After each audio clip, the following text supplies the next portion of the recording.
Alright, what's up? Good to see you. Hope everyone's doing well.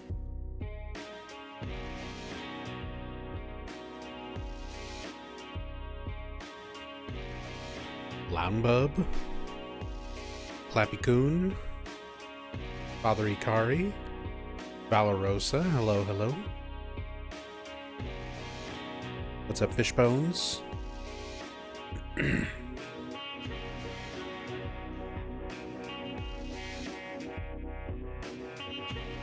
Rachel.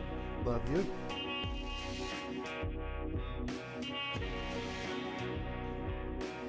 What's up, Temporal Fry? Hey, Stoner Gohan.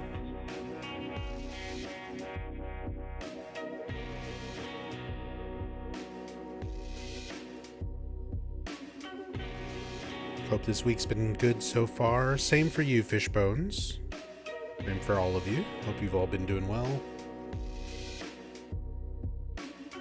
It's been pretty good for me. This past weekend was Rachel's birthday. So we had a good time going out with some friends and family. Had some good food. Played some pool. Went out and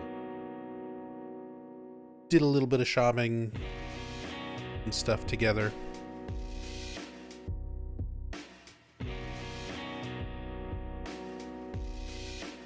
Been a pretty good week so far.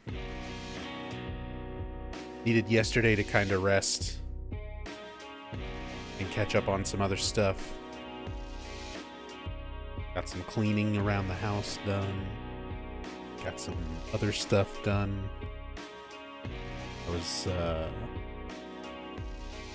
getting stuff prepped for dinner and stuff later this week, and made a big pot of chicken stock today. We had rotisserie chicken for dinner the other night, and a bunch of frozen veggies in the freezer. So I had a pot boiling. Was making some chicken stock today. The whole house smells like delicious chicken soup.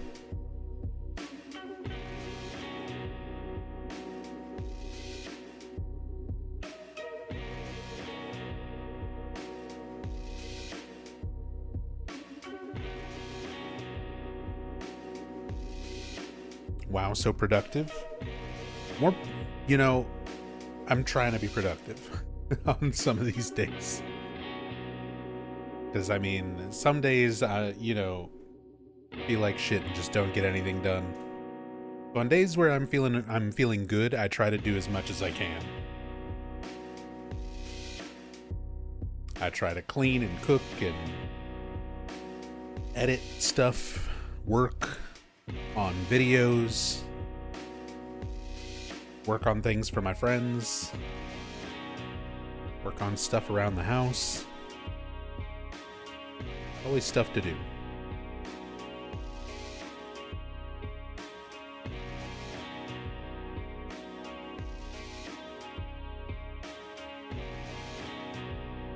Love all things culinary. I like cooking.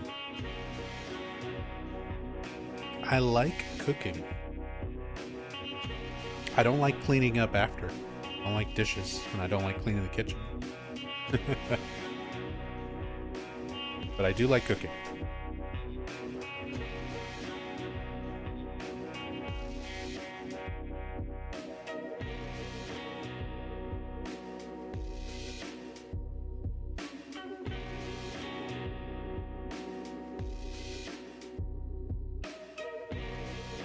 I've got like a little bit of restaurant experience. Nothing crazy. Never went to school or worked anywhere fancy or anything, but worked in like a local pizza place where we made everything from scratch when I was younger, and worked in an Indian restaurant for a few years.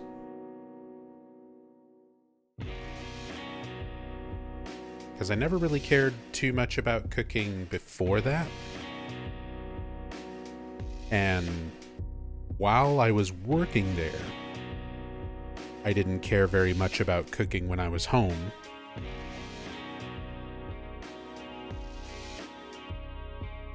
But now that those years are far behind me, it's nice being able to apply the skills to make food for me and my wife. Give me 1 second.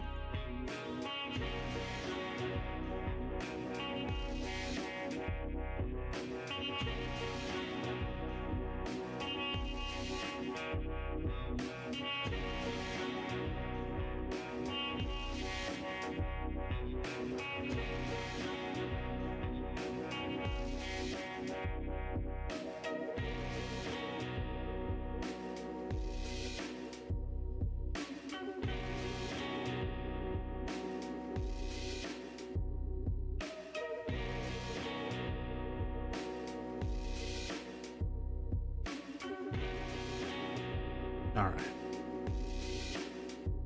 Had to clean my glasses off real quick.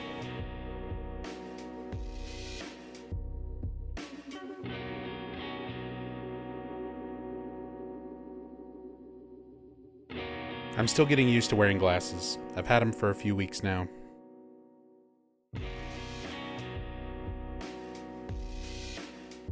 And all my friends and family and people I know who have glasses, they're all like, you'll start off obsessively wiping them and cleaning them and everything. And then eventually you get to a point where you just don't care. You kind of ignore little smudges and things on your lenses. Still at the point where, like, the tiniest little thing, I'm just like, oh, I gotta wash them. I gotta wipe down my glasses.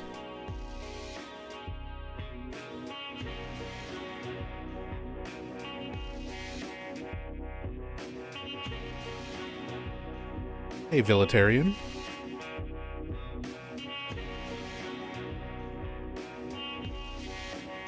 Hey, Stason.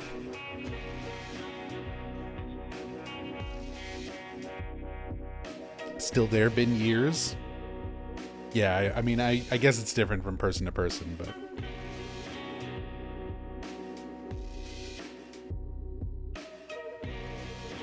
I get easily distracted if there's like a smudge or a speck or anything on my glasses. I can't just ignore it.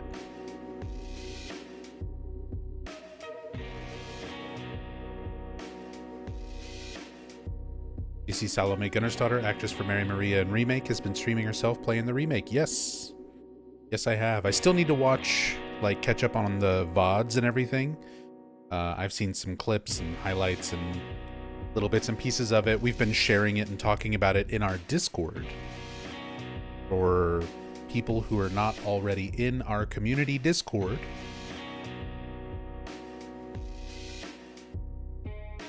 if you would like to join, there's a link in chat for you. We discuss all the Silent Hill things, share a lot of Silent Hill information. I do a lot of research. A lot of people in our community do a lot of research. We pool all of our information and thoughts and resources into various channels in the Discord. So if you're trying to keep up with that stuff, or if you're curious about like things that I've already seen or know about and have shared, Discord's a good place for that. As well as just keeping up with me, keeping up with the community, knowing when I go live, and random other stuff. We have an art channel. I'm actually doing an art contest that the deadline is Halloween, so we still have a couple of weeks to draw. There's like a template for drawing your favorite Silent Hill characters, drawing particular Silent Hill characters. And we're gonna choose a winner out of everybody who submits for the art contest on Halloween. Winner's gonna get a Amazon gift card and a Silent Hill 4 official strategy guide. One from my own personal collection.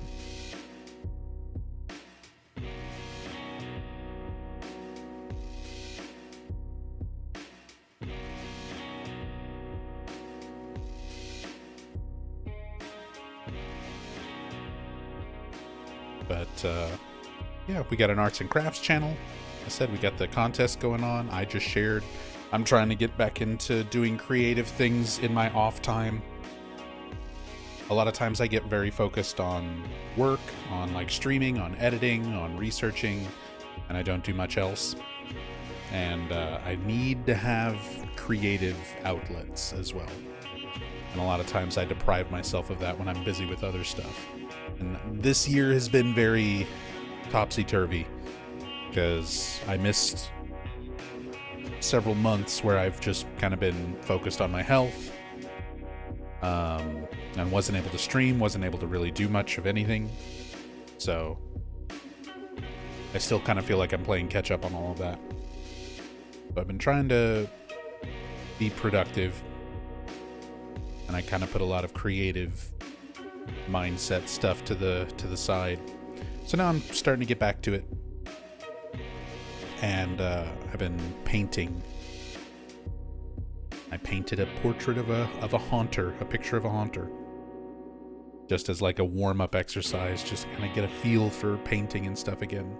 Because I like painting miniatures. My wife and our friends, we play a lot of Dungeons and Dragons, so I kind of picked up the hobby of painting minis. And I used to do a lot of artwork and painting and stuff like that when I was younger, but haven't for a long time, so I'm trying to get back to it.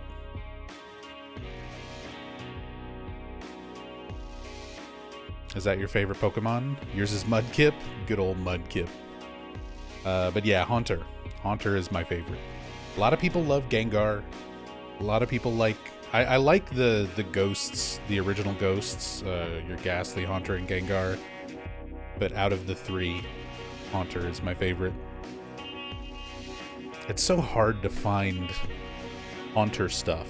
There's tons of Gengar stuff out there. It's very hard to find Haunter in terms of like binders and merch and things like that.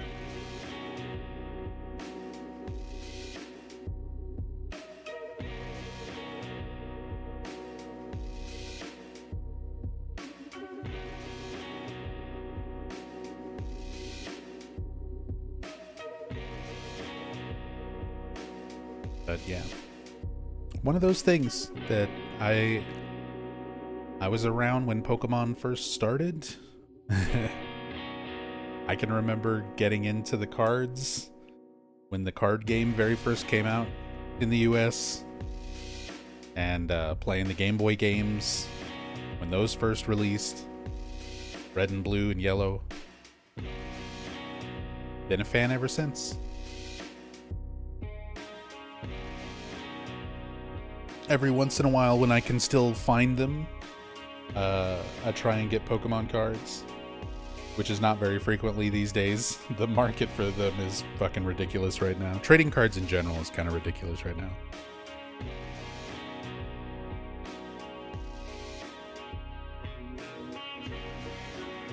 So, yeah, besides that, I play a lot of TCG Pocket on mobile.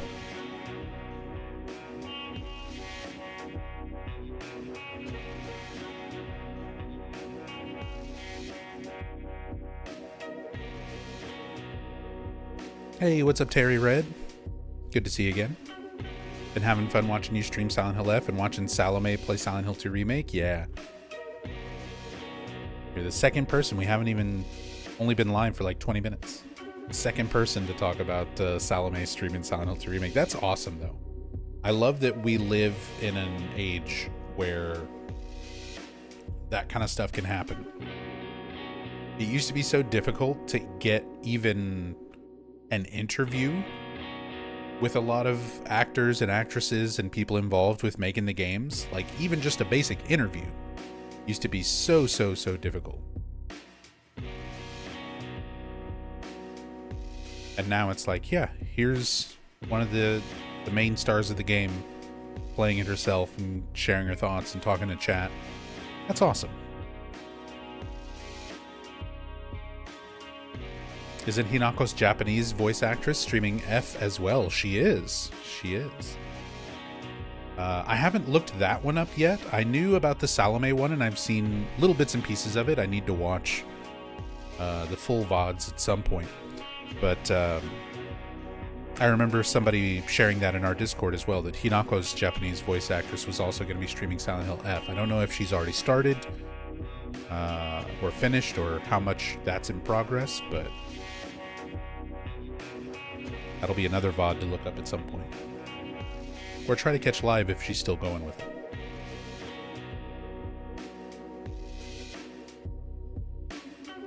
Hey, what's up, Pineapple?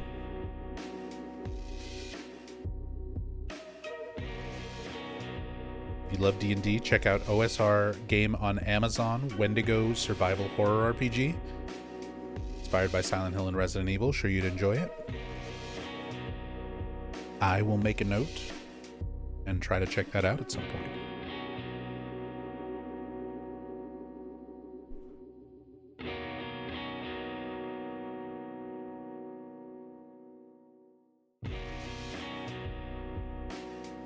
But yeah, Rachel and I and our friends, we mostly stick to Dungeons and Dragons with our group. When I was living in Texas, my friend group really liked tabletops, and even, you know, going all the way back, I think the first time I played D&D was around like 99, 2000, somewhere around there. 2000. It would have been right after I moved. But yeah, used to do a lot of tabletops, mainly Dungeons and Dragons, but a few things off on the side.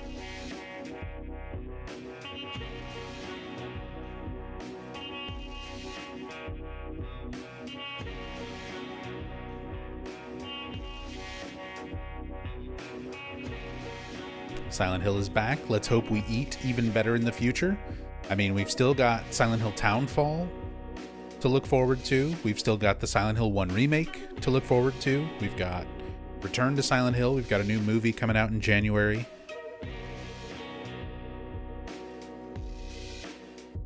And that's just the announced stuff. I'm sure there are still plenty of projects being cooked up that are not even publicly known. Can of Snails.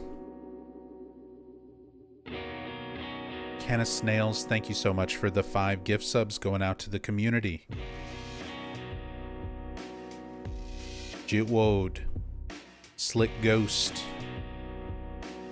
MRM for Licious, Anna Just Do It, and Snake Z. Enjoy the subs, courtesy of Can of Snails. Thank you so much for the support, Can. Thank you, thank you. Thank you, thank you, thank you.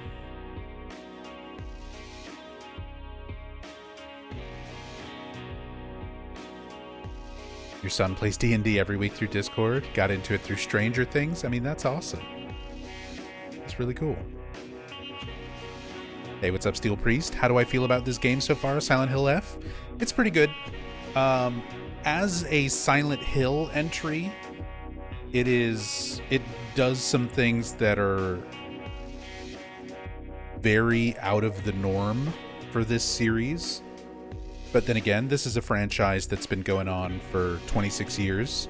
We've had a lot of out of the norm type of stuff already. We've got a dungeon crawler RPG on the Vita. We've got a rail gun, a rail light gun shooter in the Silent Hill arcade game. There's like the play novel for the Game Boy Advance. There's a lot of weird spin-off stuff in the Silent Hill franchise already. This is the Silent Hill spin-off dark action game. Like, if somebody was going to make a Bloodborne style game set in the Silent Hill universe, this is it. So it's as like a main entry type of thing. I mean, even the developers themselves call it a spin-off, so it's cool as a spin-off. It's fun as a spin-off horror action game. It does some really weird shit in terms of a Silent Hill game that and it's very combat heavy, and I feel like a lot of the combat systems are not polished enough for how much action and combat there is. So I mean, I've got some complaints here and there, but overall, I'm liking the game. It's got more things I like than I dislike.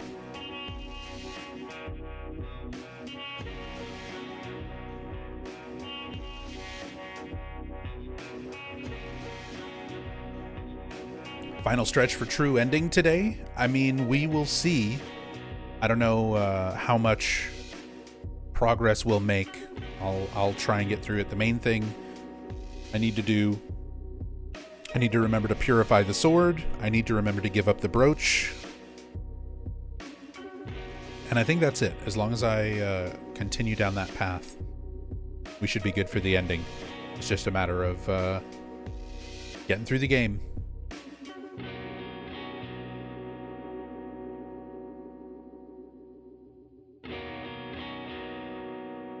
Anonymous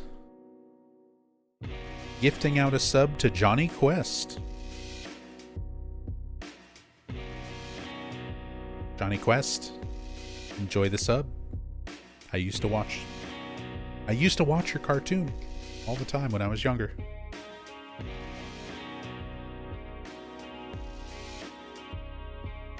Johnny Quest, enjoy the sub, courtesy of Anonymous.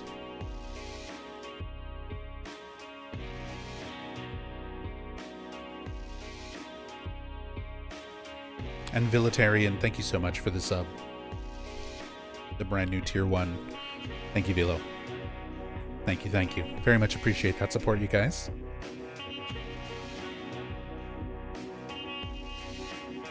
Do you think Return to Silent Hill will be decent? I don't recall who's directing it. Christoph Gans is directing it. Who was the director behind the first Silent Hill movie? Not the second one. He didn't do Revelations, but he directed the first one. Co-wrote it with Roger Avery. Roger Avery did not co-write this one with him. He's got a bunch of new people he's working with for this one. From the still shots and trailers and bits and pieces I've seen so far, it looks a lot lower budget than Silent Hill, the 2006 film. But everything I've seen has been, I mean, potentially just like pre-production. It could be cleaned up by the time theatrical release hits. It kind of was in like a development hell for a few years for various reasons. Anyway, no. I don't think it's going to be very good. My faith for Return to Silent Hill being good is not very high. I'm hoping it's at least entertaining, because Rachel and I love a good bad movie. If it's a bad movie that's still fun and funny, where you can watch it and be entertained by it, that still counts for a lot for us.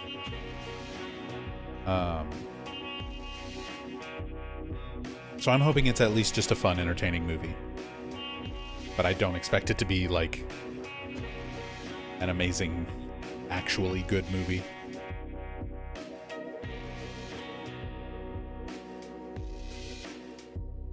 I think Return to Silent Hill will be a loose adaptation like the first Silent Hill movie. Oh, absolutely.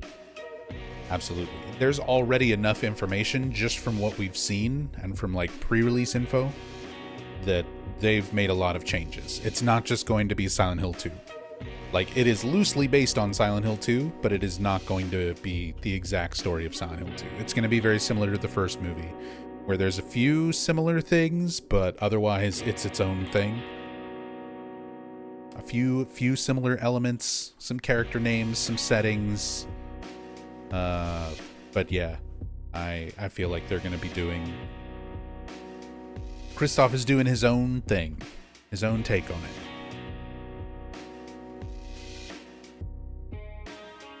Revelations was good, bad? I disagree. There's a handful of moments in Revelations that are sort of good, bad. where they're bad but they're entertaining. But a lot of that movie is just like, it's disappointing. It's so much wasted potential.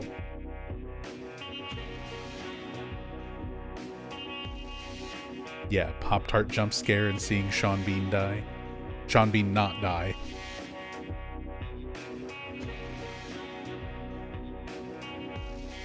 Wasn't being serious. It's got a bad CG spider mannequin monster. It's got really good casting, and then they kill off some of their best characters after like 2 scenes. I really like the actor who plays Douglas. And I was like, oh man, this is perfect. And then they kill him off 2 scenes. That's it. Casting was great. For the most part, casting was pretty good. I like Sean Bean as like a Harry Mason type character. I like what's her name as Heather. I think she definitely looks the part. The actor who plays Douglas. Jon Snow as Vincent is a weird one, but that's just because they rewrote that character so heavily. I think if it had been a more accurate to the game portrayal of Vincent, Jon Snow could have played that character pretty well. But as it stands, I don't like the way the character was rewritten, and I don't like Kit Harington. Yeah, I just call him Jon Snow. He's just Jon Snow. I don't like his portrayal of that version of Vincent either. Malcolm is great as himself in any movie. Malcolm McDowell, again, think about the potential if it had been more accurate to the game. If they actually had a more accurate looking Leonard Wolf, and you had Malcolm McDowell's voice behind that creature, I can absolutely hear Malcolm McDowell doing like, death to those who oppose God, you know, you've tried to trick me, you heretic. Like, all of those Leonard Wolf lines would have been so good with Malcolm McDowell's performance behind them. Instead, we got Malcolm McDowell in a dark room in some rags, and they put contacts in his eyes that almost blinded him. The fucking production staff didn't give him the right kind of lenses, and they didn't treat them properly. So he was like temporarily blinded and almost seriously damaged his eyes for that piece of shit movie. What a waste. What a waste. There's so much wasted potential in that movie. Hirimi. There was a here now, but it's whole gone. Thank you for the 83 months, man. Thank you, thank you.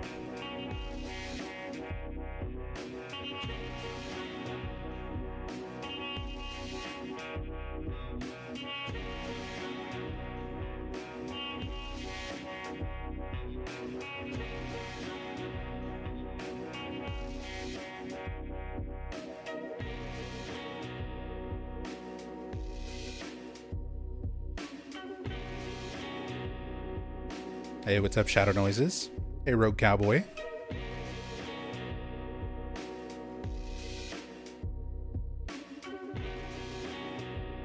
Did you know Escape from Tarkov has a tribute to Silent Hill 4? There's another world setting in a place in one of the maps. No, I didn't know that.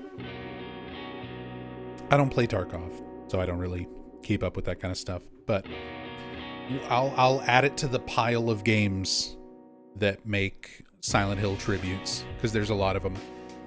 There's surprisingly a lot of games out there that have very particular, very literal and direct references to Silent Hill.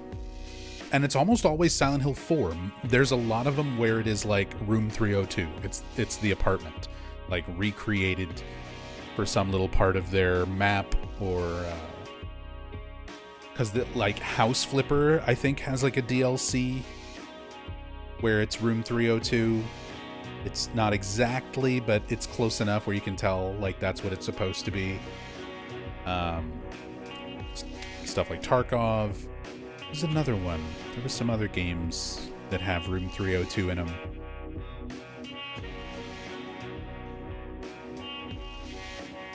Is as popular as Pyramid Head. And then there's that. There's a bunch of other games that just have like little cameo characters that are literally Pyramid Head or resemble Pyramid Head.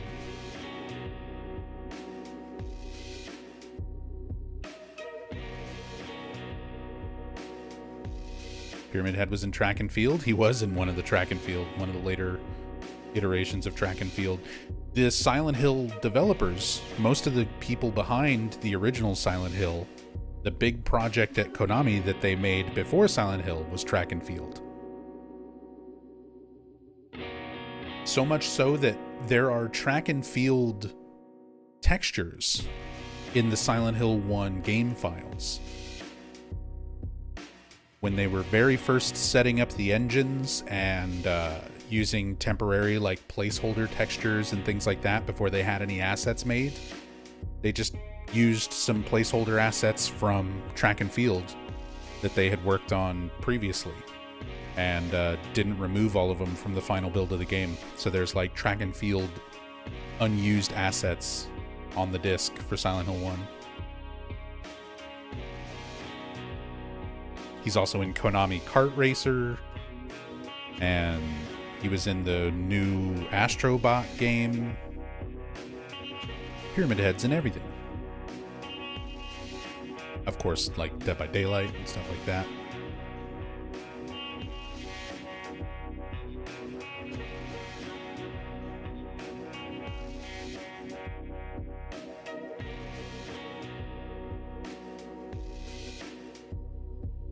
CSGO.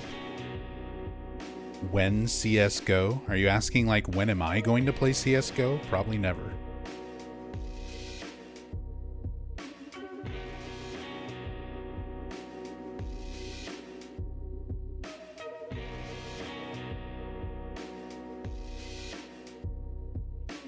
Pyramid Head for Smash? Wouldn't even feel that out of place with everything else that's in Smash Brothers already. I feel like Pyramid Head would be a fine addition for Smash Bros.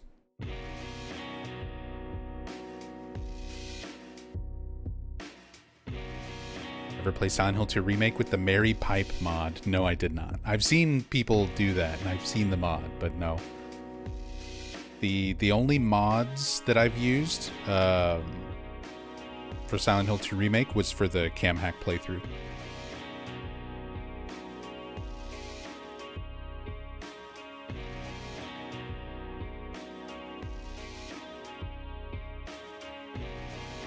What's up, Yami? Good to see you. Keeping the streak alive.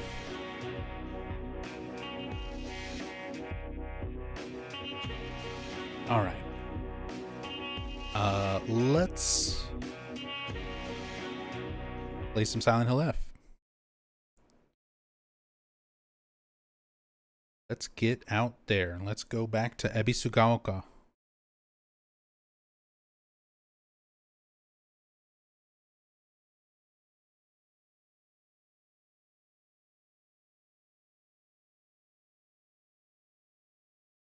See if we can actually finish Ending 4 tonight. And then get started on our UFO playthrough next.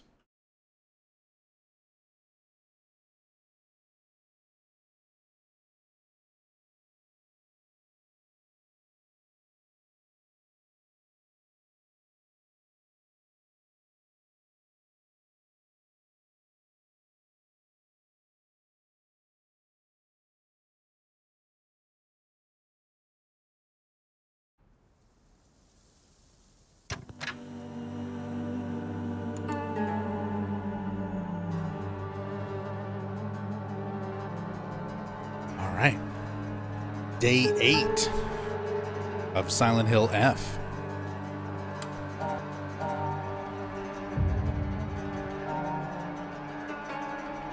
Working towards ending number 4. where we need to not take any pills, which we've already done on up to the point where that really matters. We still won't use any throughout the entire playthrough.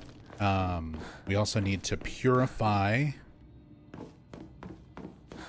the sword, and I need to give up the fox brooch.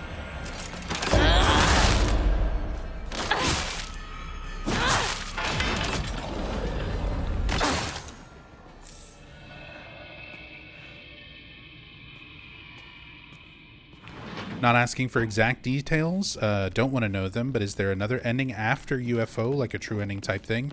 As far as I know, there are only 5 endings, including, so you have your new game ending, and then new game 2, new game 3, new game 4, and then UFO.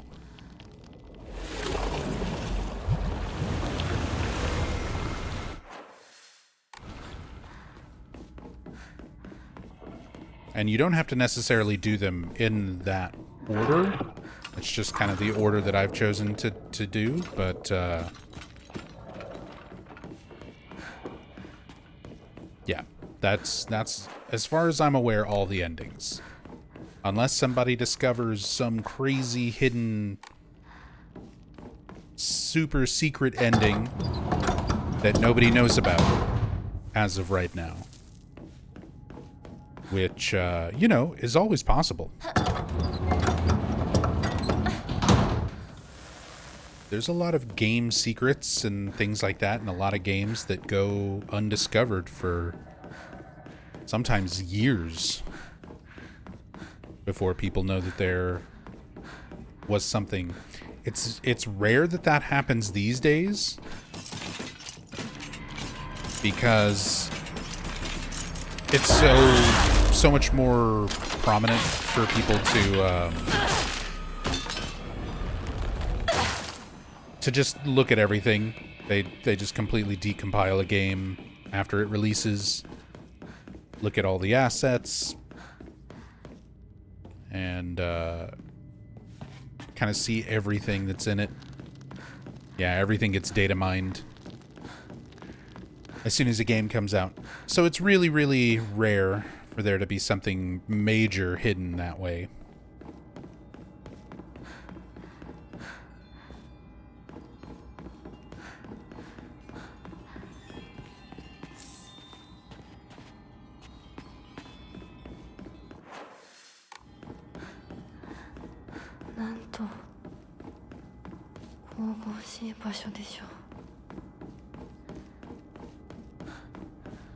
How majestic.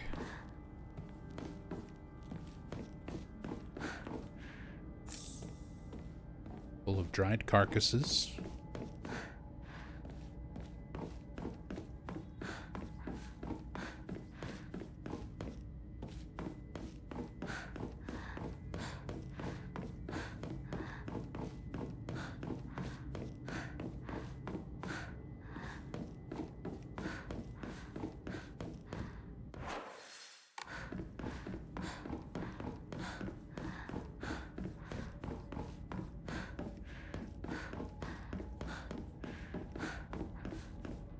My settings change or something?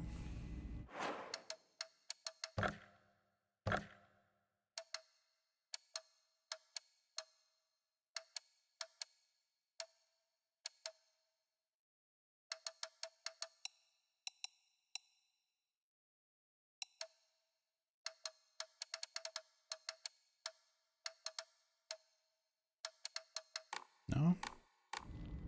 Game's a little stuttery. What do you think is different? The frame rate's just a little stuttery running around this area. And usually it's not. Usually it's running pretty smoothly.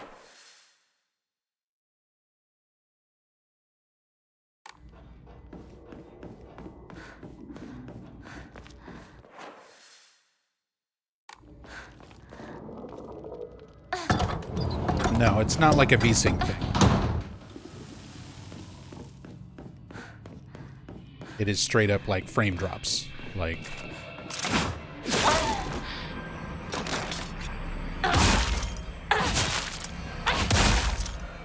my frame rate is noticeably dropping from 60 to less than that.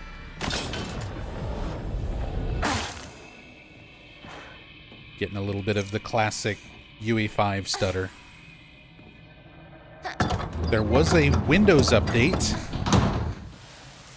and a lot of times that can fuck stuff up, so might just be newest Windows update. The last several Windows updates have done 0 things that have actually improved my experience with the operating system, and actively broken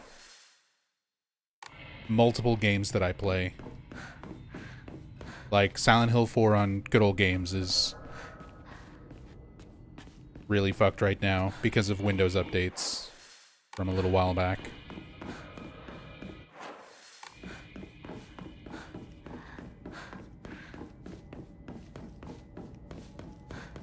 And now this game's kind of stuttery. I don't know what's going on.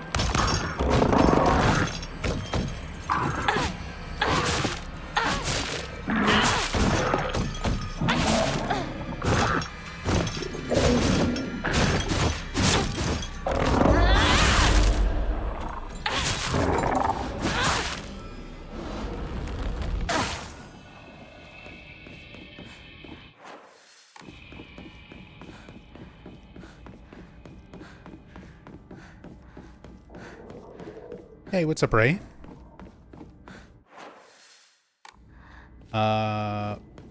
Probably addressed this several times already, but has your opinion improved on the game after doing New Game Plus? I mean, it definitely has somewhat. But there's still a lot of the core things that I dislike about the tone. The tone of the game is not very consistent. The combat and action aspects of the game, I think, are not polished enough for how much action and combat is in the game.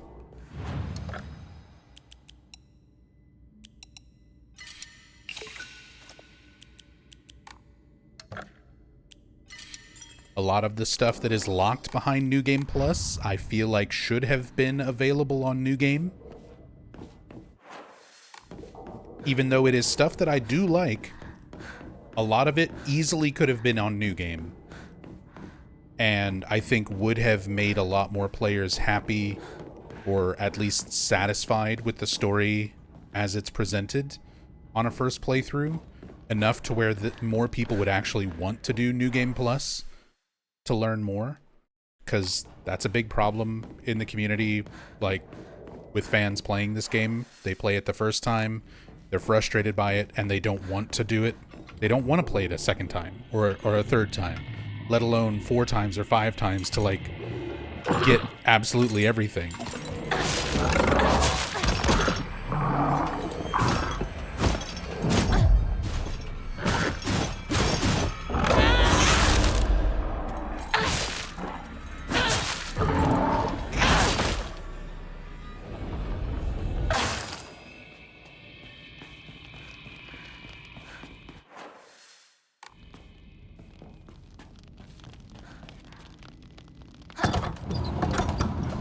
But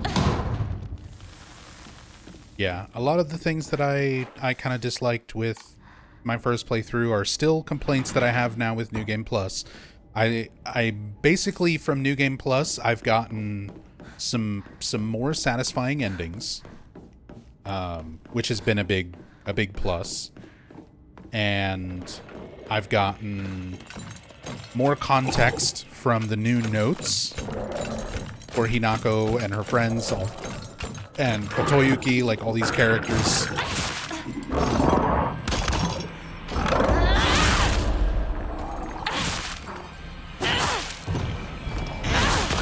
So having that extra context and everything is nice for fleshing out the story.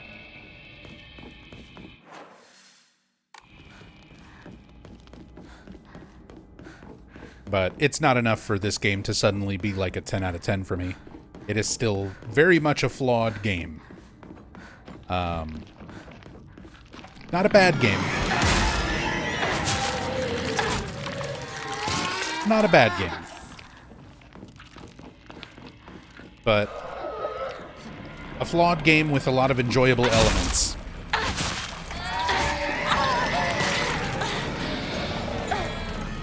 It's the new Silent Hill 4. You know, I started off feeling like it's the new Silent Hill 4 because that's almost exactly how I feel about Silent Hill 4, where I love the story and the art and everything about it except the gameplay. The gameplay for Silent Hill 4, especially the second half, not very good.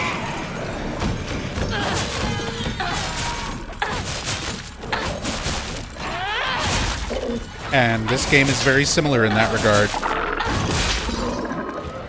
But I think I have more fun with it. Instead of trying to play it and think of it like it's Silent Hill 4, I'm trying to play it and think of it like it's Silent Hill the arcade game. Because Silent Hill the arcade game is a very drastically different genre of game. It's an on-rail light gun shooter that still uses some interesting little connections to pre-established Silent Hill lore. It partially takes place in the town. It is entirely around the Little Baroness, which was like one little note in Silent Hill 2 that they expanded into a full-on story for the arcade game. So it's like, it's hard to take it seriously, but you can appreciate if you like light gun shooters. It's a fun light gun shooter, and it's got little connections and recognizable things from Silent Hill in it. I'm kind of leaning more towards thinking of this game in that light. Like, it's its own thing. It's a horror action game. It's Bloodborne, but Silent Hill flavored.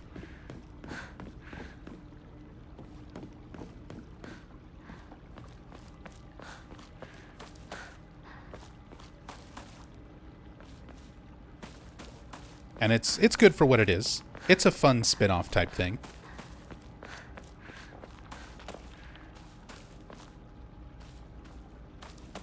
The ASMR portion of the game, except it's already solved from my previous playthrough.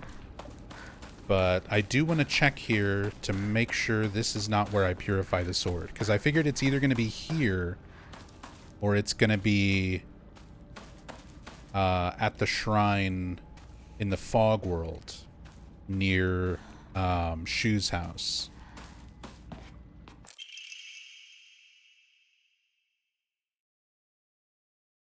Shit. Does picking this up mess up this ending for me? Hopefully not.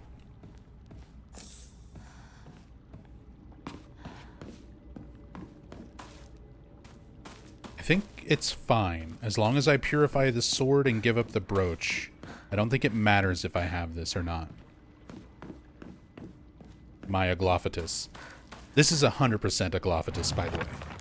Oh my god, I have so many updated things. Oh, right, because I haven't been checking the journal for puzzles, because we've already done every puzzle difficulty now.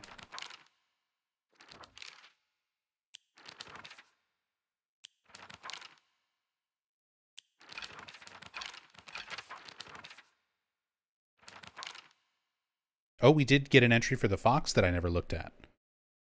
Or Inari-sama, a large fox monster. This was the ending number 3 boss. Ferocious and agile. On top of all that, he can even summon his underlings to the fray. His beautiful coat, however, is covered with putrid festers. The 7 lavish tails symbolize his youth and divinity.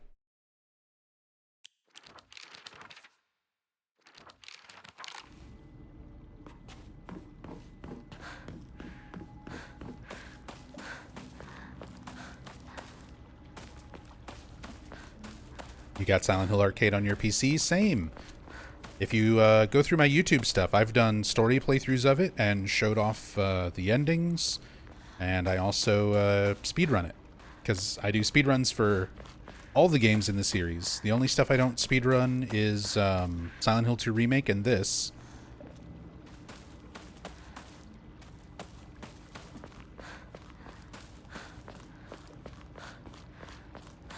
And eventually I'll learn these.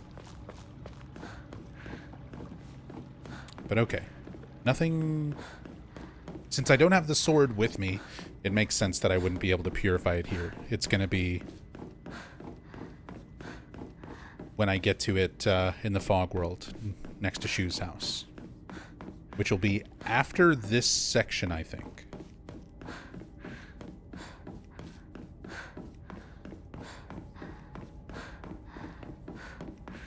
It's got moments that I do enjoy, and there are scenes where I absolutely feel the Silent Hill energy. Oh yeah, absolutely. The whole first half of this game, everything up until the fox arm, pretty much, and the bits and pieces of the second half of the game, like the Shimizu house, like when this game actually is trying to do the Silent Hill environment and gameplay with like the puzzles and everything else being, you know, not just throwing monster after monster at you and giving you some room to breathe, look at the atmosphere, take in the puzzles, enjoy the environments, enjoy the atmospheric music.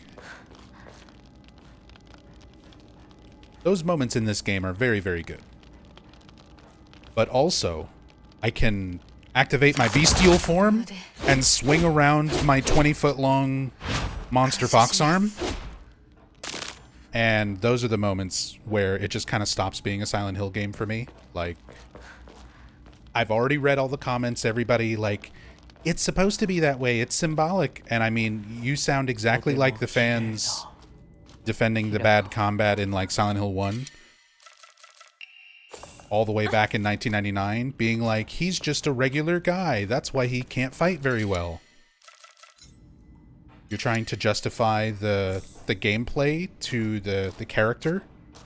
The same way a lot of people are like, you're supposed to feel weird with this because Hinako is feeling weird about getting married off and doesn't want to be an adult, and she doesn't want to be part of the Fox clan through this marriage, so you as the player have to deal with this stuff that she also doesn't like. You're supposed to not like it because it's... I don't buy that. I don't buy that. I'm sorry. That's your interpretation. If you feel that way and it justifies it for you in your mind, feel free to think of it that way. I don't buy it. I don't buy it for specifically one thing. Everything else in this game is entirely built around Hinako feeling her strongest when she is herself, maintaining her identity, maintaining who she believes she is, rather than conforming to her family and society and everything else. And if Hinako, as herself, fighting for her own existence, her own identity, is the weak Hinako, and the strong Hinako is the one who gives in and is subservient, which is Fox Arm Hinako, how does that make any sort of symbolic sense? That the adult Hinako, who is bending over to be subservient to her husband and giving in to what society demands of her, what her father expects of her, is the super crazy strong Fox Arm, can fight anything. Nothing scares me when I am the werefox. Like, that destroys any of that symbolism for me. I think that the developers thought they were putting in something that was crazy and cool, and I know they wanted to do something different. But to justify the Fox Arm stuff is like, the player is supposed to feel weird and feel bad about it because Hinako feels weird and feels bad about getting married and becoming an adult and blah, blah, blah. Like, that's it. If that works for you in your mind, go for it.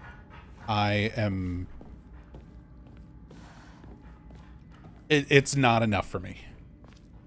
It's not enough to justify the gameplay for me.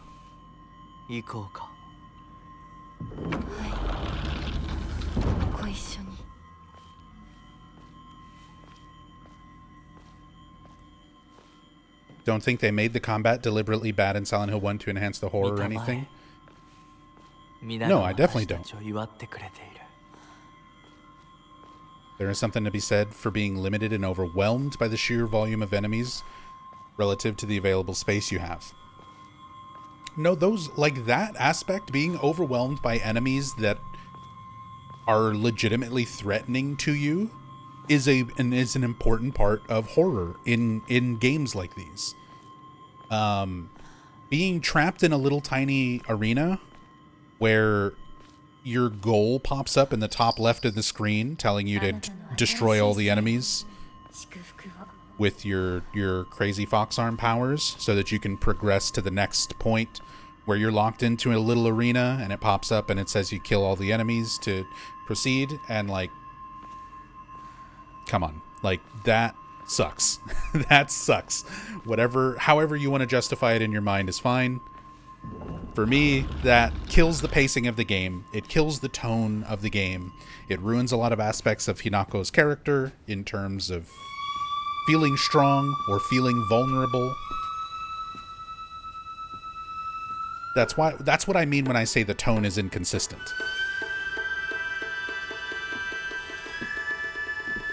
Cool ideas, cool concepts, but they don't mesh with the gameplay.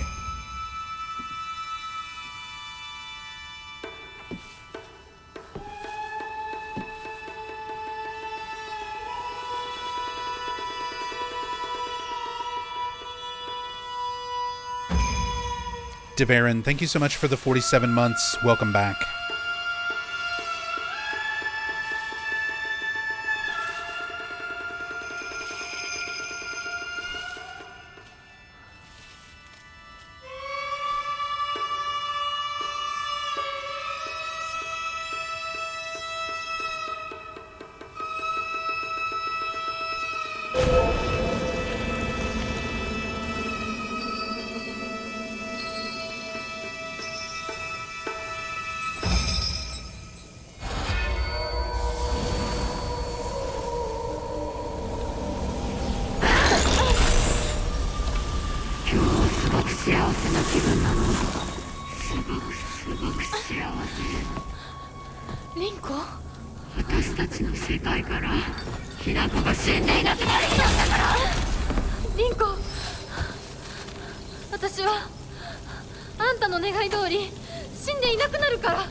Yeah, people mentioning the talking while boss fights happen. I'm not a huge fan of that either. I kind of wish it was handled like the Eddie fight in Silent Hill 2. I feel like the Eddie fight in Silent Hill 2 Remake actually handled that kind of thing pretty well. Where, as your boss changes phases, you get little moments in between where they can talk and where you can get some dialogue in between the characters. But not, like, actively while you're trying to fight.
Oh, I do have Higashi.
Why do you think Rinko helped Hinako with homework and school and stuff? Because I think they were legitimately friends.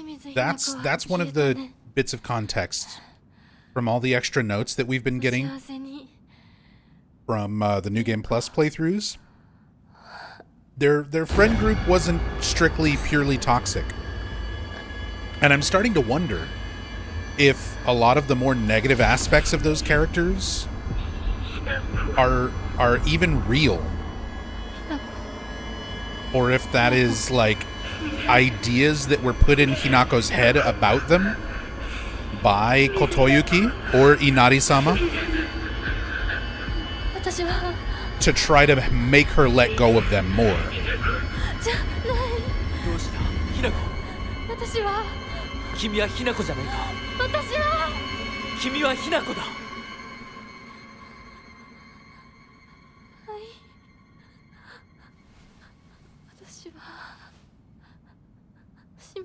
Yeah, it could be her trying to justify letting go of them to herself. So she plays it up to be a much bigger part of their characters. All those negative aspects, so that she has an easier time letting go of them.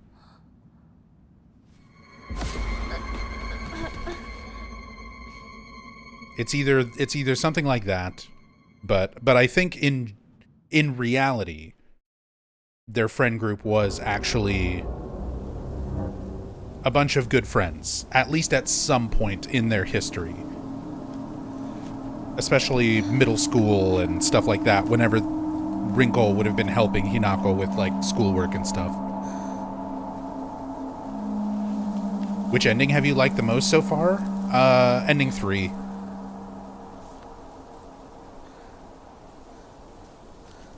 Ending 3 has been the most interesting one for me so far. It is a very Silent Hill ending to, like, fight a giant god. And,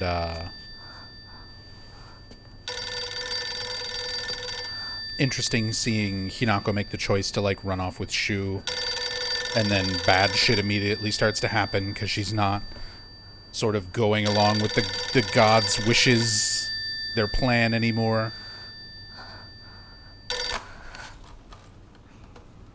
That's been the most interesting one so far, because it at least is...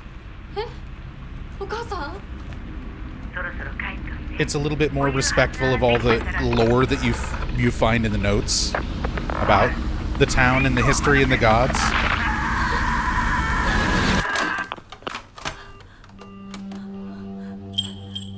Hinako, もう十分。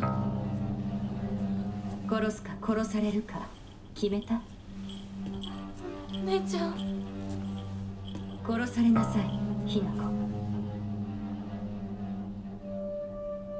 どうしてみんなそうなの？みんな殺してるの？お姉ちゃんも殺したの？ええ。Anything found that could be useful for speedrunning? I got launched into the air and skipped one of the little forced fight sections when you're returning to the Shimizu house with the fog or the fox arm in the fog world, where you examine the dolls and you have to fight things. I got launched into the air and then managed to dodge and get back down onto the ground out of the arena barrier. So if that could be set up with other enemies, or if it could be set up more quickly, that could potentially lead to ways to skip some of the forced combat in the game, which would be amazing.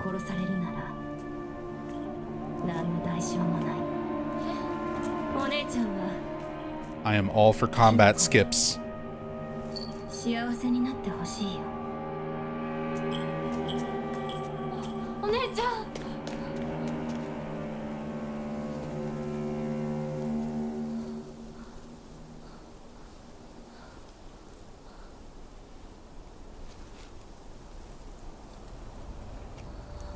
Hey, what's up, Grove? You finally got 5 out of 5 endings? Next run's gonna be Fog, Lost in the Fog combat. Drum boost almost worked for me too, near the end of the game. The drum boost. Off of Drum Chungus.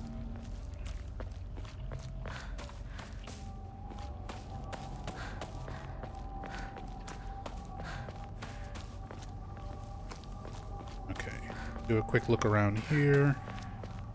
I can't remember if anything changes once you're back to the fog world here, but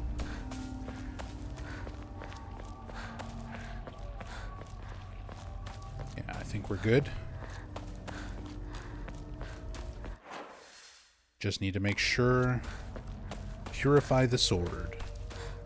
Give up the brooch. And the brooch is not until like the very last segment in the town, if I remember correctly. That last Jizo statue.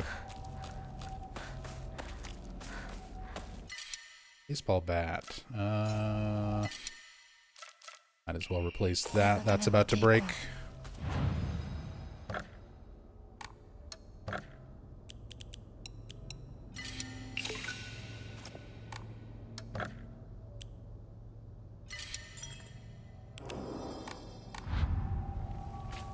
Like that she actually wears it. Yeah, it's cool that it's like part of the outfit. Something you can see that has a gameplay effect with like opening up the boxes.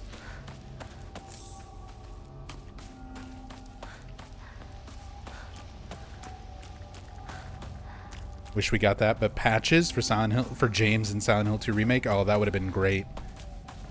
Like each ending that you get adds another patch onto his jacket until you have all the classic ones. The classic James style jacket with full patches. That would have been cool.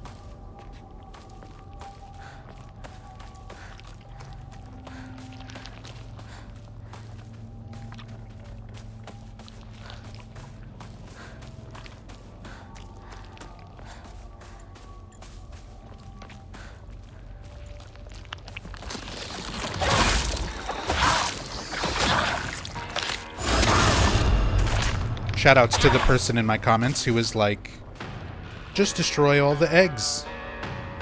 Just kill the egg sacs.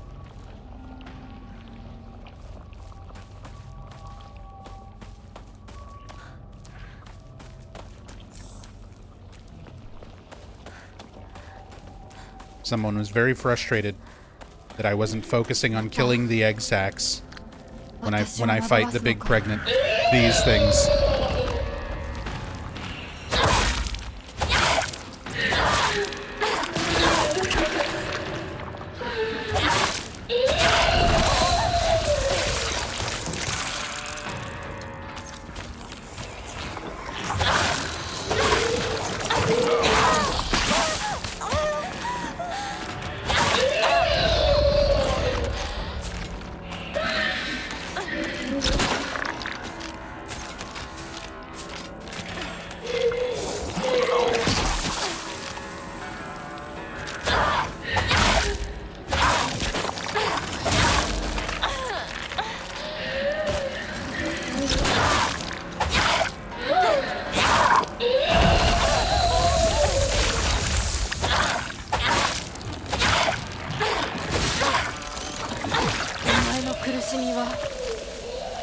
お前の選択だ。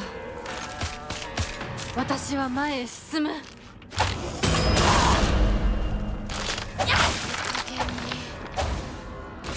What does killing the egg sacs actually do? Waste time?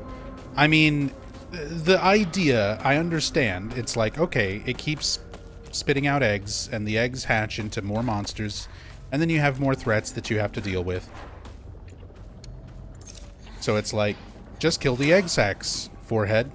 The problem is, the majority of the weapons, except for like the kitchen knife and the sickle, are not going to do enough DPS. You're not going to get enough damage per second to always be able to kill the egg sacs, depending on how close they are to actually hatching. And if anything hits you, if the enemy screams, if the enemy does the little AoE ground shake move, if they do the acid spit, if they do anything to hit you while you're trying to target one of the egg sacs, which almost always is going to happen, you're going to get interrupted either by being hit or by having to dodge. And then the egg is just going to hatch anyway. So it makes a lot more sense to me to just focus on killing the big creature laying the eggs, and then deal with all the small mobs.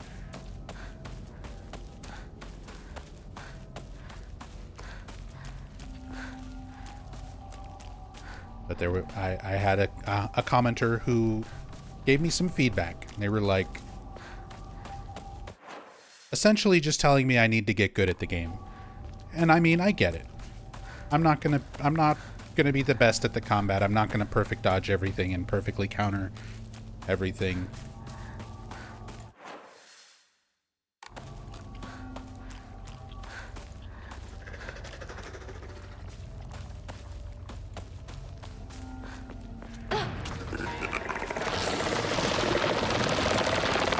People want to try to help.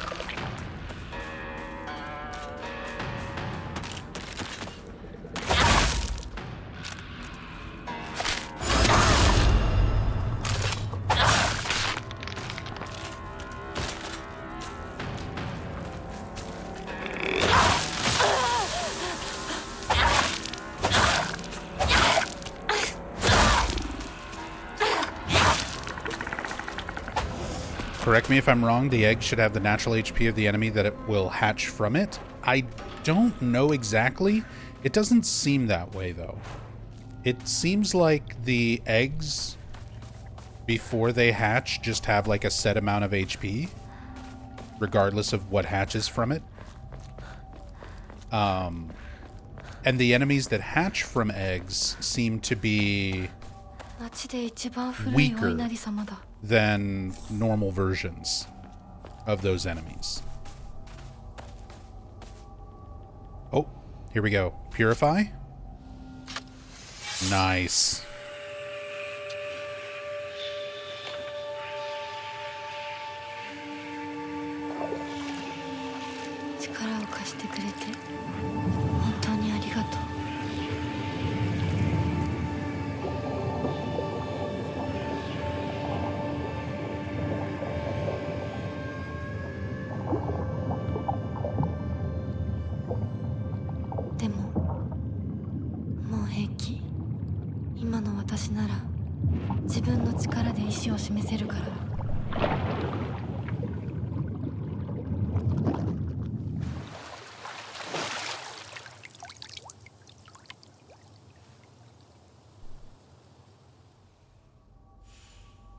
Journal updated. So the Sacred Sword. Once the Sacred Sword has been purified, it will no longer provide you with any protection. Likewise, it will no longer repair itself when sheathed. Instead, you'll need to rely on toolkits to restore its durability. Okay, so now it's more of a normal katana. The spirit of the god that was in it, or demon, or the malevolent energy deep within its steel. No longer affects it. Oh, cool. It even changes the moveset. Yeah, she's swinging it. So when it was possessed, she would swing it much more like a trained swordsman would. And you could see it, like when you did the heavy attack, there'd be like a shadow that dragged the sword forward. Like she just kind of held onto the hilt. She wasn't like thrusting forward with it. It would drag itself forward, and she just kind of held on behind it.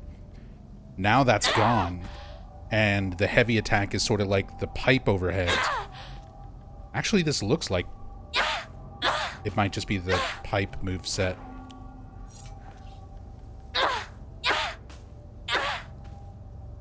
Yeah, it is. It just gives it the pipe moveset.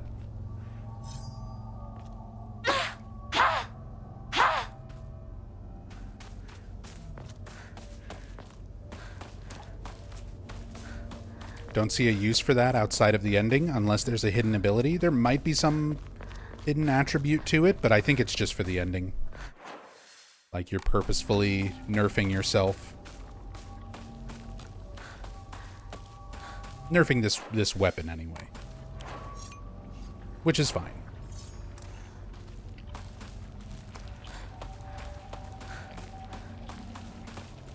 The sword is nice to have and all, but back to axes and hammers, I guess. Give me a sledgehammer and I'll be good to go.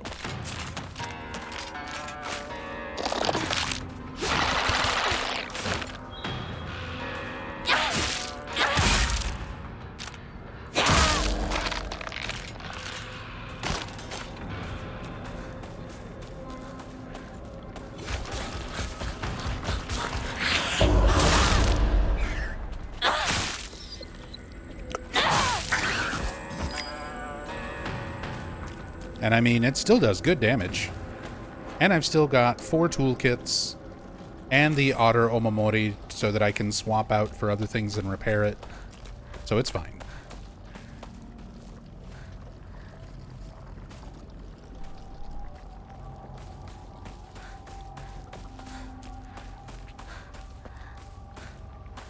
They tried to make the axe behave like Silent Hill 4's axe. Makes you impervious in Silent Hill 4. I mean, the heavy weapons like the axe and the sledgehammer in this just have an automatic mechanic where you block with it whenever you try to use focus, instead of letting you move freely while you have focus the way you can with lighter weapons. I don't know if it's necessarily trying to make it like the Silent Hill 4 axe. Charge attack equals impervious. Also, it is not the same level of impervious as Silent Hill 4's axe. That fully charged axe swing is like fucking 8 seconds worth of iframes. It's insane. There's so much to it. Even the fully charged focus attacks and stuff, they are not that good. And again, you're just blocking with it. The Silent Hill F axe and sledgehammer, like, it tells you, I think it's in the journal, it tells you, like, with heavy weapons, yeah, heavy weapons like the axe and sledgehammer, defensive stance. So while you use focus, you remain where you are and take a defensive stance. This lets you block attacks, but you're trading taking HP damage for durability on your weapon. So it's not just like free iframes like the Silent Hill 4 axe. You're having to charge it, which takes longer. The axe charge in Silent Hill 4 is also much quicker.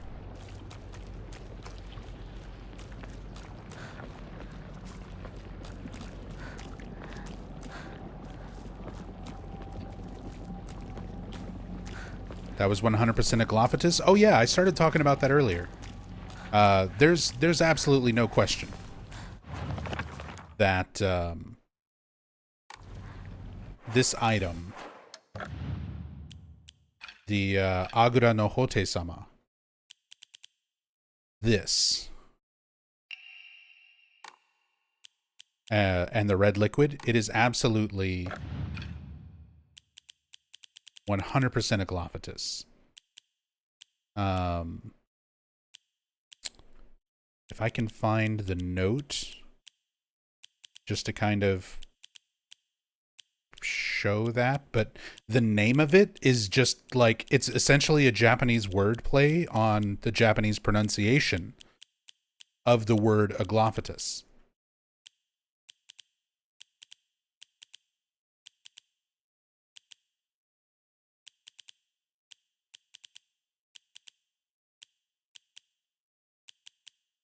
But in this one where it talks about Agura,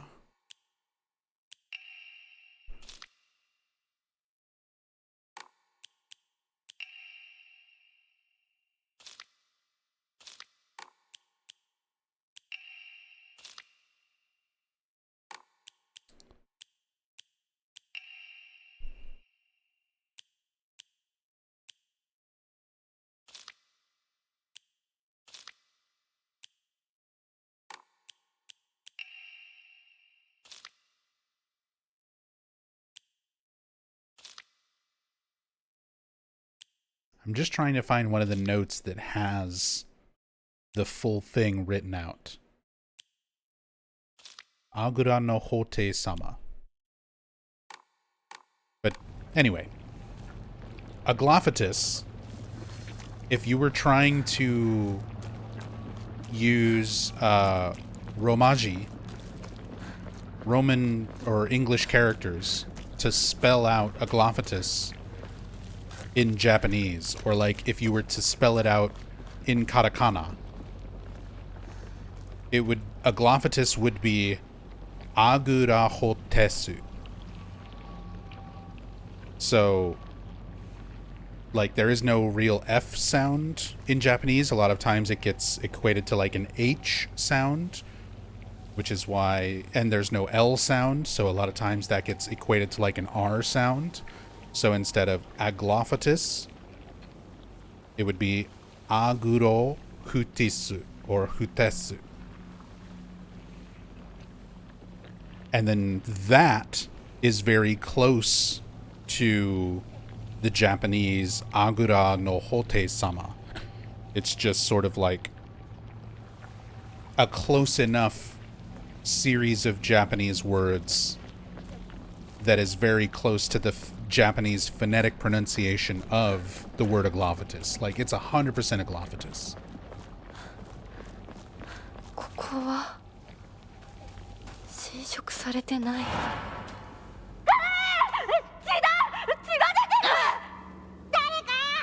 Kill the fox! 俺、大人呼んでくるから。 Get the fox! 落ち着いて。怖がってるだけだから。怖くない。怖くないよ。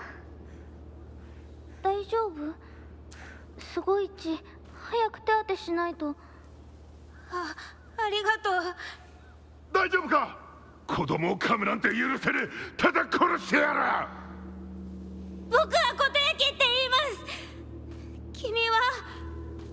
私はひな子。清水ひな子。私は覚えてさえいなかったのにな。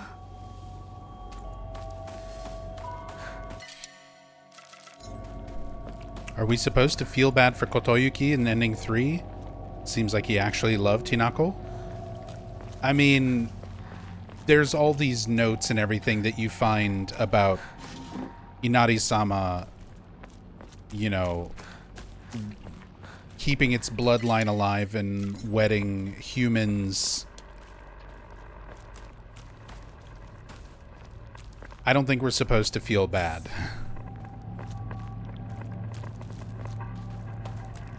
I think we're supposed to get the idea that, you know, Inari-sama had its reason and its motivation for wanting to marry Hinako and wanted to make it as, like, nice and proper as possible by human standards. going through the steps of like arranging the marriage with the parents and treating her nice, trying to, you know, treat her well, but it's still not what Hinako wants at the end of the day. It's still against her will.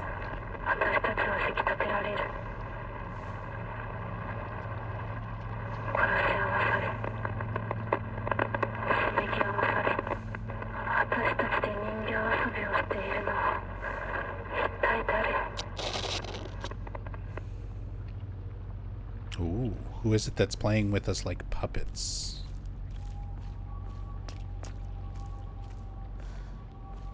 Inari-sama? One of the other 6 gods that are like fighting for Ebi Sugaoka?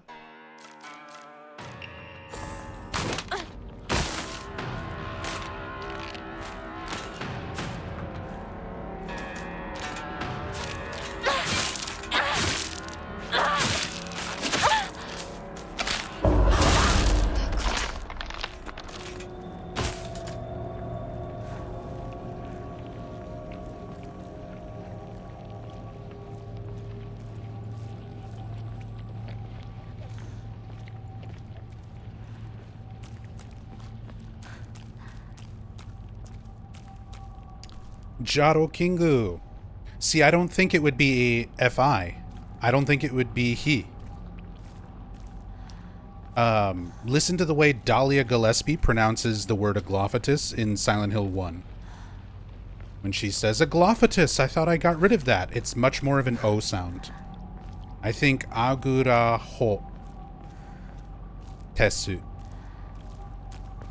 is a more accurate translation of that word, which is much more in line with Agura no Hote Sama in this game.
More divine water.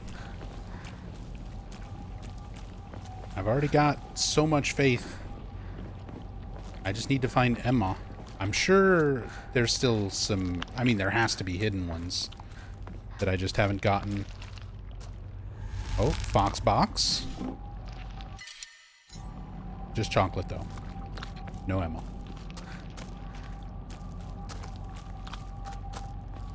Yeah, Grove Sleeper. I've got a whole Silent Hill 1 iceberg video that I'm working on where I go into Aglophatus in great, great detail.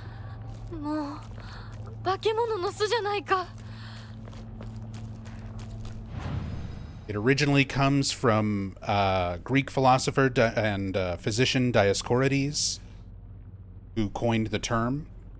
It even has the Greek roots, aglos for light, or aglaos for light, and phos for like shining.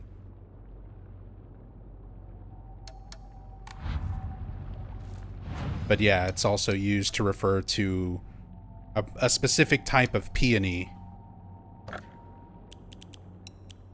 which also fits with the description for Aglophatus that we get in the note in Silent Hill 3.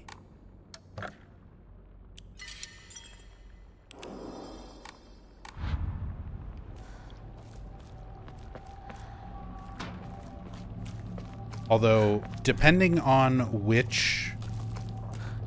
There's a few different sort of historical uses of Aglaophotus in like occult writings, where it essentially has the opposite effect.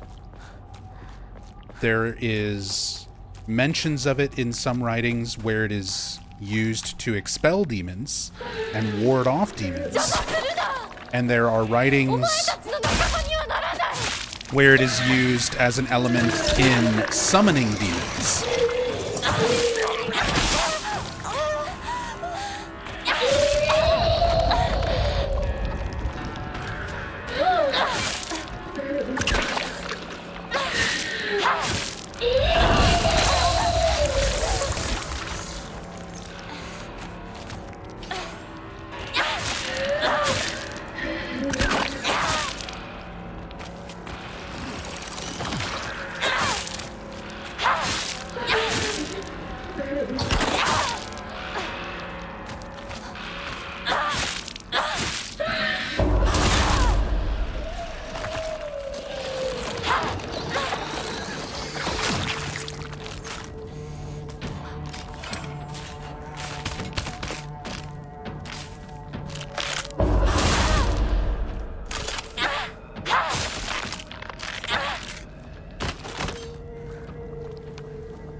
Foreign words in Japan can sound nothing like the origin word sometimes. Doitsu. I'm sure there's a lot more crazy examples, but that's one that always pops into my head. Compared to the way a lot of other countries and languages are referred to in Japanese. Then you have German.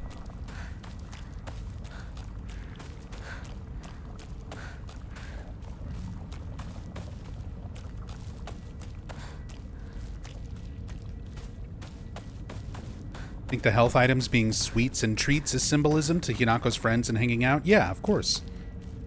The candy store where they got all their snacks was an important place to Hinako, to her friends.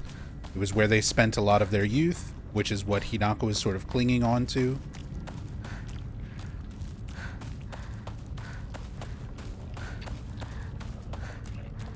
That is definitely an intentional theme.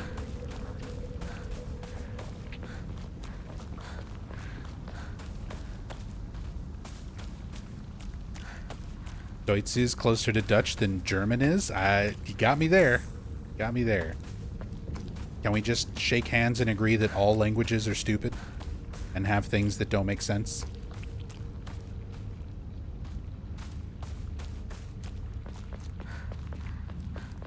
Aibo. もうすぐだ。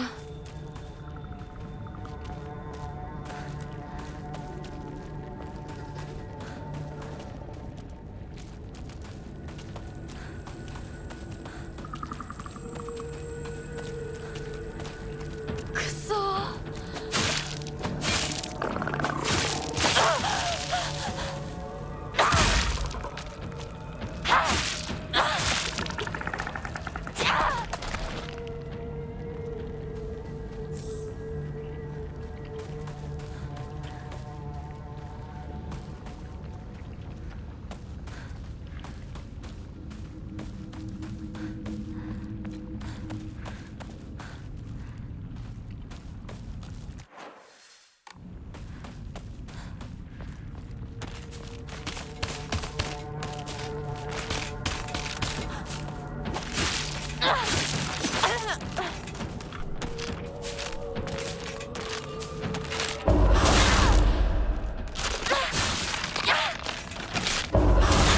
Finished Twin Peaks and starving for more media that's so wonderfully crafted.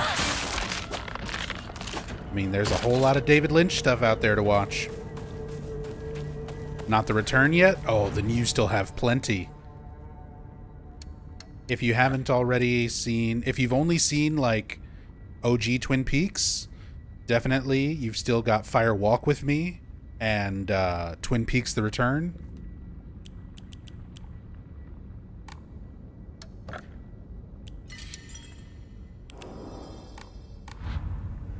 We've got a lot of good stuff ahead of you.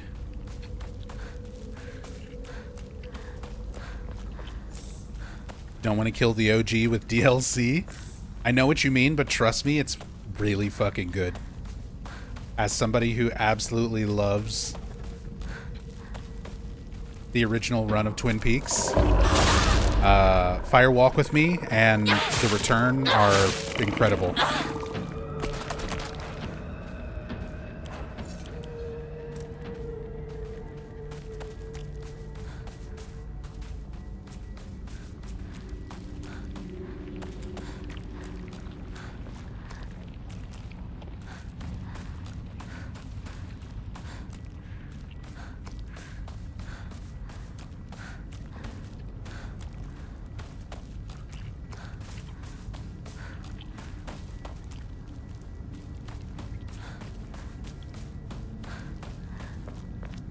Recently saw the Blue Velvet scenes that clearly were a direct influence for some Silent Hill 2 scenes. Yeah.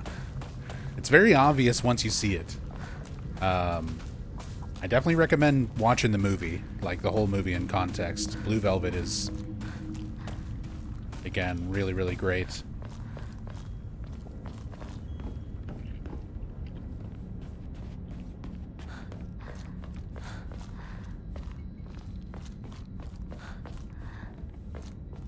Yeah, Dennis Hopper in one of his absolutely most unhinged roles. He plays such a great, intimidating villain.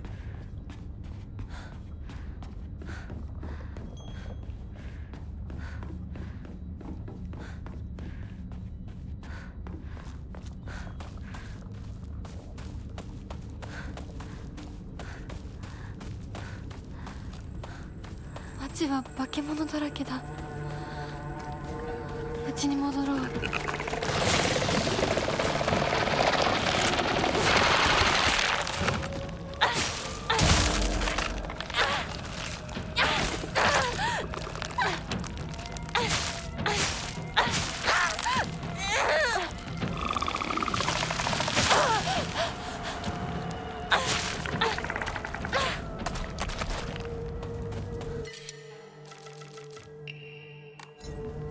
What's the best horror movie in my opinion? That is like an impossible question.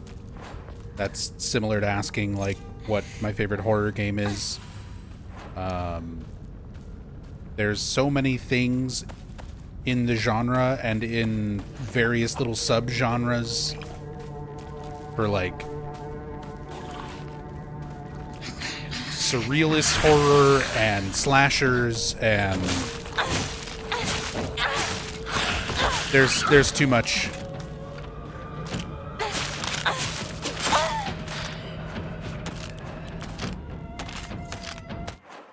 Wait. I don't have Otter.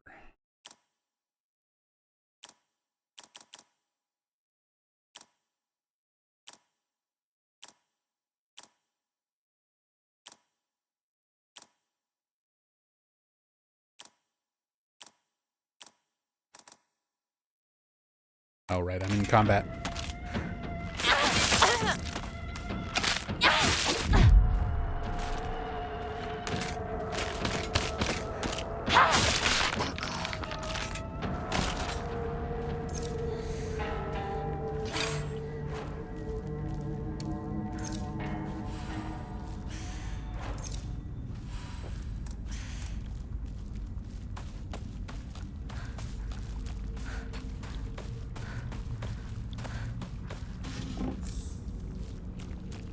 Think you would like Rabbit Omamori?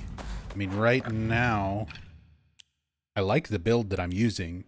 I just need weapon restoration, durability. Need that Otter. Rabbit. Do I even have Rabbit? Yeah. Heavy. Oh, the counter after dodging? Nah. I don't consistently land enough perfect dodges. And when I do, I don't always want to counterattack. It's too situational. I want Omamoris that I'm like more consistently getting value out of. Not things that are cool for like a little situation once in a while.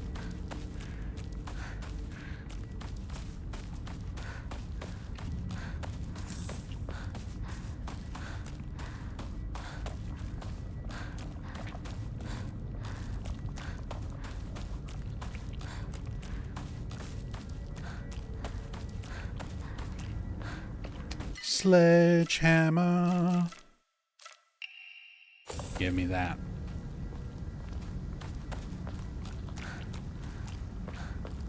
Your build has easier perfect dodge, Omamori. You're playing a different game than me, Jado Kingu, so I don't want to hear about your build. You're playing no hit, I'm a pro, lost in the fog, nothing hits me.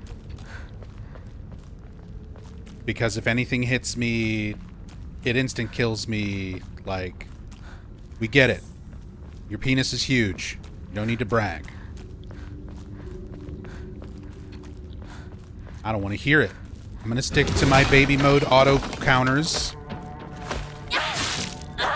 until I start speed running the game and doing challenge runs.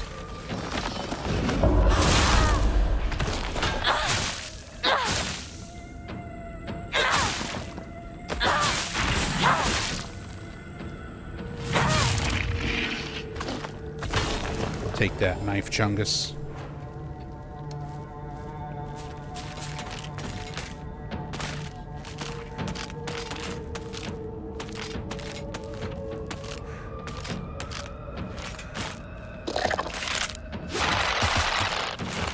That still hit? What?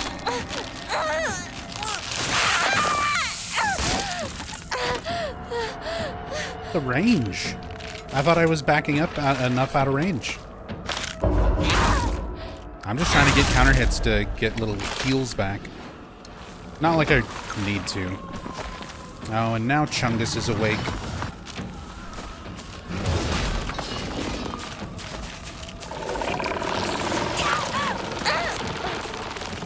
Forget all of this.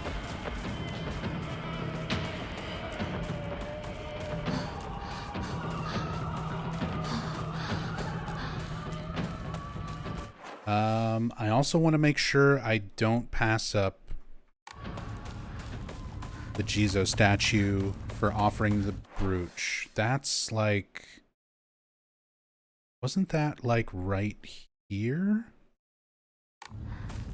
I thought that was one of these little parts right next to Hinako's house.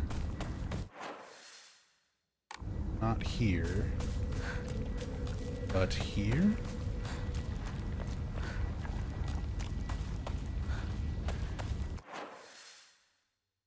This little part? Or is it this little part up here?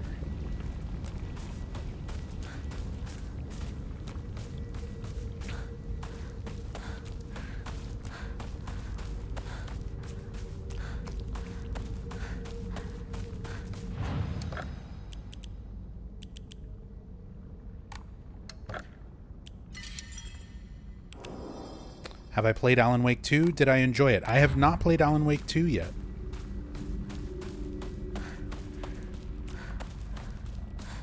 I liked the first one.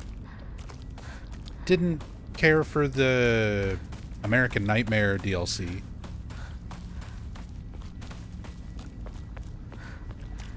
But no, I have not played Alan Wake 2 yet. I have also not played Control, which ties into the whole universe. Alan Wake multiverse.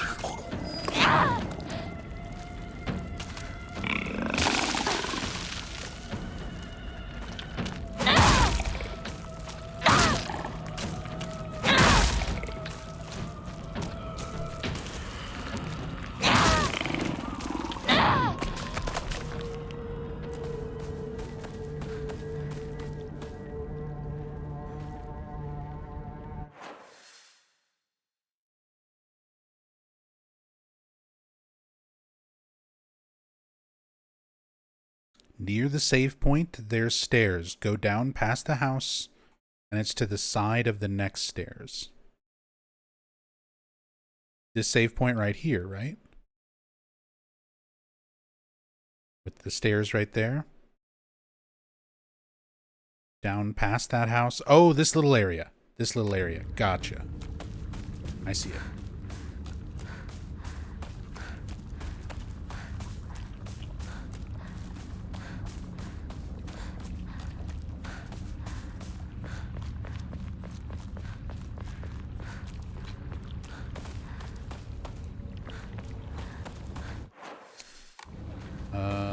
Not here.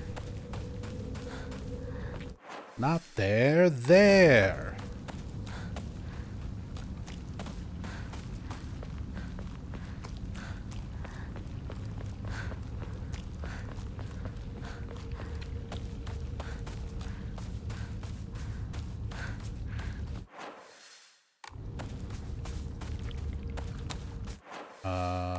No, this one up on the right.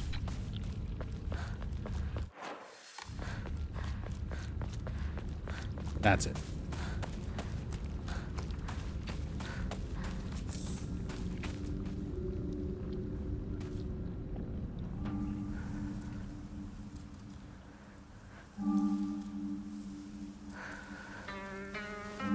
こんな素敵な贈り物をありがとうございます。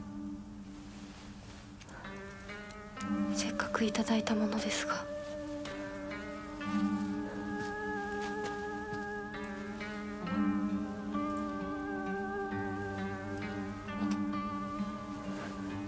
私がこれを受け取るのにふさわしいかどうか考える時間が欲しいのです。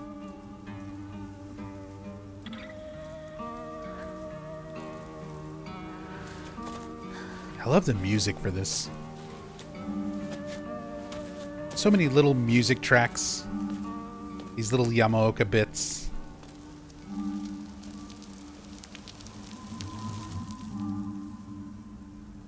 Great OST.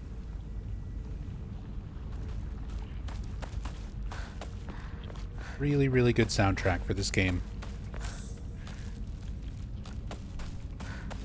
Even if I didn't like any other aspect of this game, this would still be a soundtrack that I just, like, listen to.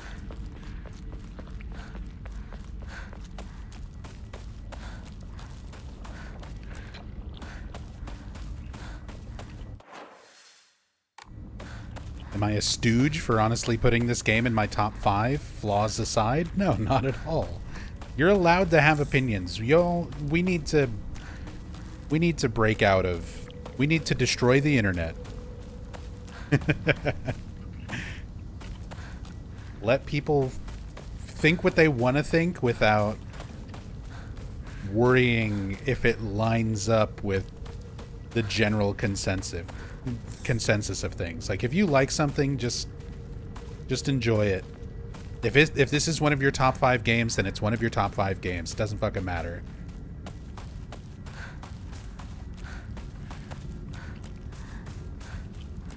Like, we need to destroy the internet. Nub Zombie 2025. Sorry, it's true. People care way too much about what other people think. It's always just been a part of human nature.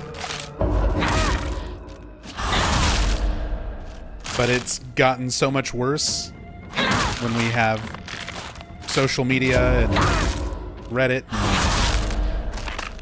You constantly have, whether you like it or not, an idea of, like, the general things that people like or dislike in any given community.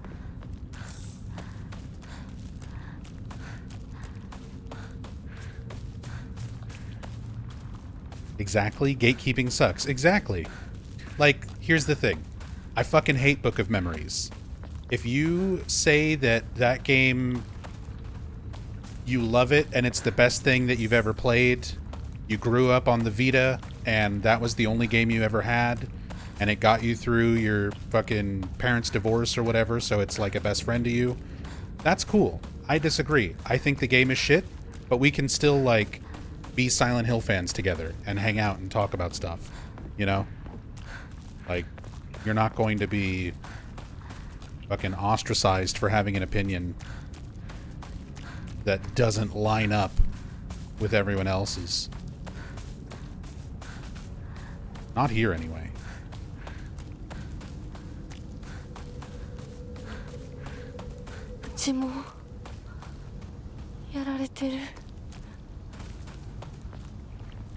It's funny because I've gotten so many people who already have come at me for some of my negative opinions towards Silent Hill F.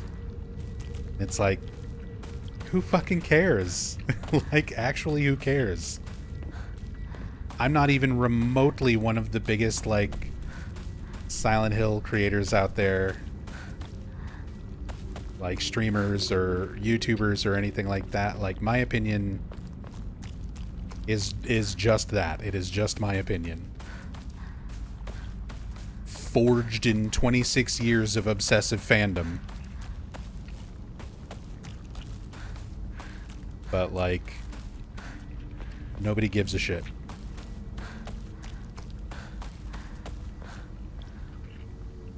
Alright. My sword is purified. My brooch. I've heard that word pronounced both ways, and I don't know how stupid I sound saying either one of them.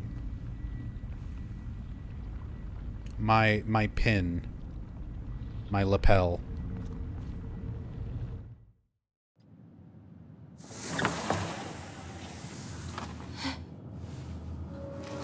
We've given up the thing. We've purified the sword. We should be good for this ending.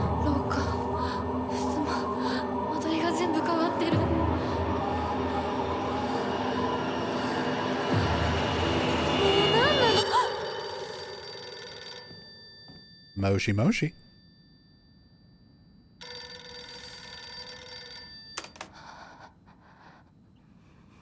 Moshi Moshi. 清水さんのお宅でお間違いないでしょうか。岡本水産でございます。毎度ごひいきに預かり誠にありがとうございます。Motoi Okamoto. Motoi Okamoto.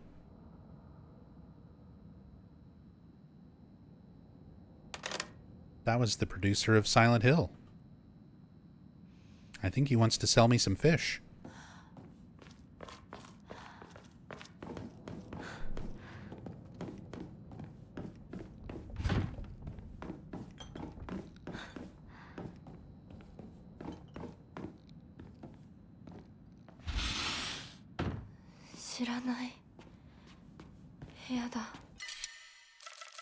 Okay.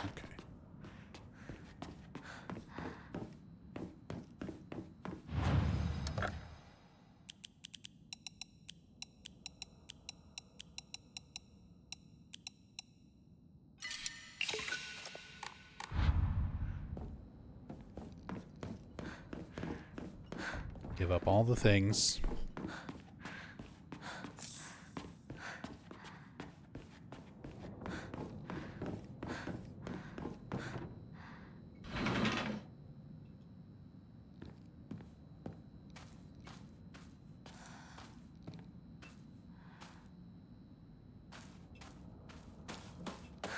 Personally love Silent Hill Downpour and have it near the top with 1 and 3 as my favorites. And while it sucks to have been have people constantly tell me how garbage it is, ultimately I don't let other people make me feel bad for what I enjoy. That's all that matters. Like, if you enjoy something, don't let people take away your enjoyment of it. And a lot of times that's why I try to do the in-depth analysis, like in-depth playthroughs and lore videos and everything that I do, even around the games that I personally don't like. Because even if something is not my personal favorite, I still try to give the same amount of respect and dedication towards, like, knowing as much as I can about these games to share with others who are fans of them.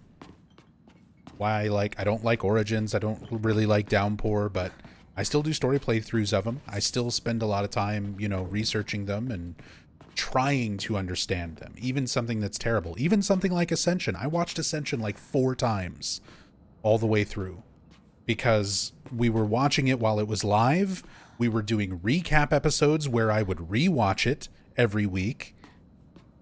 And then I rewatched it all again when the series finished, and then I rewatched it all again for the what if scenarios.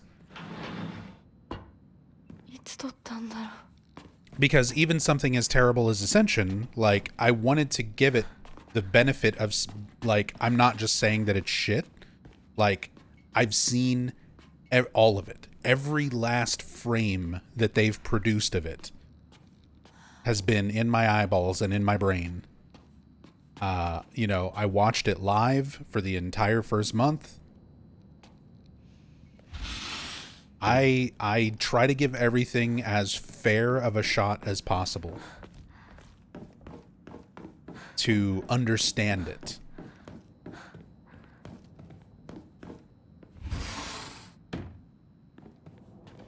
And to share with others.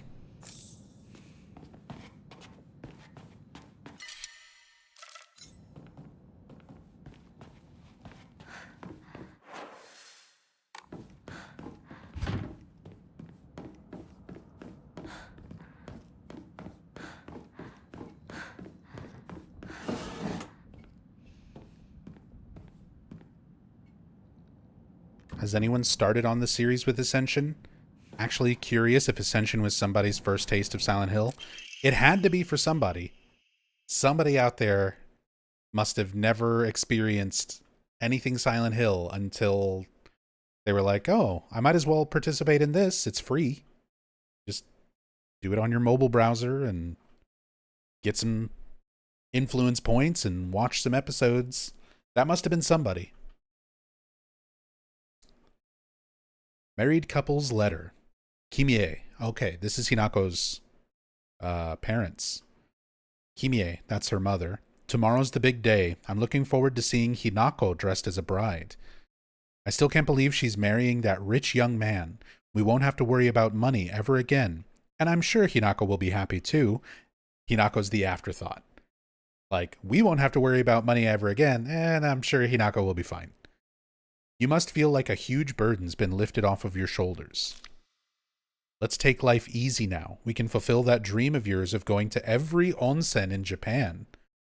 Dude, what a pilgrimage to undertake. Every onsen in Japan. Even in the 60s, there was a lot. Imagine trying to do that today. If there are any other wishes you want to come true, just say the word. It's Mom's handwriting from here. Kanta, my dream is to hear you say such sweet words to me directly, not on paper. Yeah, I mean, I get it. They're at least showing kind of the human aspect. Like, the parents are not purely monsters. The friends are not all assholes. These New Game Plus playthroughs, I like these notes that give context to all the characters. They are very multifaceted. And I like that this sort of stuff is in there as well. That the dad is more focused on himself. He's more concerned with, like, we don't have to worry about money. Hinako is an afterthought. He seems like he's trying to do it for his wife. He's trying to convince Kimie, like, this must be a huge burden lifted from your shoulders. Even though it is more for himself than Hinako or his wife.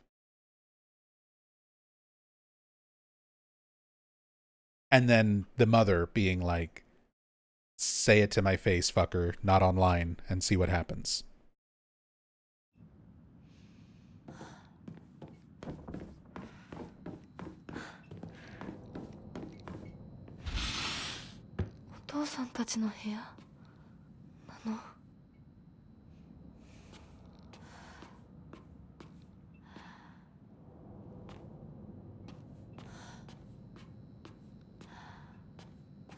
Hinako's a very abused individual. I'd put her up with Angela and I'd defend that stance.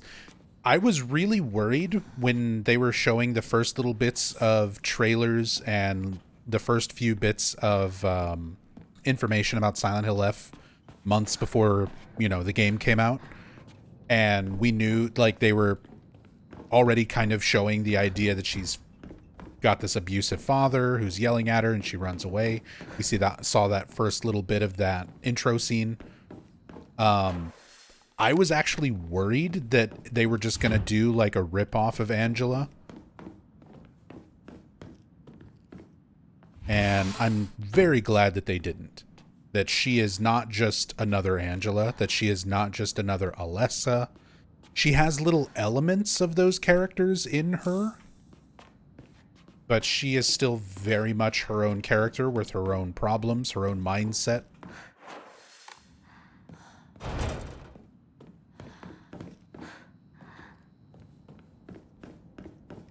Her own ways of like coping and dealing with things in her life.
私のうちどうなってるの?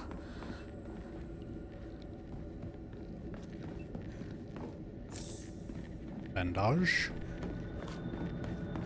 Oh yeah, I forgot to mention. I was talking before the stream during our little startup,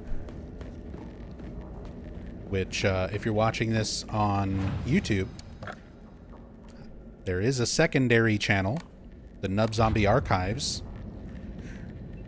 There's a link to it if you click on home when you're on the Nub Zombie channel and scroll down to the bottom for related channels.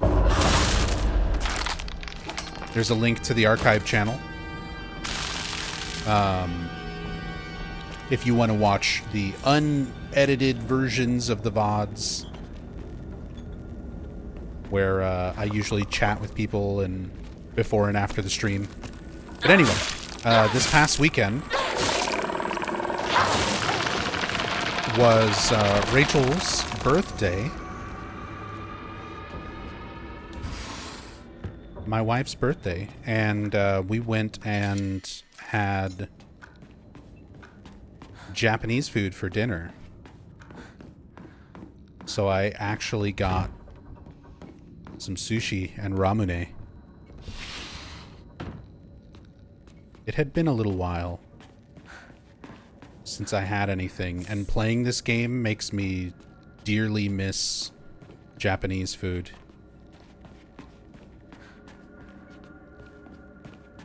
It was a good night out.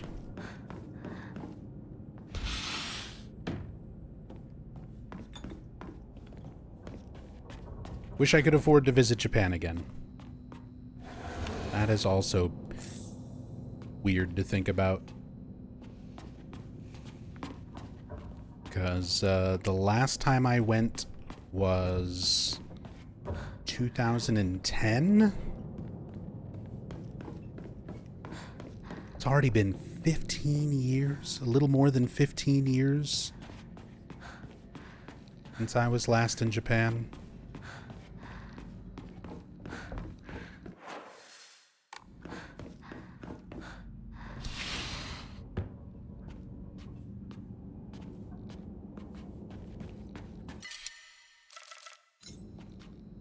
Planning a trip to Japan and Thailand in spring? Proposing to your girlfriend there? She doesn't know. Well, hopefully she doesn't watch my streams.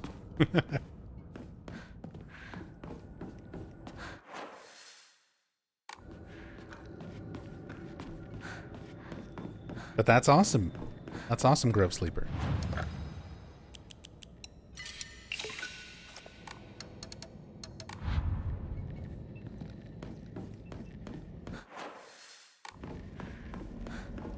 How many bandages do you need? All of them. I don't know what to expect. We're going for a whole different ending. It's probably going to be a different boss based on the other endings I've gotten. Maybe that boss will be a pain in my ass. Maybe I'll need 18 bandages when I get there.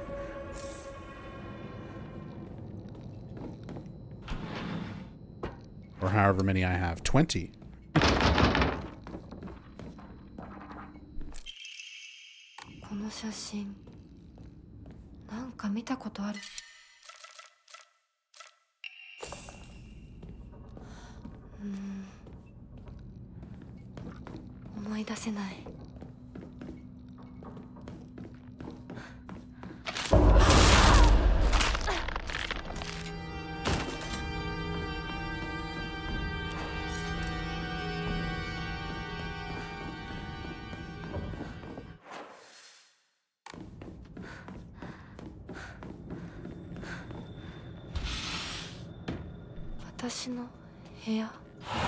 私はそういうものだと思って生きてきたから。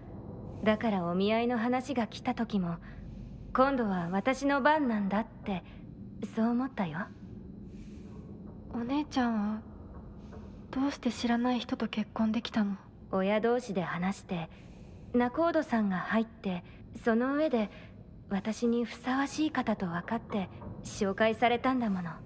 出会うのは初めてでもきっと仲良くなれるって確信があったわ。恋愛結婚も素敵だと思うけれど、恋は盲目。籍を入れた後に相手の嫌な面に気づいても遅いのよ。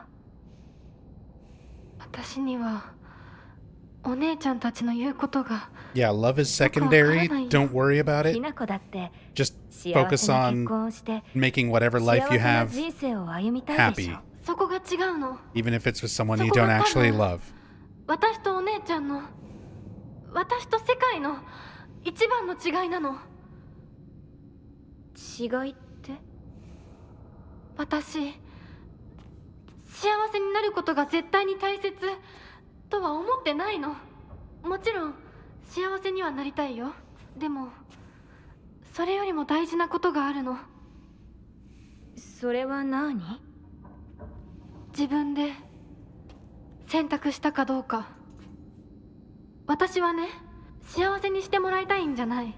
自分で選んで幸せになりたいの。たとえ幸せになれなかったとしても、自分で選んだ結果はとても尊くて、私には価値があるように思えるの。みんなが女の幸せと呼ぶもの、頼もしい旦那様と大勢の子供たち、そういうものと生涯無縁になるとしても構わない。私には幸せになれるかどうかよりも、自分で運命を選べたかどうかが大事なの。私には綺麗事に聞こえるけれどね。でもひな子の言うことが間違ってるとも思えない。あと100年、いやひょっとしたらもう少し早いかも。どんな結果だろうと、自分で選んだ結果ならそれが幸せだとそうと言える時代がきっと訪れると思うわ。お姉ちゃんはその世界には行けないけれど、ひな子は行けるといいね。どんな結果だろうとも、自分で結果を選べることが幸せ。自分で選べなかった結果は幸せじゃないんだ。誰にも操らせない。私の選択は。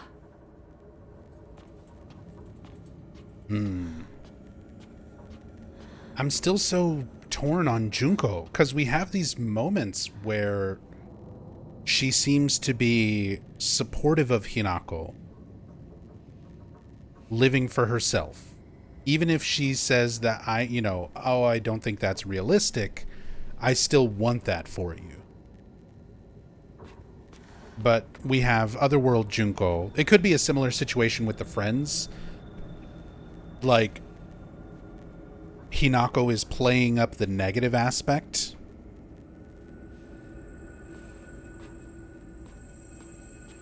More in her mind than Junko actually feels about the situation in reality. Project from art class. My future self. Shimizu Hinako. The canvas is blank. But even now, imagining the countless possibilities of what I could fill all this blank space with makes me excited.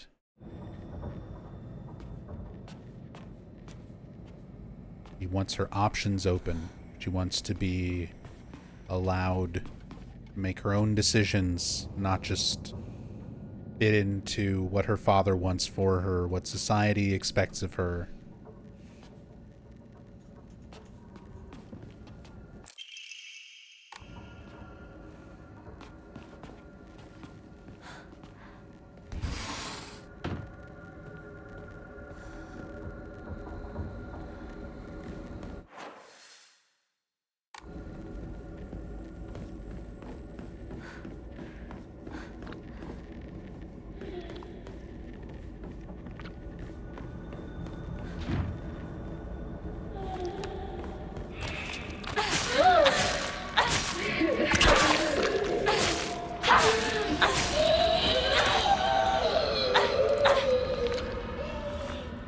You're dead already?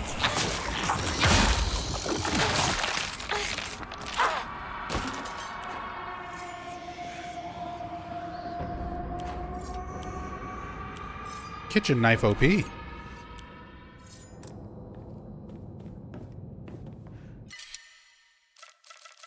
Knives might actually be the best weapons in this game. In terms of just straight up DPS. And as long as you have Otter to keep repairing them, I want to try a run where I just use like knives and sickles with the Otter and just keep repairing them over and over.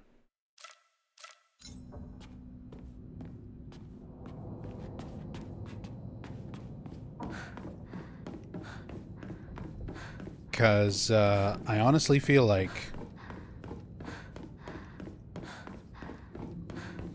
they're really, really good.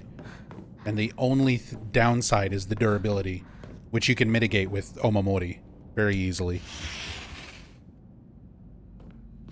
昔これで遊んでた。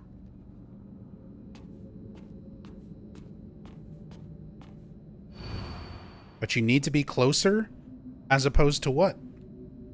As opposed to what? It's not like anything in this game gives you a huge amount of range.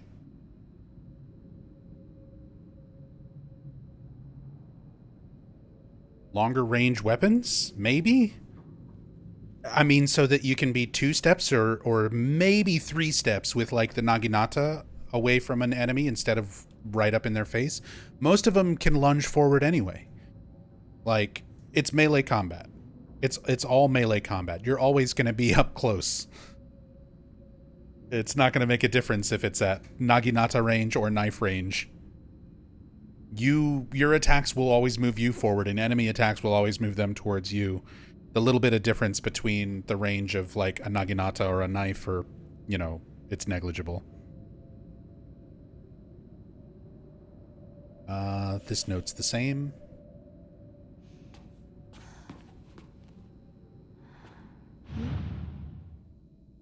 There is a spot.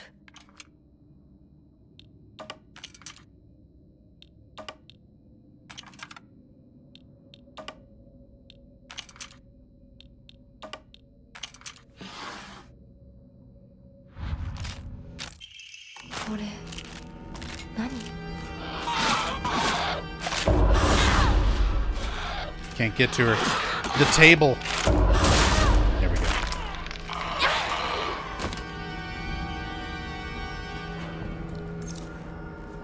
sanity back. Drink some Ramune.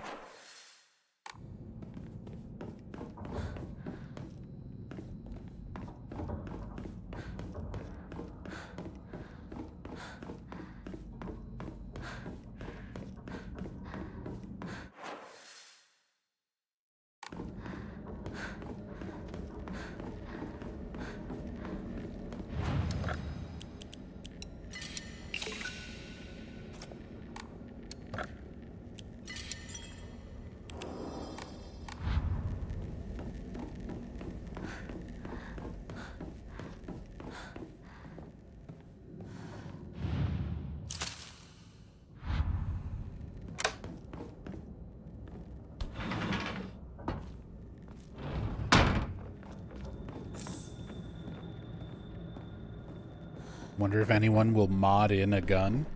People have already modded out hit stop.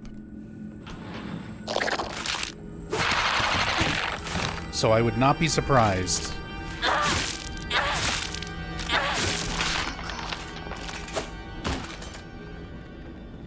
I would not be surprised at all if somebody mods a gun in somehow.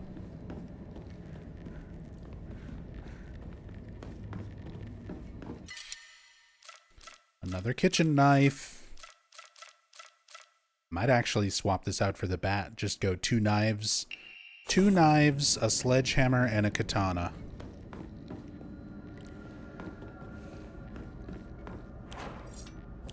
So now it's like, okay, time to repair the katana. I have my otter equipped, right? Yeah. Need to repair the katana, need to repair the other knife, so we'll use this knife.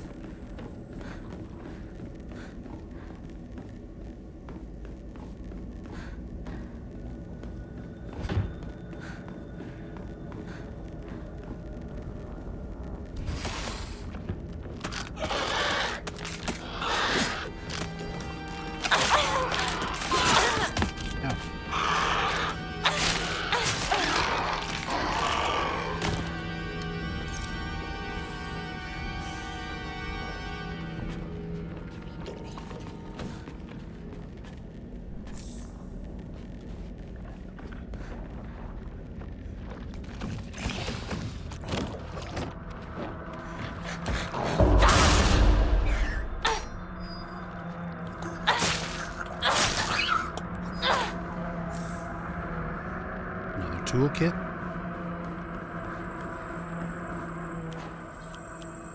See, that's already repairing the other things.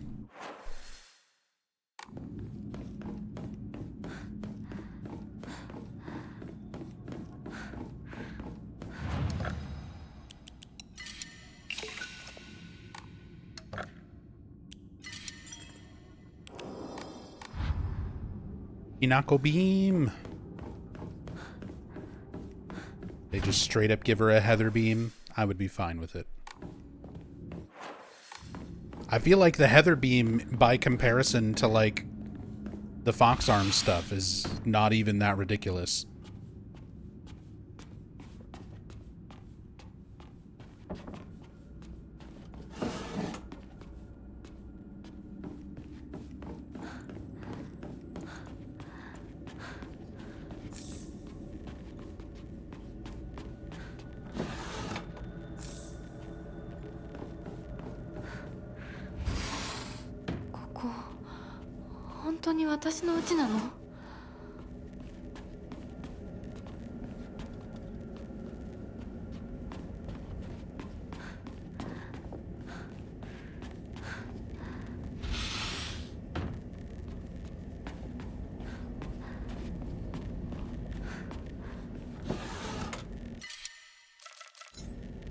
Sexy Beam was at least a silly extra, only in New Game Plus.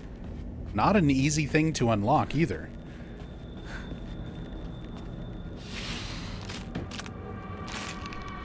It's not like you instantly got Heather Beam.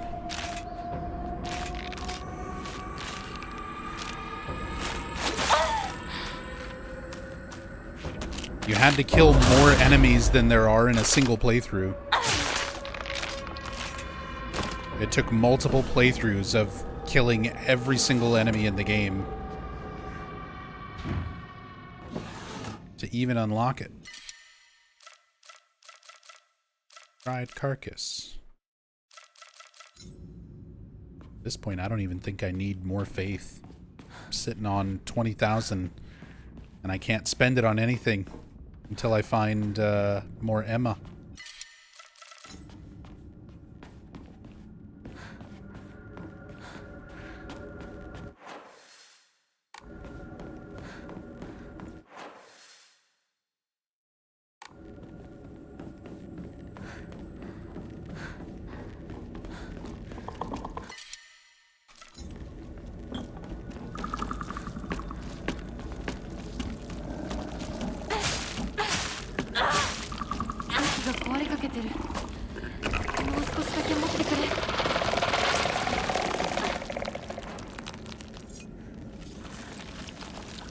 Alright, so now that this knife's almost broken, switch to the other knife.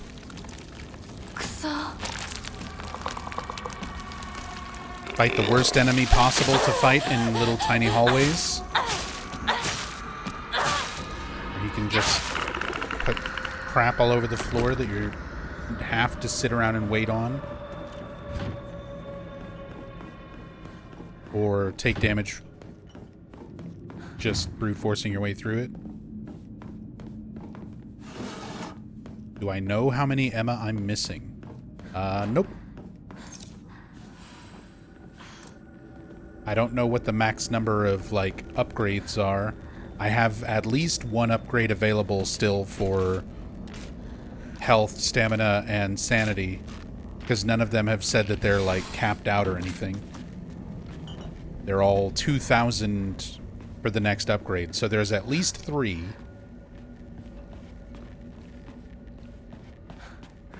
And probably more than that if I were to guess.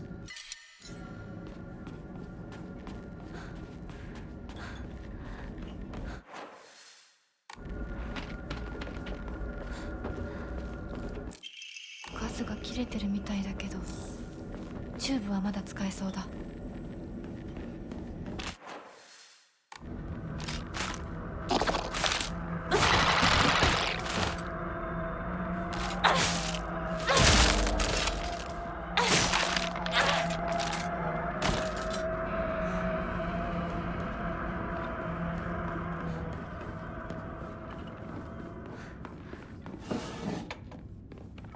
Knife is so strong, where can I find DPS info? That I don't know.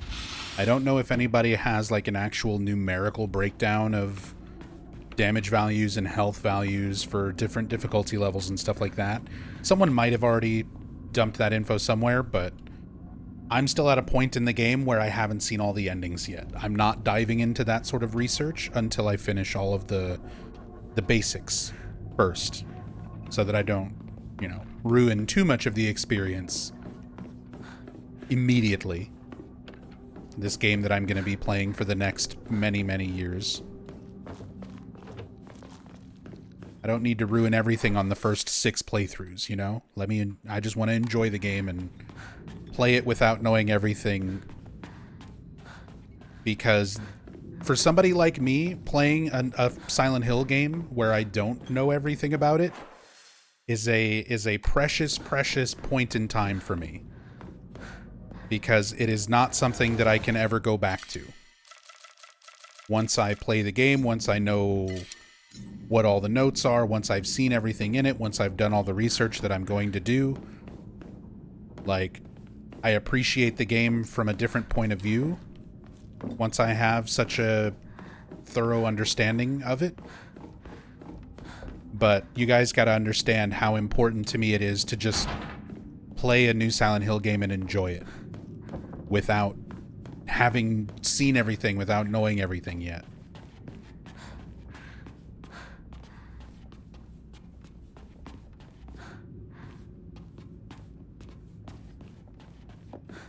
It's something that I only get for a very short amount of time.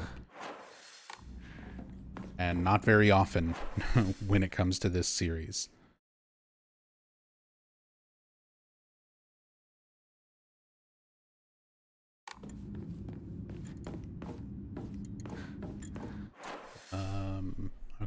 went through all of that.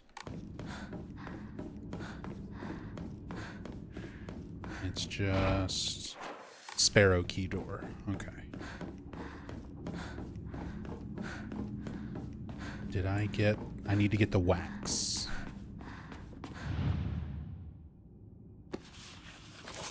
Watashi no nikki? 何か入ってる。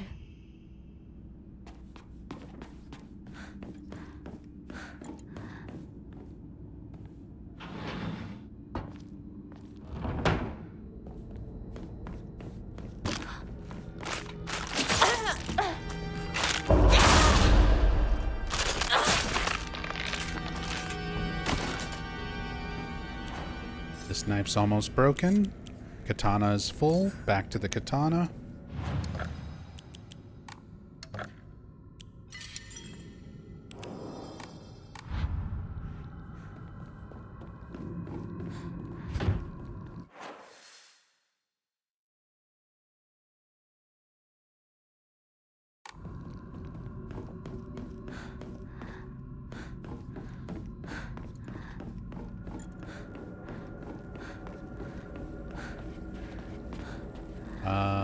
Everyone except for Hinako.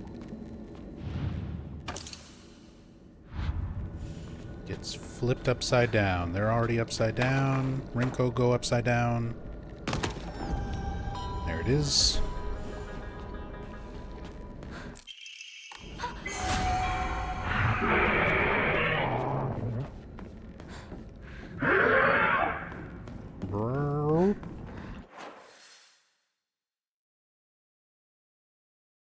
And go melt the wax.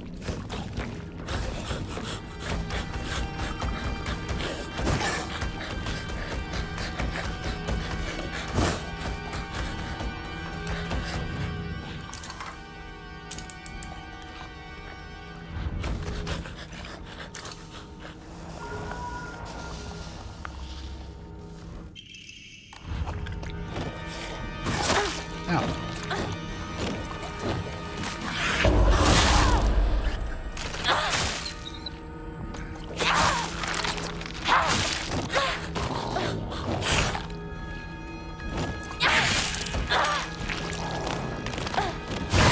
Oh, he just shimmied around that corner.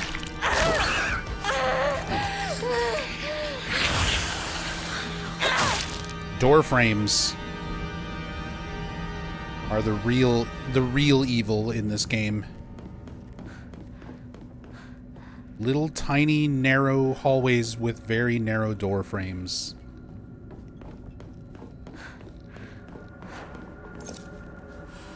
The actual worst enemy in the game.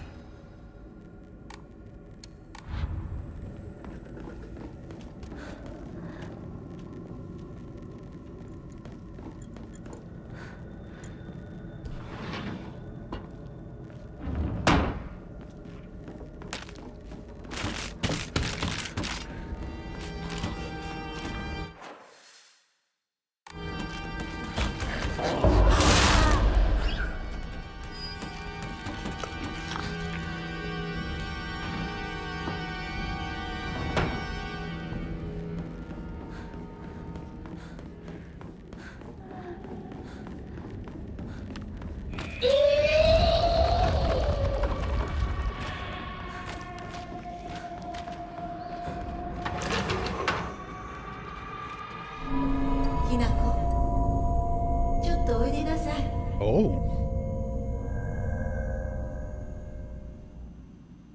Kimie. お母さん。お母さん、ひな子の誤解を解いておきたいの。誤解って？ひな子はお母さんのこと、お父さんにいつもいじめられてるって思ってる？そんなこと。確かにお父さんはちょいと短気な人だけど、娘の前ではいい格好がしたいだけの照れ屋な人なんだよ。あんなに怒鳴ったり物を投げつけたりしてきたのに。お父さんはね、 What about when he threw a knife at me? ずっと夢があったの。自分と友達で小さなお店を持ちたいって。夢？そう。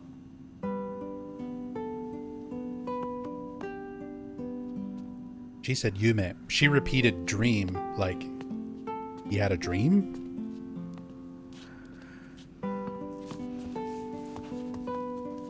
Japanese dialogue does not actually fit the お父 subtitles. さんには Like, it's 仲のいい close お友 enough. You 達 still がいてね understand the story, but it is not 船に乗っていた頃からかな。 a 弟み very たいに可愛いって direct いつも translation. 言ってた。でもね、何かあったんだろうね。急にお父さんが貯めてたお金全部持って逃げちゃった。きっとどうしようもない理由があったんだろうね。 I like 悪 the い人 song. には見えなかったから。お父さん、それですごく傷ついてね。荒れてた時期があったの。落ち着くといつも私には謝ってくれたよ。でもね、子供には That classic 弱い Yamaoka 父親の Silent Hill 姿を bell 見せたく sound. ないからって。男の人はプライドが高いから。だからって家族を傷つけていいわけがない。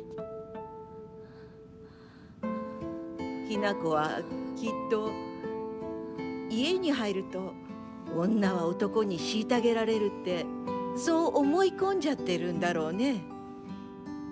でもね、あんたが思ってるほど女もお母さんも弱くはないんだよ。お父さんなんて娘の前ではかっこつけて威張ってるけど、あんたたちがいない時は全然違うんだから。以前お母さんとお父さん大喧嘩したことがあるの。知らない。そんなことあったの？お母さんお父さんが謝ってくるまで徹底的に無視してやったよ。あんたたちがいる前では普通に振る舞ってたけどね。おかずもお父さんの嫌いなものばっかりにして、お茶に雑巾の絞り汁入れてやったこともあるの。お母さんが信じられない。お父さんたったの3日で音をあげたよ。あんたと純子が寝静まった後、そこにベターっと土下座してね。お父さんが本当に？そうだよ。私とお父さんが本気で喧嘩をしたら、お父さんが私に勝てるわけないじゃない。でもね、それは私たち夫婦の話。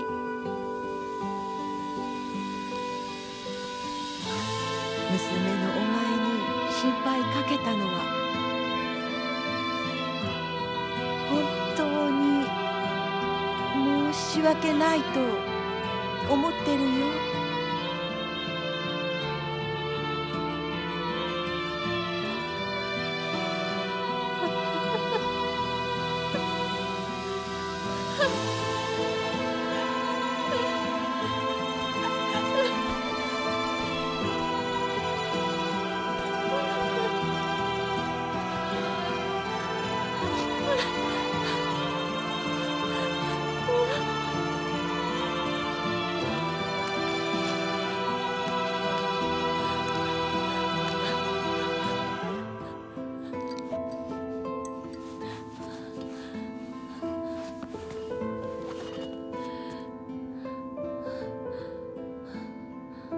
話してくれてありがとう。お母さん。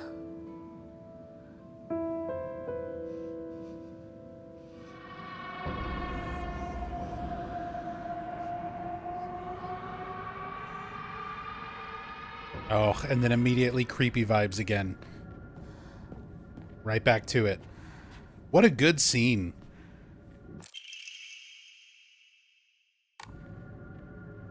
Love that scene. So, Livlin, I like the scene itself. Livlin had the correct response there. Relationship is healthy because we're mutually abusive. It still doesn't justify.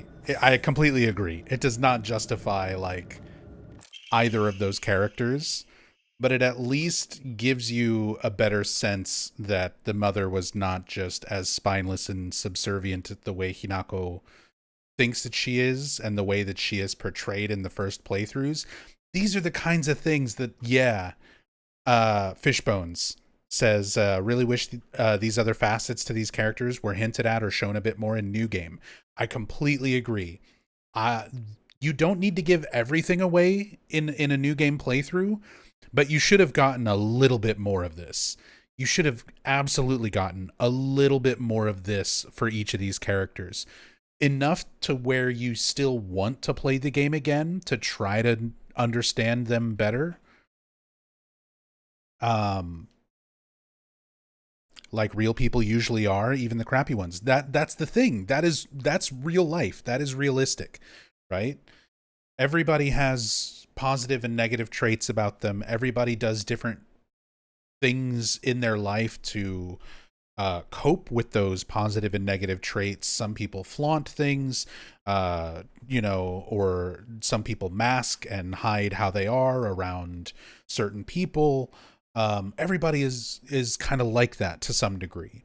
So the New Game playthrough, without any of this information, makes it feel like poorly written characters, makes it feel like badly written story, because everything feels so one-dimensional. Everything feels very surface level. You get a nice layer of depth to Hinako and all of these other characters in her story. Her parents, her friends, Kotoyuki, like even Kotoyuki, even the gods, even Oinari-sama, like in ending 3, like you're getting more perspective and layers to even the like otherworldly deities. That some aspect of that, even a small amount of that aspect, should have been more prominent in New Game to motivate players to play more. That shouldn't be stuff that is exclusively locked behind playing the game 4 fucking times in a row or whatever. I think a lot of people would have had a much better impression of this game on a first playthrough if there had been a little bit more of this in a regular New Game playthrough. Letter from my uncle, Kanta. I shall be brief and to the point. It is very unfortunate about Kimie. I'm sorry, and I understand why you would want her to go ahead with the surgery. Oh, right, the brain tumors. But surgery can do more harm than good. Remember how Mother never properly recovered after hers. I understand how you feel, I really do, but please reconsider before taking on debt for an operation that might not even make her better. Wouldn't Kimie rather you tried to enjoy the time you have left together? Either way, you need to talk it out with Kimie first. Knowing you probably haven't said a word of this to her yet, have you? I can't cover the whole operation, but I'll send what little I have to spare. Buy Kimie something nice with it. Got it? Shotaro. Shotaro, the based uncle. Okay, so again, we're getting some more context. Dad didn't just go into debt because of the failed business. He wanted surgery for his wife, for Kimie. And was just trying to get money wherever he could, borrowing from his brother, Shotaro. And then eventually marrying off Hinako. Possibly Junko? Like, we still don't have a whole lot of the circumstance behind Junko's marriage. If that was for similar things. Or if that was the failed restaurant, like he paid off the restaurant debt by marrying off Junko. and he paid off the medical bills by marrying off Hinako, which is still pretty fucked up, you know? Like, at the end of the day, we're getting more layers to the story, but the story is still the same. Like, it's still a fucked up decision to, like, marry off your daughters for your own benefit, even if it was for, you know, kind of an understandable reason.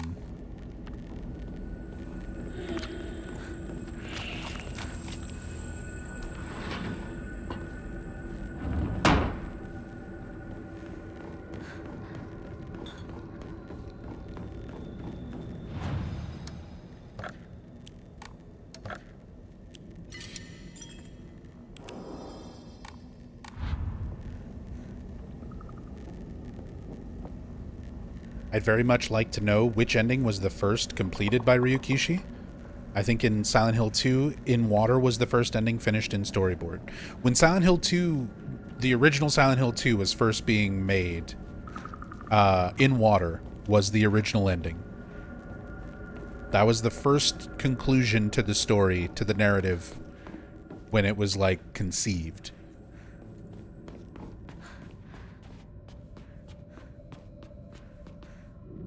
The other endings, like, came afterwards for the scenario writing. But In Water was the intended ending for Silent Hill. Not intended, because, like, the devs have gone on record saying, like, there's no canon ending for Silent Hill 2. There's not one or the other that is meant to be canonical over the others. But the story as it was written, the first ending written for that story was In Water. It's also Masahiro Ito's favorite ending.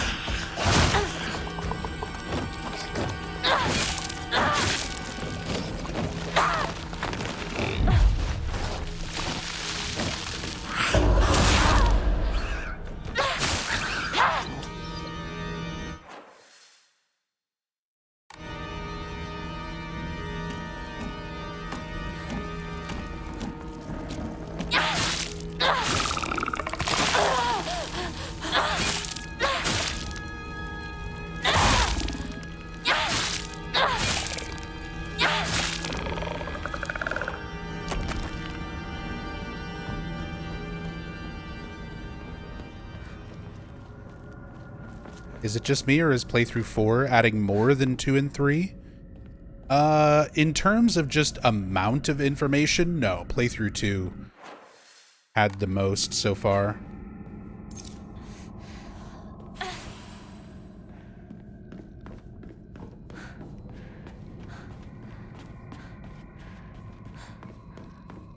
I think the notes in playthrough 3 and 4 are important. Like, they definitely add a lot. They're significant. But there's a lot of significant stuff added in your first New Game Plus playthrough, your second playthrough. On top of that being your first time seeing all the alternate scenes, all the new scenes. I was kind of hoping there would be more variation in the cutscenes for playthroughs 3 and 4. I'm kind of sad that most of the cutscene changes only happened in your first New Game playthrough. And for 3 and 4, it's like mostly notes and a couple of scenes. And the scenes that have been different for like 3 and 4 have really only been right here at the end. Like right here from the Hinako house onward. Shimizu house onward.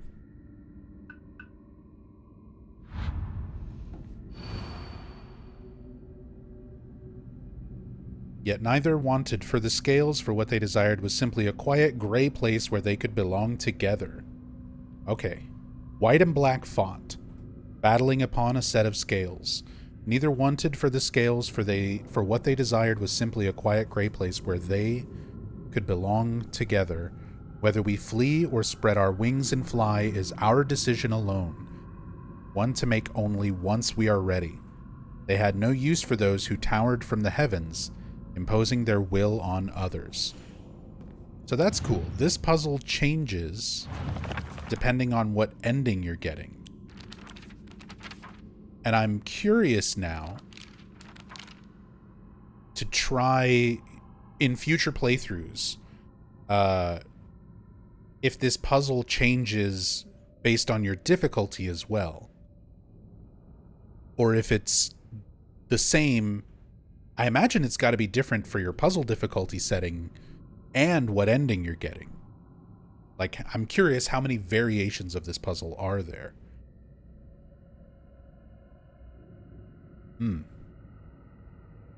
White and black font. Last cutscene added another journal entry. Did we get an update on Mom and Junko? Thank you.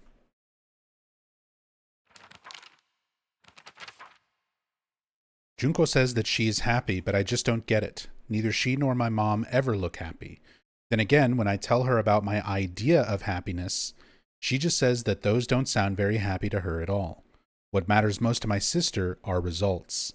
What matters most to me is choice. Even if it's what makes my sister happy, if I can't make my own choices, then I will be unhappy forever. But if what makes me happy doesn't give my sister the results she wants, then she will be unhappy.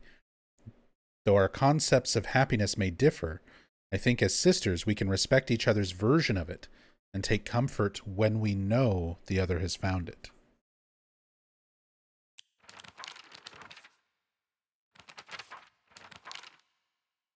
Why did my mother even marry him in the first place? How could anyone possibly call themselves happy having to spend their entire life with someone like him? Mom once told me a husband and wife support each other for the whole of their lives in sickness and in health. You see, it took me a long time to recover after giving birth to you. I caused your father a lot of trouble with my mood swings, but no matter how much I complained, he stood by me through it all without so much as a frown. I know he may not have turned out to be much of a father to you girls, but all in all, he's been a good enough husband to me. I don't know. That sounds a lot like Mary telling Laura, I know James is surly and doesn't laugh much, but underneath he's a really sweet person. Oh yeah, and then he murdered me.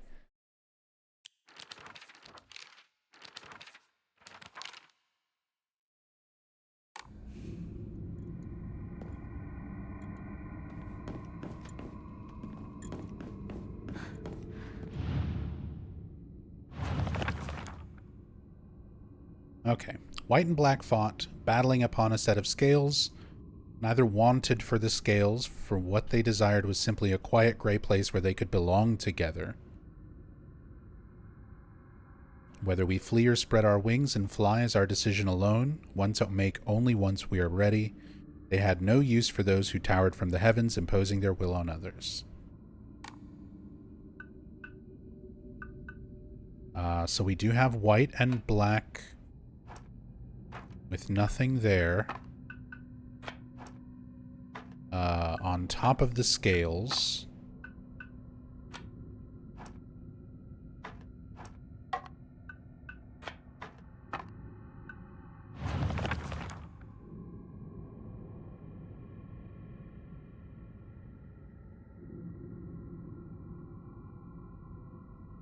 Which could be the white and black waves, or it could be the white and black birds.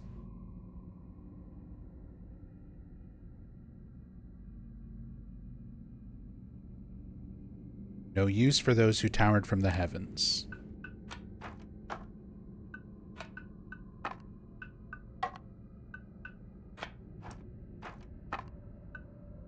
Neither wanted for the scales, so maybe no scales?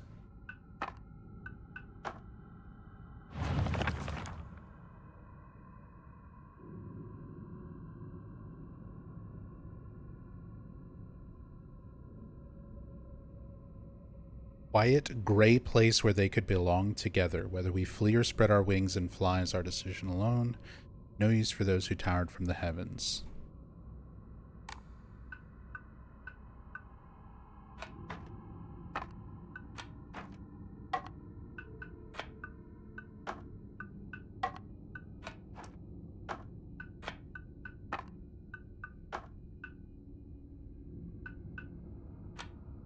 It seems like scales are going to be at the bottom.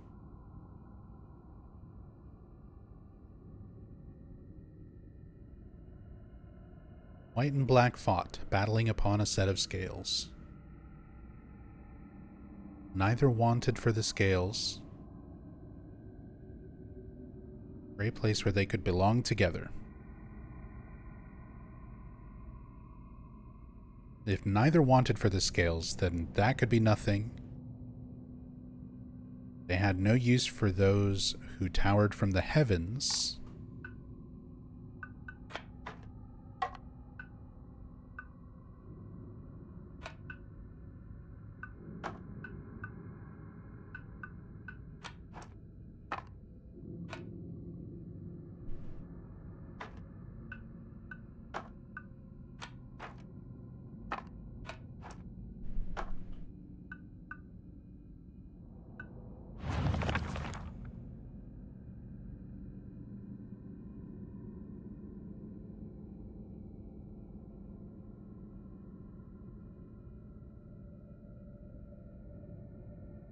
Whether we flee or spread our wings and fly is our decision alone.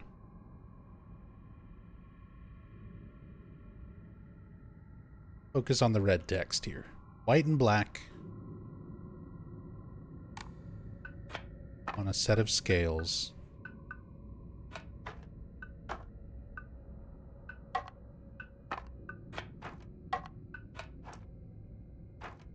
No fox. No sword.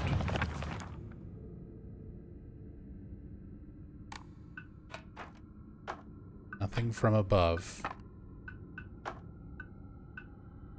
Just not sure what side the birds might go. It seems like there wouldn't be anything above or below. Neither wanted for the scales, which makes it seem like there shouldn't be scales. And no use for those who towered from the heavens, imposing their will on others. That could also be the fox.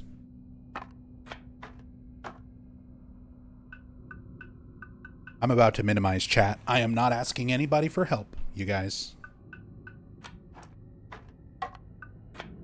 I appreciate trying to post your thoughts in chat, but that is not what I want. I want to solve the puzzle. White and black fought, battling upon a set of scales. Quiet gray place where they could belong together. Quiet gray place makes it seem like it should be nothing.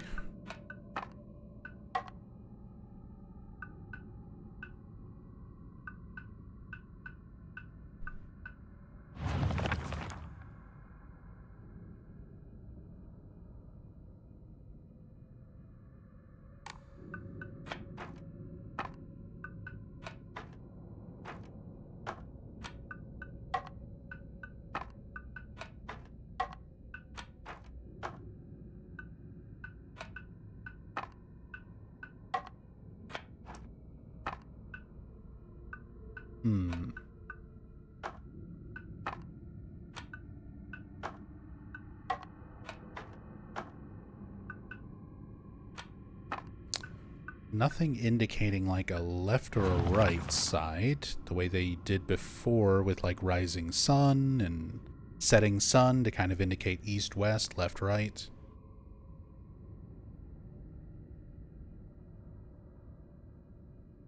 This is one of those ones where you kind of have to run through, like a lot of the other puzzles. You can overthink it because there's multiple interpretations. White and black fought, battling upon a set of scales. You've got white and black represented in the birds. You've got white and black represented in this. The waves, clouds, again, imagery that I'm not even sure what it's supposed to be, which comes up a lot in these puzzles, where it's like some icons' imagery is more obvious than others. Then it also mentions battling and fighting, which could be the swords. Quiet gray place where they could belong together. Quiet gray place seems like it would be like nothing.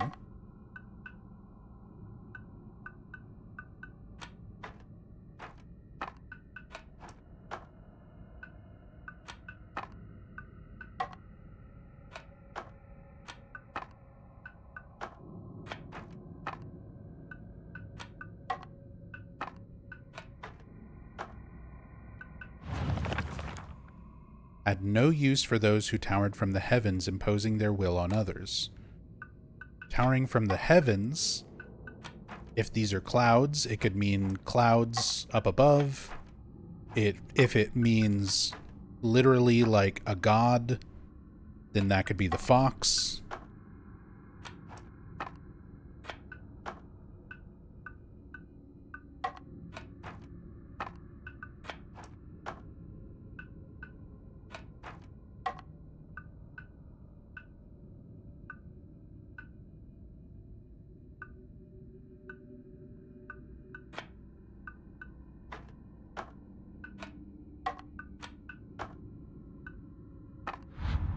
Okay, there we go. でも何の話だろう。 Again, just multiple ways to interpret the imagery that they give you. You just have to try every train of logic for each way to interpret every part of these puzzles. The crest puzzle for the mural is the same way. The scarecrow puzzle is kind of similar, where they have ones in there that can sort of be interpreted kind of as what they're explaining.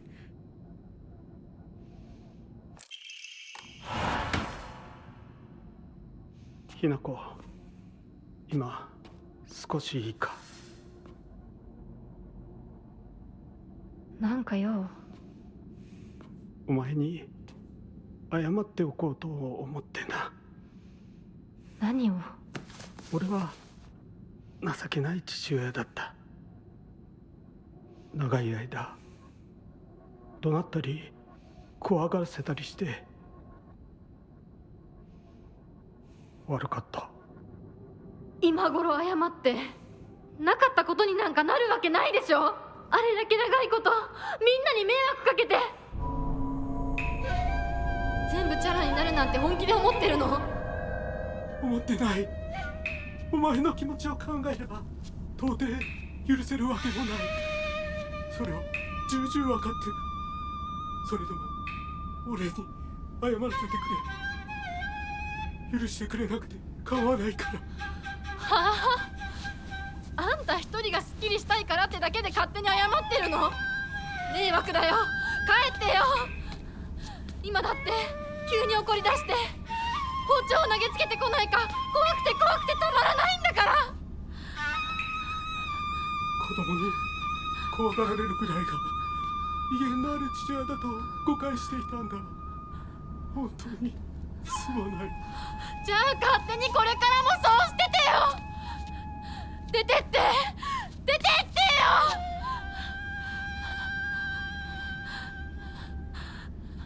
それでもお父さんは謝ってくれてる。許す許さないは私たちの勝手だけど、お父さんの謝りたいっていう気持ちまでも無限にはできないよ。お父さんの都合なんか知らないよ。家族だよ。それでもお母さんに聞いたでしょ。お父さんが裏切られて辛い目にあったって。辛い理由があったから乱暴も許せっていうの？そんなのまかり通らない。そう、まかり通らない。Everyone's got problems. That doesn't justify you dumping your bullshit onto others, even if they are your family. Especially if they are your family. 家族の縁は切れないんだよ。だから許さなくてもいいけれど聞いてあげなくちゃ。お父さんの気持ちだけは受け止めてあげて。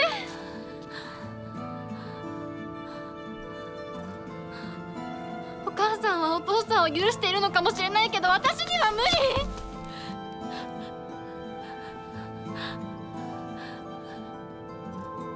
知ってる？私たちとお父さんは血がつながっているけど、お父さんとお母さんは血なんかつながってないんだよ。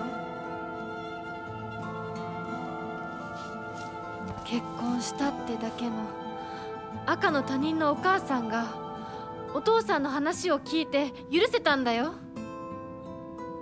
どうして血のつながりのある私たちが話も聞いてあげられないの？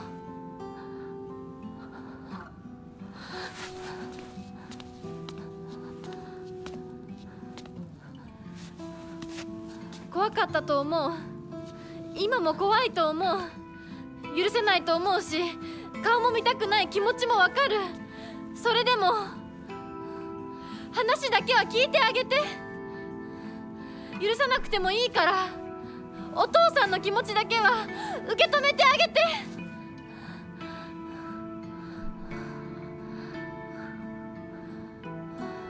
もし俺のせいで男というものに恐怖を覚えているならそれは誤解だ。俺はろくでなしだが他の父親たちは違う。俺とは正反対で琴行君は立派な青年だ。彼なら絶対にお前を幸せにしてくれる。付き合いの長い柊君立派な男だけどな。あいつにならお前をやれるとずっと思っていた。しかしそんなのは俺の勝手な決めつけで、結婚するもしないもお前が自分で決めて構わない。俺を許さなくていいから俺の呪縛から解放されて幸せに生きてくれ。今まですまなかった。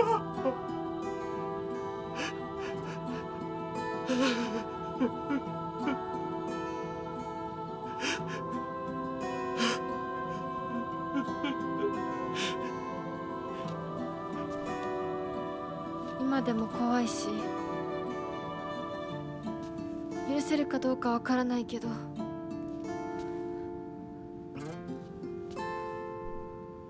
お父さんの気持ちだけは受け取ったから。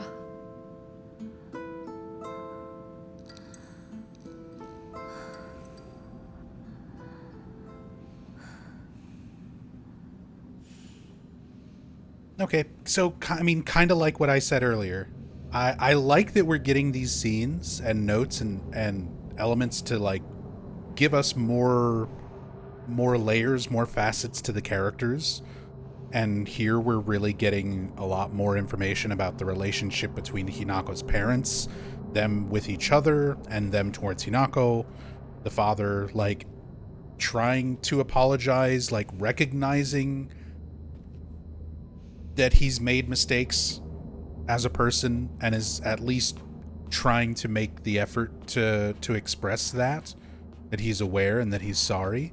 But like I said before, it doesn't really change much of the story. I'm still completely with Hinako on that one, where young Hinako, I should say, where it's like he can apologize all he wants, you still don't owe him anything. Like,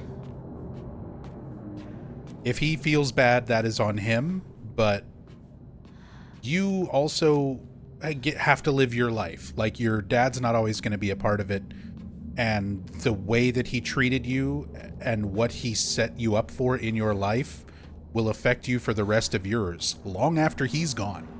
Like, you still have to worry about yourself. Like, if your life is ruined, an apology is not going to make things suddenly better or easier, like, in any way.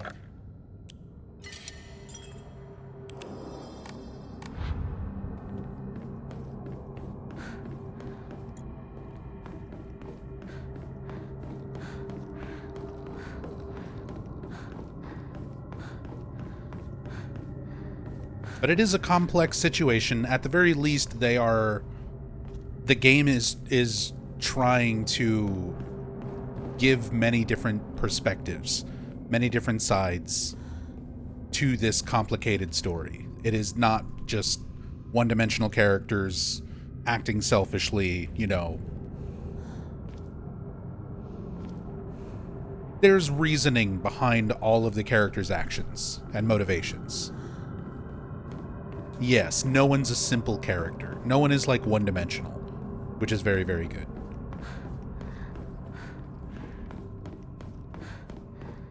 And the multiple endings are a good way of sort of expressing, like, different outcomes of that scenario.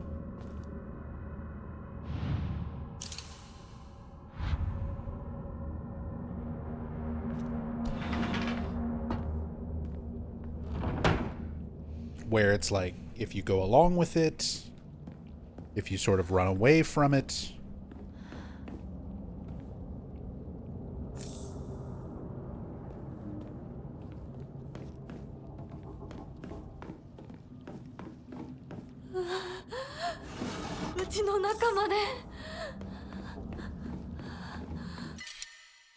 Have to ask yourself, why even apologize in the first place? Is it for Hinako or him? Based on the notes that we found previously, I agree with Hinako that I think it's more for his benefit than hers. He wants some moral justification for the difficult choices he had to make. And, you know, had to fuck up his daughter's lives. Not even just Hinako's, but Junko's as well.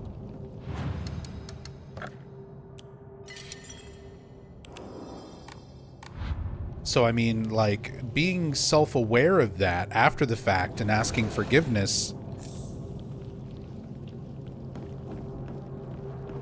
that's only going to help him. The same way we've read those notes. Oh, we've got a new entry on Ebisugaoka. I'll read that in a moment. But the same way we just read that note,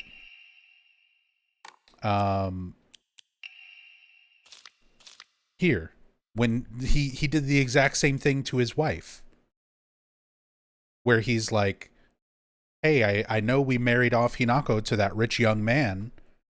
We don't have to worry about money, and Hinako will be happy too. Hinako is the afterthought. He is still looking out for himself first and foremost, not having to worry about money. Like, he hopes that Hinako will be happy with the outcome of things that he has chosen for her. But ultimately, the first thing that he talks about, tomorrow's the big day, looking forward to seeing Hinako dressed as a bride, can't believe she's marrying the rich young man, we don't have to worry about money ever again. It's still the money. More than Hinako's happiness. It's the money over Hinako's happiness. And then after that is his wife's happiness. Like, that is his order of priorities in this letter.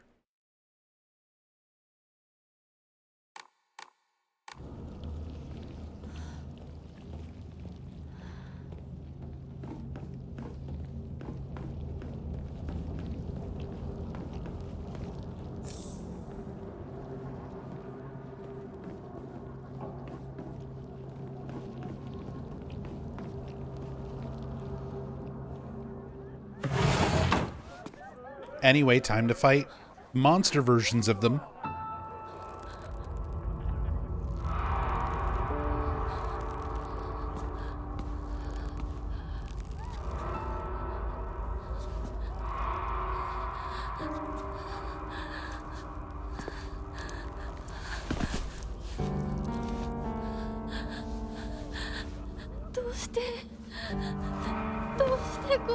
How?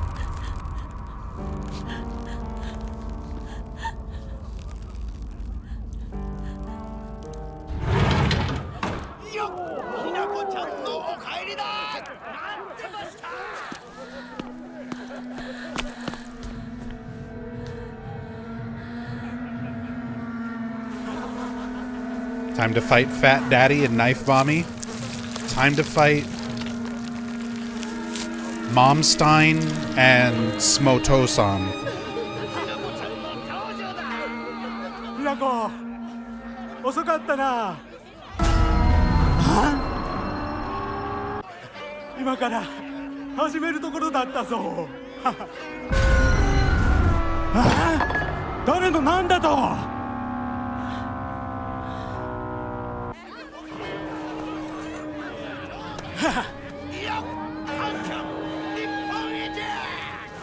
Always get jump scared by the hanging bodies. And outside of the new game ending, it's just symbolic. She's already let go of her friends. Now she has to let go of her parents. 包丁のさよ。どうぞご覧ください。よー。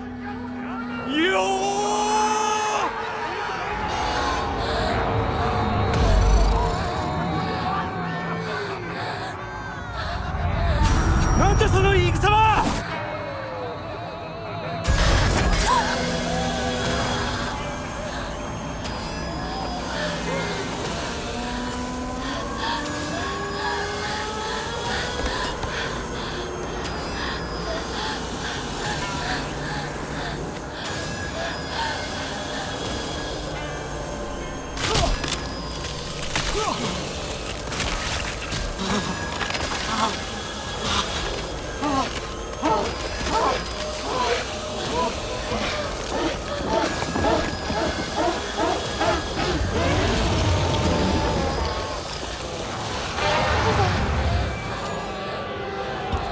お前たちは誰なんだ。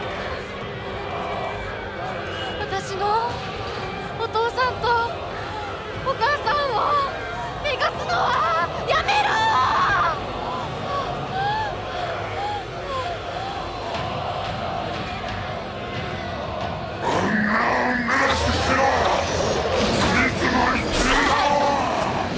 仕方がないよ。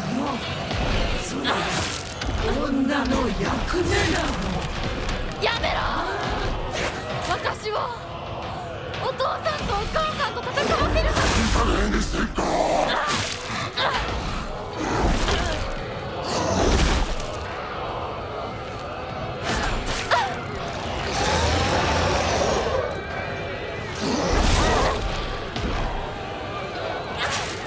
女のくせにその目は君は父親の態度だ。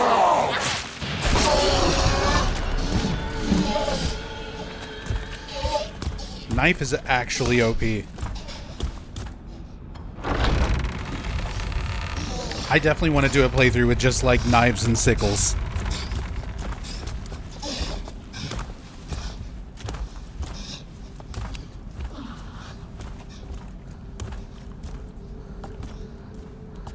As soon as I switched to the knife and the fight was over.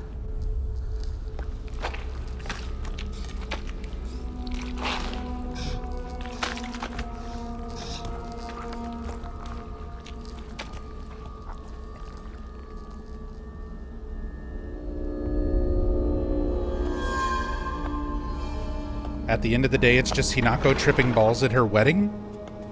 That's only if you take New Game into consideration. Only if you go off of the New Game ending. お父さん、お母さん。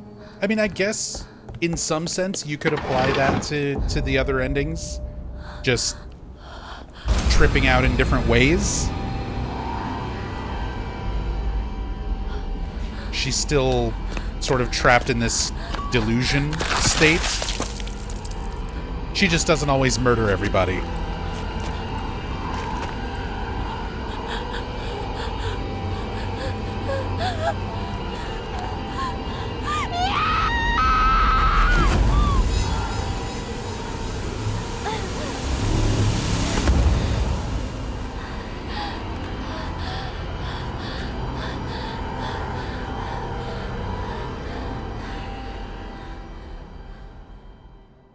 Is she tripping balls if you don't take the pills? So that is one of the big, like, interesting aspects so far. is clearly the delusion that Hinako is going through is happening regardless of taking the medication or not. So it's not solely the medication.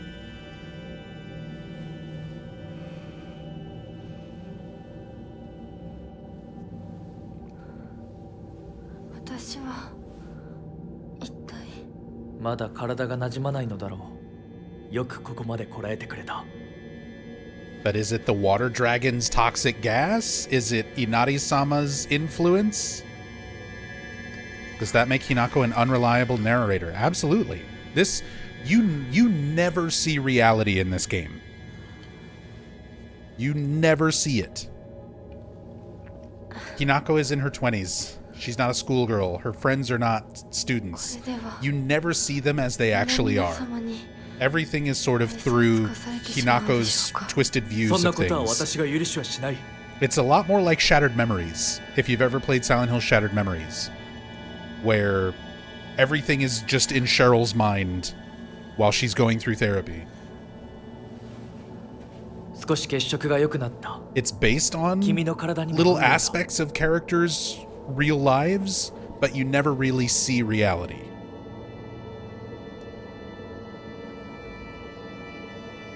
So you have to really kind of speculate on every little bit of information the game gives you. Every scene, every bit of dialogue, every way that a character presents themselves, every note, every journal entry, all of it can be questioned.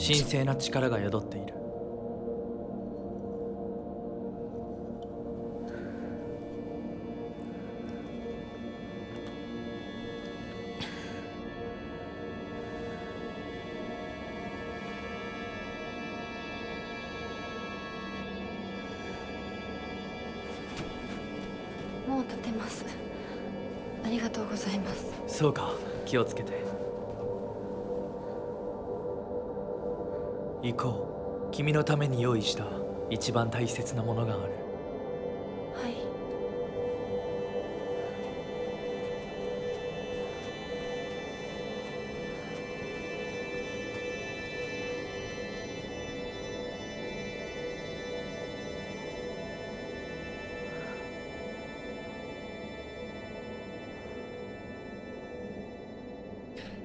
I am the werefox. See, I really love the Hinako, like the whole Shimizu house, that whole section, especially with these New Game Plus changes, the new scenes, is still like one of my absolute favorite parts. That might be my favorite part of this whole game, is the Shimizu house. It's close between that and the school.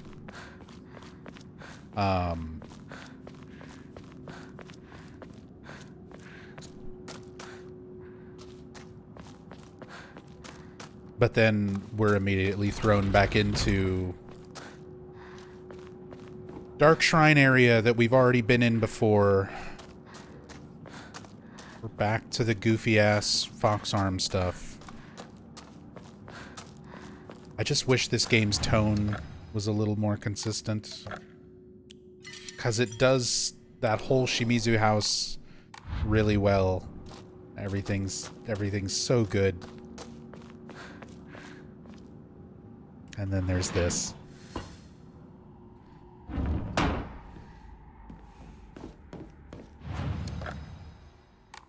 At least we get a fun puzzle.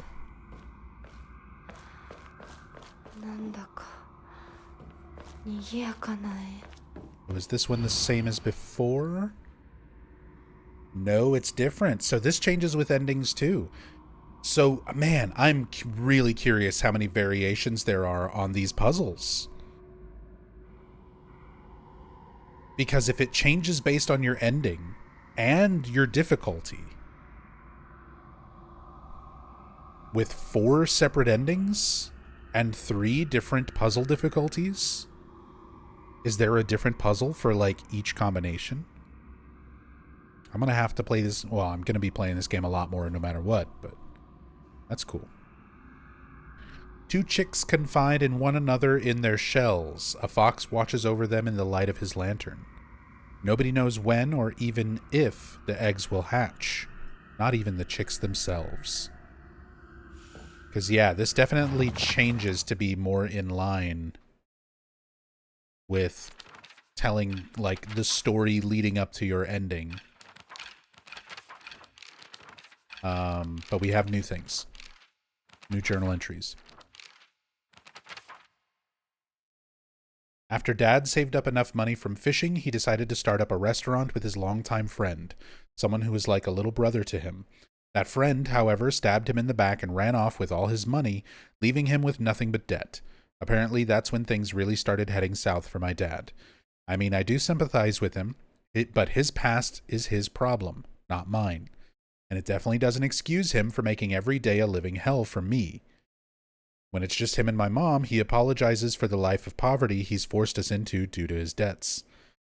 According to Mom, there's nothing more shameful in this world to a father than letting his daughter see his weak side. If he acts the way he does to me just to hide something as dumb as that, then I think I might just go crazy right now. This house is theirs. It has nothing to do with me. I was just born here. I may be Hinako, the little bird, but I have wings of my own, and if he doesn't care about how I want to live my life, then I'll just spread my wings and fly away. Spread my wings and fly away. Wherever I choose to go will be entirely up to me. We're going to get the Space Jam ending.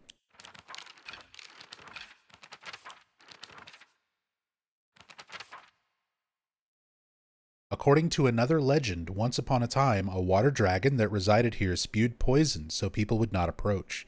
Then Inari-sama subdued the dragon and made the land hospitable again. This area also has a surprising number of onsen. There's research suggesting that the tale of the water dragon could in fact be referring to an incident where onsen water containing noxious gas spouted out the ground like a geyser. I feel this theory is the most likely. From the findings of a recent town hall investigation, it was observed that the mountains to the north and south of Ebisugaoka have a very brittle surface. The town hall declared that a landslide could occur at any given time, but the residents argued back, saying that in the last several hundred years, there's been no record of such a disaster. Sakuko says that the divine protection of Inari-sama is actually what's protecting Ebisugaoka.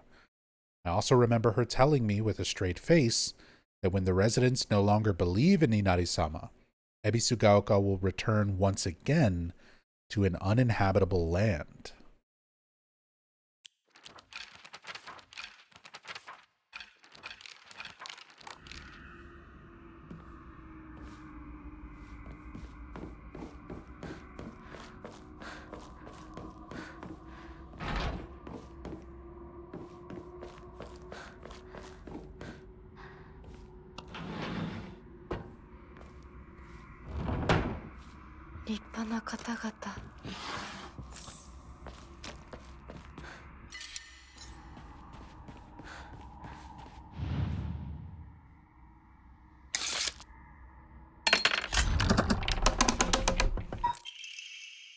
Scroll of Discipline. The time for rebirth is now.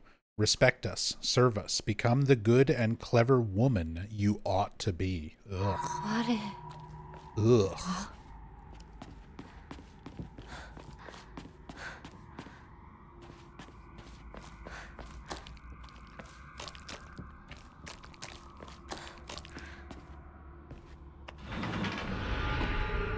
Yeah, these scrolls are different in every new game, in like each playthrough.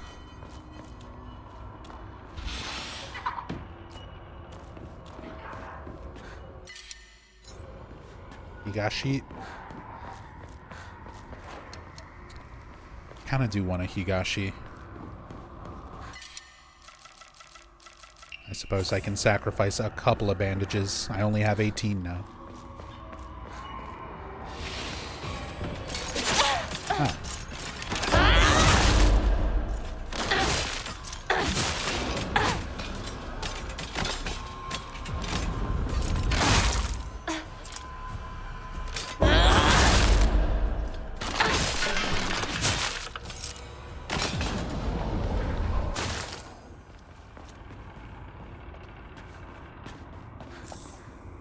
seems like from the house on, it's all custom to different endings.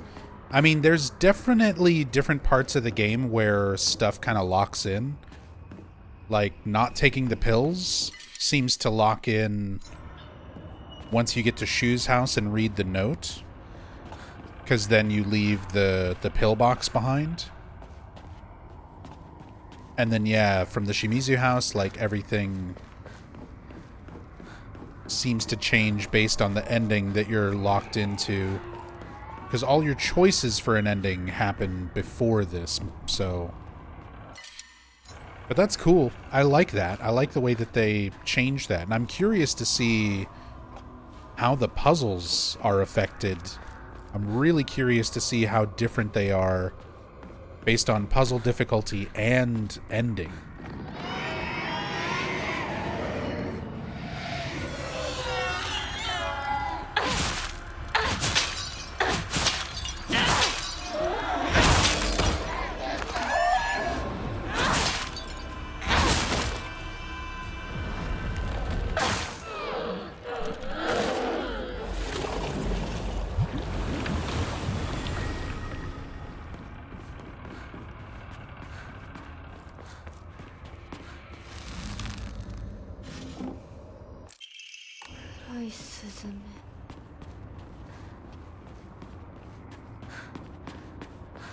Uroi Suzume.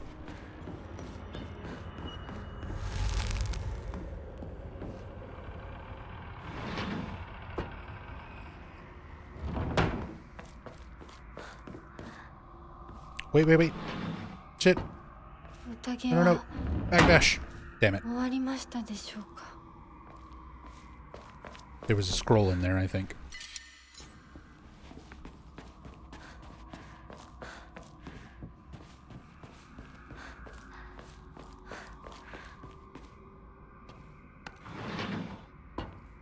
And this is the wrong one.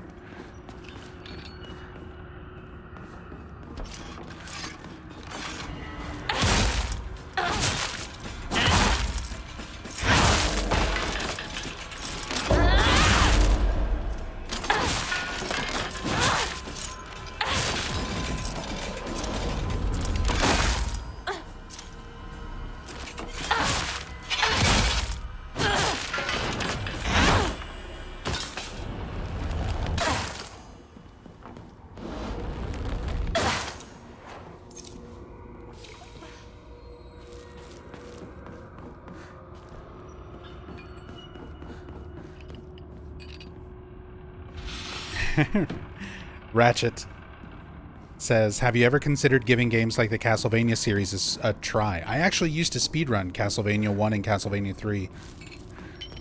I'm a big fan of the classic Castlevania games. I didn't play much of the, like, 3D ones.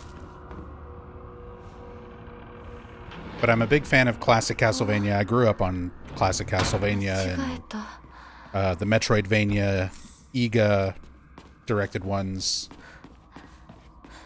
Symphony of the Night, Circle of the Moon. Yeah. Game Boy Advance, DS. All the 2D Castlevania stuff I'm a big fan of. I've played almost all of them.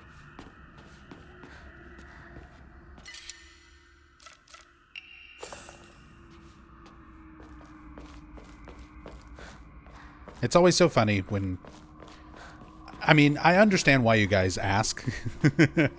Because you're curious and you don't always know. And depending on how long you've been watching me or following my stuff, you maybe have not heard me talk about that kind of stuff before.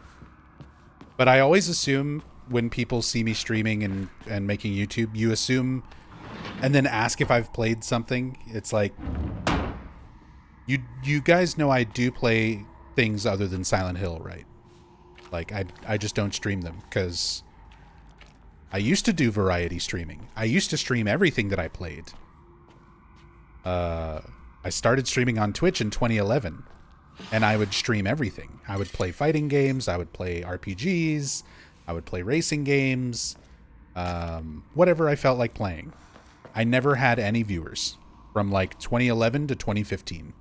I think I never had more than like 10 viewers when I streamed Variety and when I just played everything that I like in general. I didn't start building up a community until 2015 when I started speedrunning Silent Hill 2, because I had people watching me who were interested in the speedrun, and then I also had people watching who were just interested in Silent Hill. And unlike a lot of other Silent Hill speedrunners, I actually know the story. I know the lore, I know everything about the games very well, so that I could answer like story and lore questions, not just speedrun questions. So that's when I started like actually getting an audience. So I just shifted my focus to be all about Silent Hill, because I love it and people watching were interested. But yeah. I play other games. I'm very familiar with Castlevania. Someone earlier asked if I played Fatal Frame.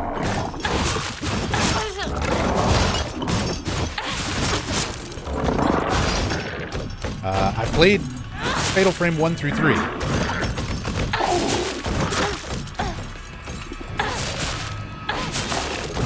I still need to play the others. I still need to play 4 and 5.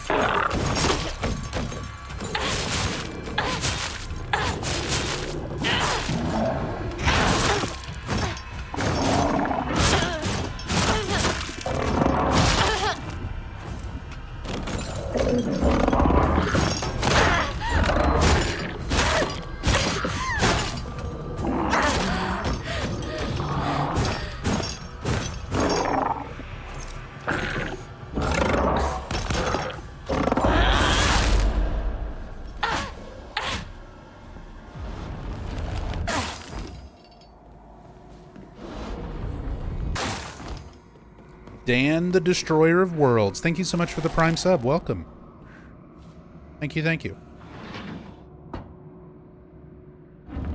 Should at least replay 2 before the remake? I mean, I really want to go back and just play all of them and then play 4 and 5 for the first time at some point. Especially now that they're easier to get and play. Like, 4 was kind of a pain for a while because you had to like mod your Wii and get a fan-made translation and stuff for it because there was no English version of it. I keep going in the wrong doors. Trying to chat and play the game at the same time.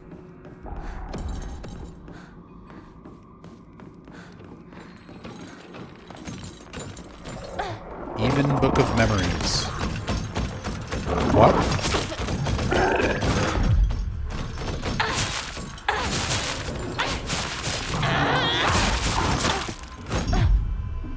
What do you mean, even Book of Memories? I'm talking about replaying Fatal Frame. You said you want to replay them all at some point. I replay all the Silent Hill games constantly. That has, like, been my job for the last 11 years. I'm talking about Fatal Frame before the Fatal Frame 2 remake comes out. I want to replay 1 through 3.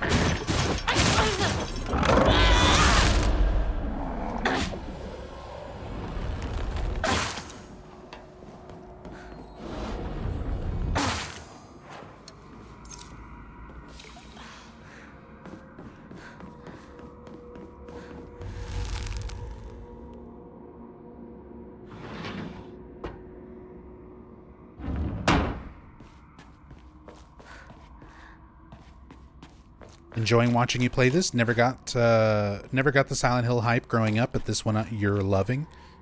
Have to go back and check out the others now, regardless of the variation. So this is a pretty big departure from the rest of the series in a lot of ways. But I definitely recommend playing the first 4 Silent Hill games,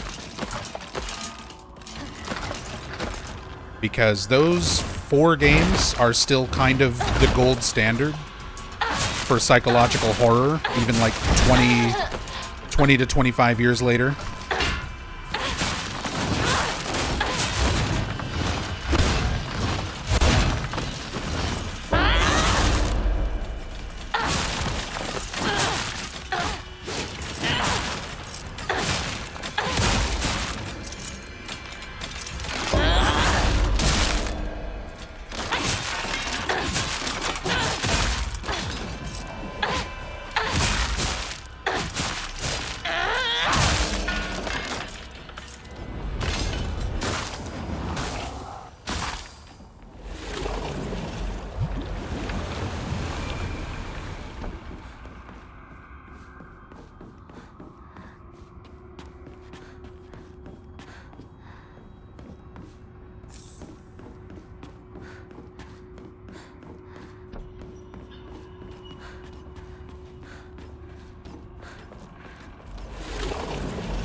think it's the story framing that I like, very intriguing.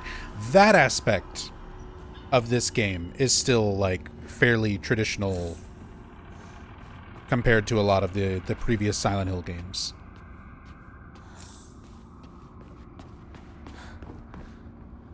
Like, this game does a lot of stuff that is very much in line with the rest of the Silent Hill series, but the gameplay and tone are very different.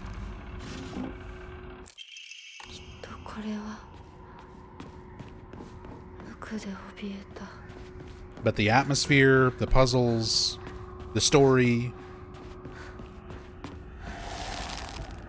if you like those aspects, you'll definitely like other games in the Silent Hill franchise. And as I said, I highly recommend just playing the first 4 games. How do you see the films compared to the games? They're bad. They are bad, and they are not good representations for the games. They're absolutely not replacements for the games. They are their own separate world, their own little universe. And I find the first one entertaining as a bad movie, because I just watch bad movies for fun. The second one is so bad it's not even fun as like a bad movie. Stick to the games, in my opinion.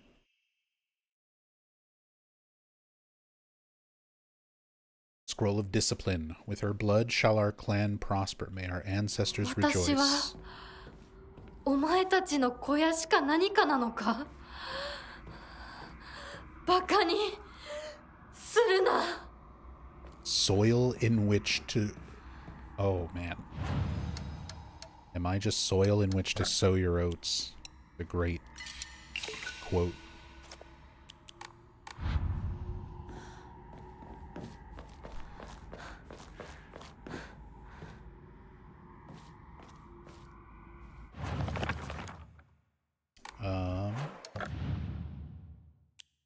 I still need the Fox Crest.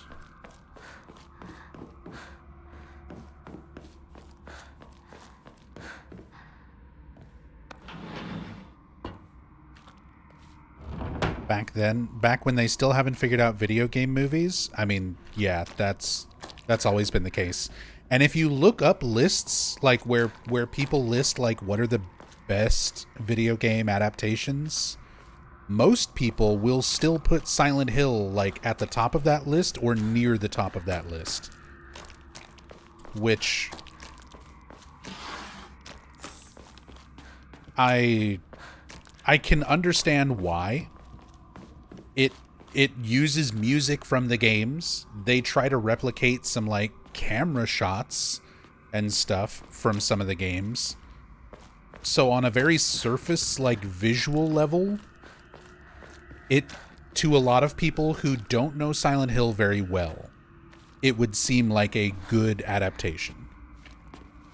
One of the better video game adaptations. It's better than the fucking Dead or Alive movie or like the Resident Evil movies with Mila Jovovich.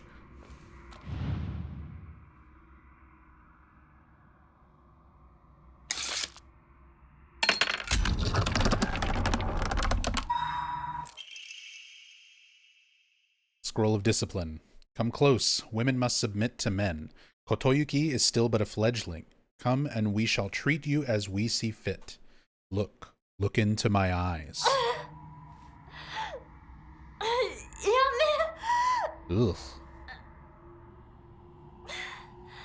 Mortal Kombat was good too. The original Mortal Kombat movie. So, again, interesting idea. Interesting concept for like an adaptation.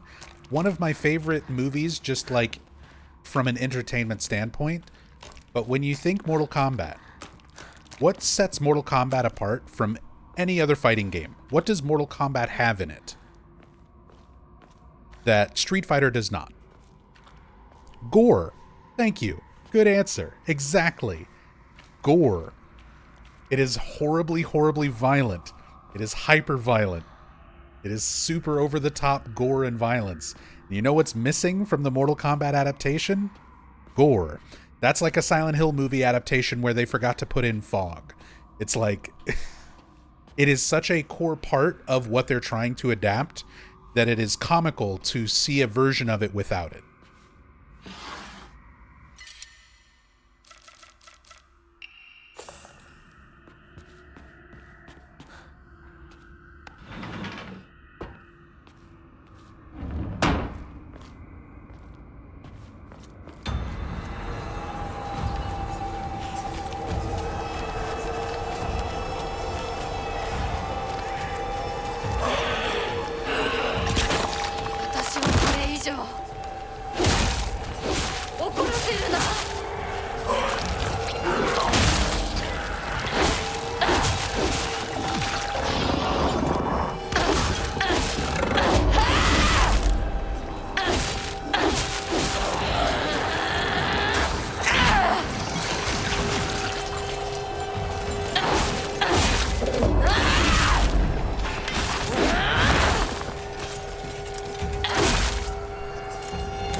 純子さん。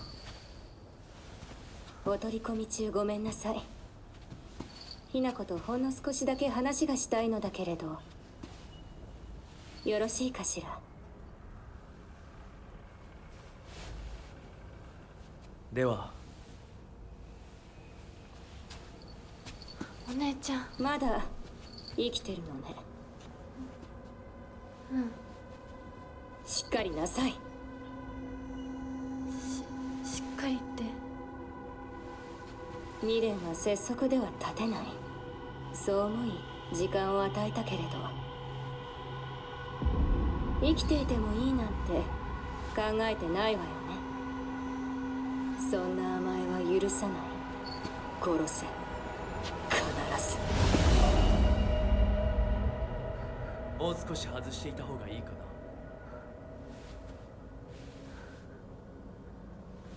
いいえ。お時間をありがとうございます。それではこれにて。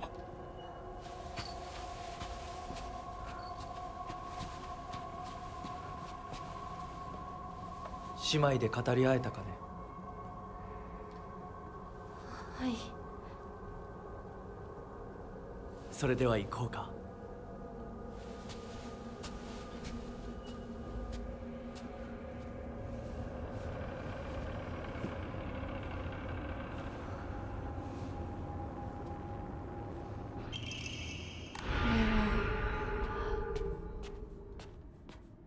あなた様のお印ですね。Jack Cooper says about the cutscene with her father. In the end, her dad and mom gave Hinako the choice about the marriage, right? I have not seen a single instance where that implies she was ever given a choice in the matter. I've seen the father attempting to apologize for it coming down to that, but not saying that like the choice is hers to make. They're still making that choice for her. Well, game's happening because of the pills making Hinako self-doubting her every decision, or is it where the gods and supernatural elements influence enter the story? So whether it's the pills creating the delusion or the influence of actual spiritual forces and gods comes down to the endings. They sort of change the context of what you've been experiencing throughout the game up until that point.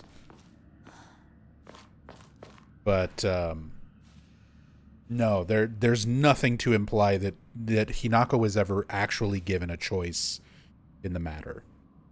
She has made the choice herself of like, do I just run away from this? Or given herself like the option. But it doesn't seem like she was ever offered the choice to like not go through with it.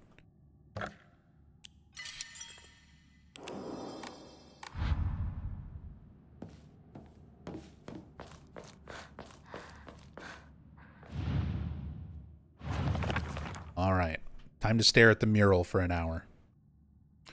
Two chicks confide in one another let's go ahead and look at this just for the journal, just in case there's something different. This part's been the same no matter what, and continues to be the same.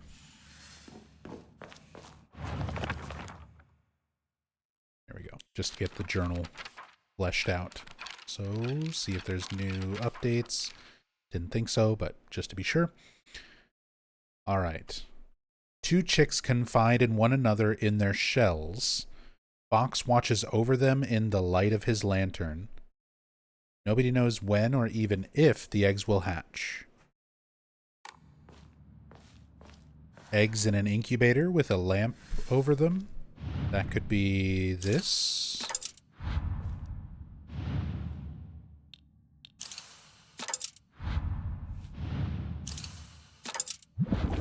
Wow, first try. First train of logic on this one. I was expecting to have to go through like 5 more false trains of logic before I figured that out.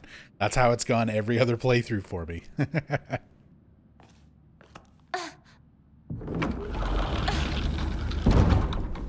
Sounds like the 4th ending. Wisdom words. This is my first time getting the 4th ending, so don't spoil anything, or I will banish you to the Shadow Realm.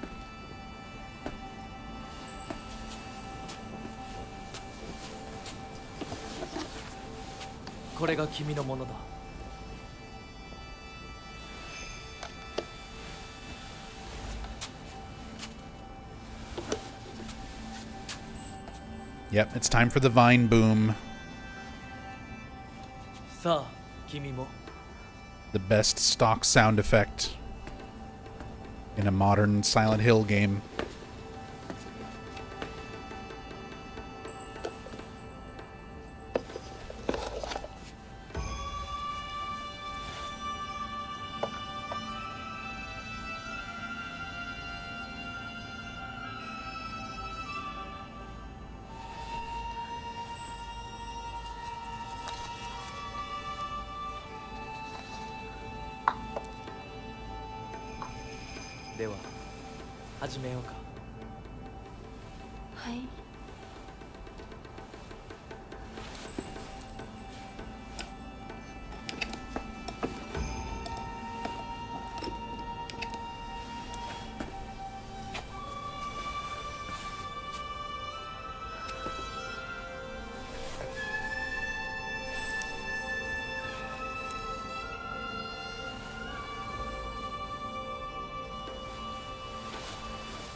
The vine boom. これで最後だ。よくここまでついてきてくれた。一緒だからここまで来られました。もうわずかの辛抱だ。はい。最後まで。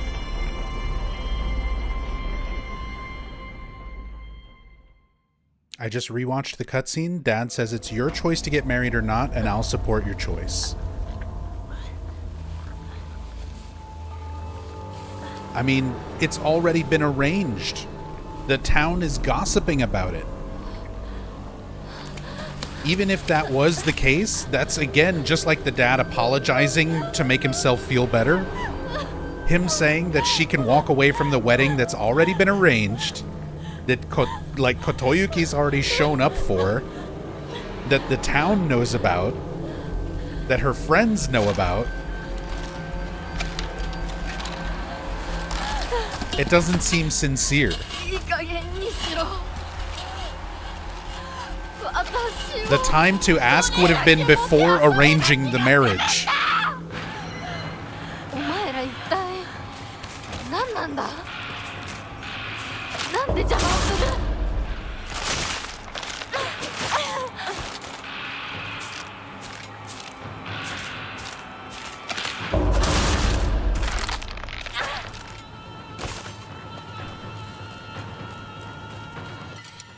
And again, the whole unreliable narrator aspect. We never see reality. We never get any sort of context to what exactly is accurate and what is Hinako changing the context in her mind. For the flashbacks, for the notes. Like, everything we see is through unreliable narrator eyes. So even if that were the case, it's hard to take it at face value.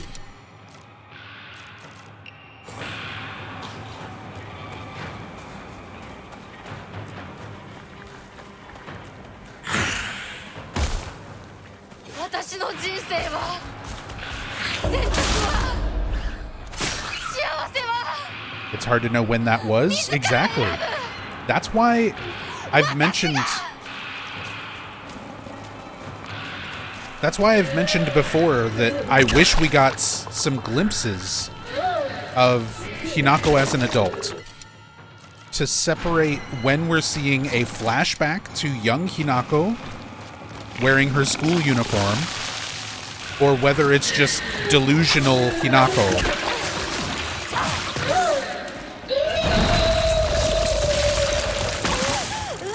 Clinging on to herself as she identified in her youth.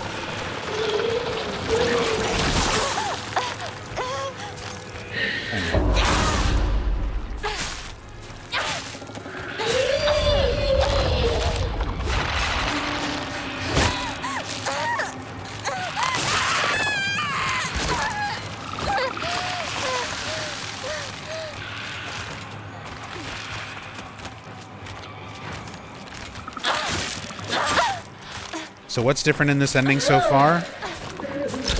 Brother, watch the VOD. I'm sorry.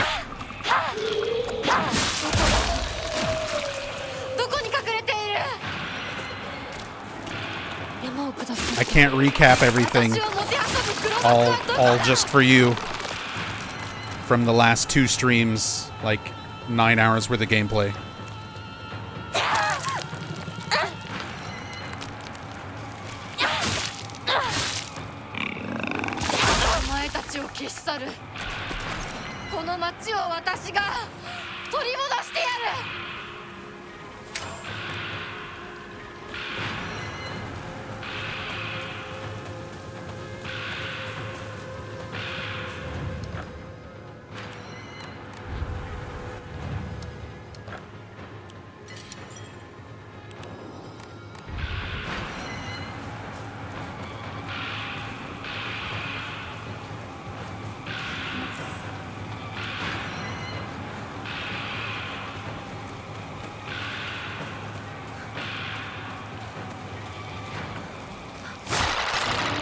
God damn it.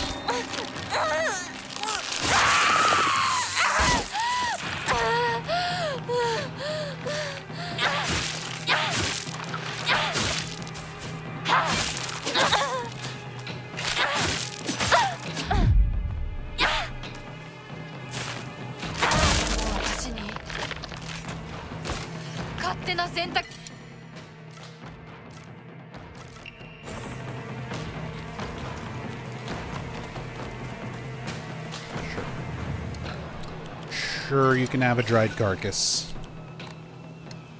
Since I'm right here.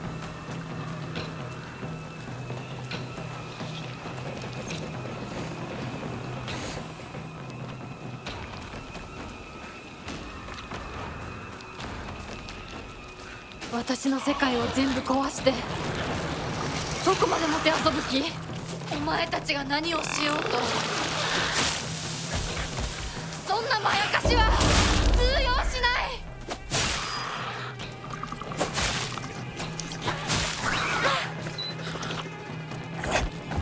誰の仕業だ？絶対に報いを受けさせてやる。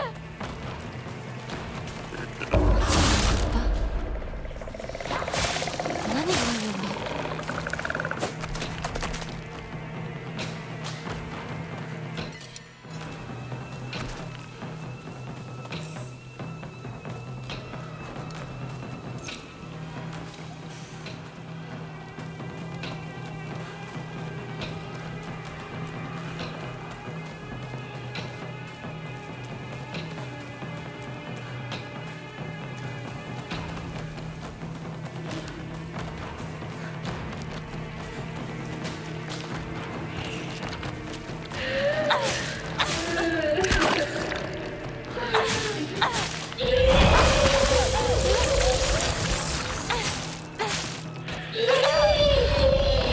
Quit stunning me with all your bullshit.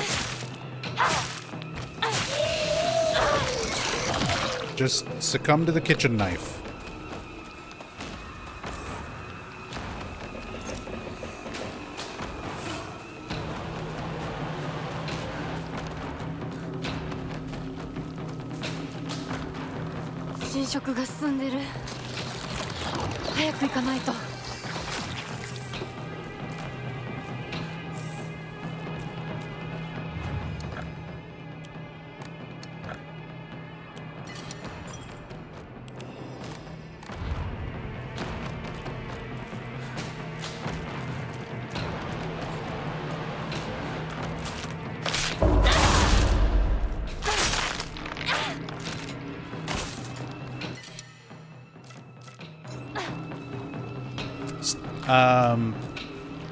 What's up, Quinny? Finished this game when it came out, didn't like it. Does it really get better the more you play? It depends. What part of it did you not like?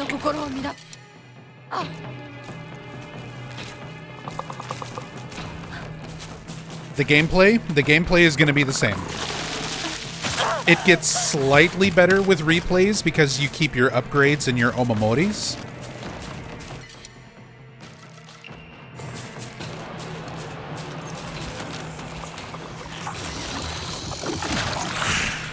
But not enough to be like a huge, drastic difference in gameplay.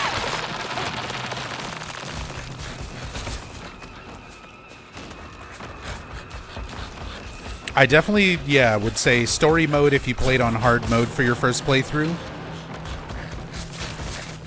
Makes it a lot more bearable.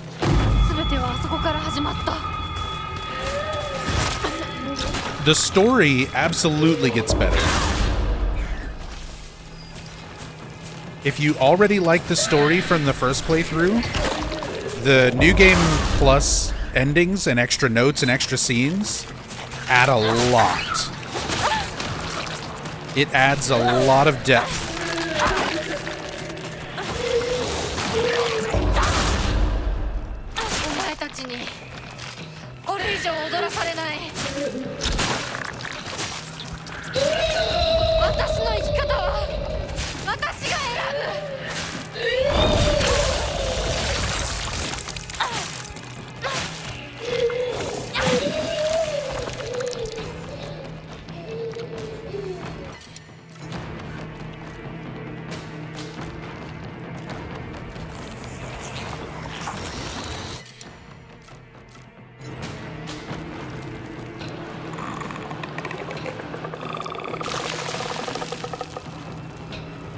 Might as well just use a first aid here and grab the replacement.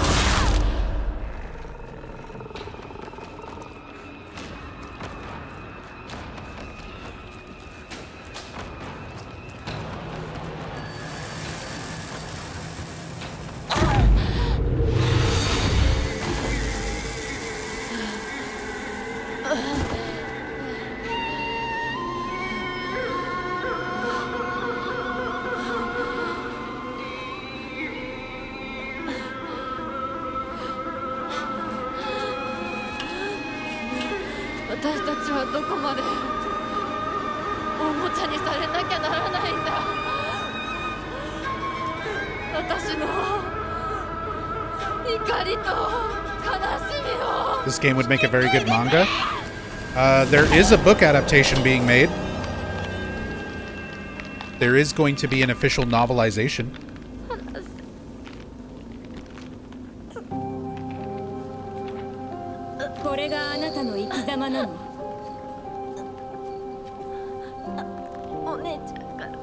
Is it in Japanese? The book? I think it's going to be only in Japanese when it releases, but like there were novelizations for the first 3 Silent Hill games, as well as the first 2 Silent Hill movies that were all Japanese only, and they've all been translated into English.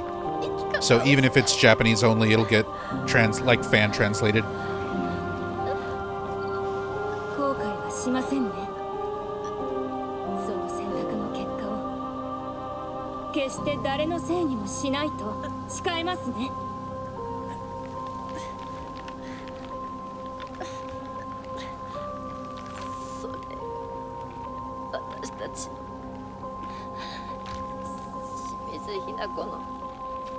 選択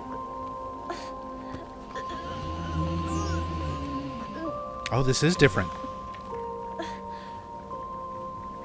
運命は私たちが自ら私たちが十分に悩み抜いて納得してから選ぶ。お前たちのおもちゃにはもうならないぞ。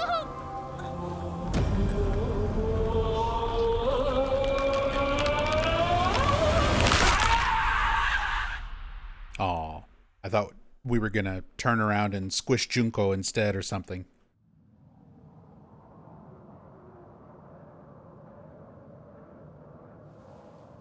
But okay, different dialogue there. Talking with herself, talking with her bride self.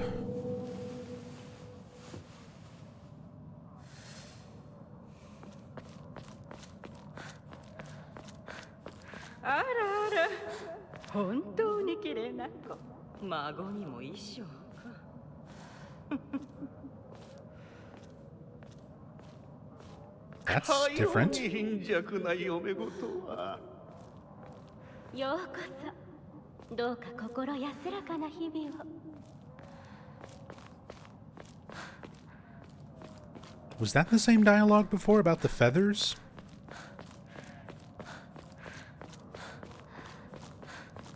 Having fine feathers? I remember the other bits of dialogue.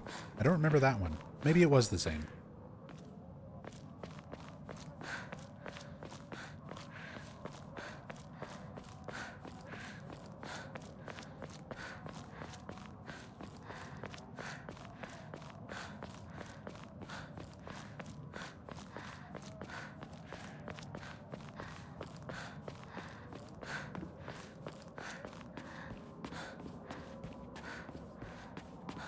Kotoyuki!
それではお別れを。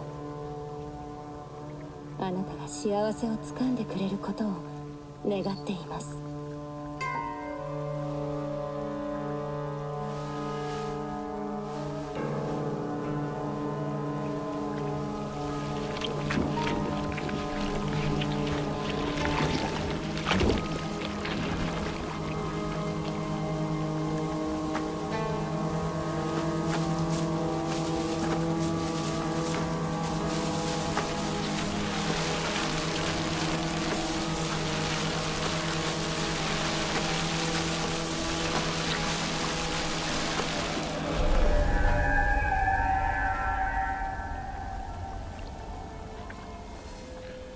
Boxy's back in town, baby.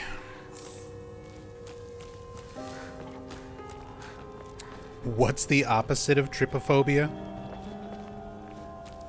Trypophilia, were you sexually aroused by the flowers sprouting out of Hinako, rather than fearing and disgusted by them?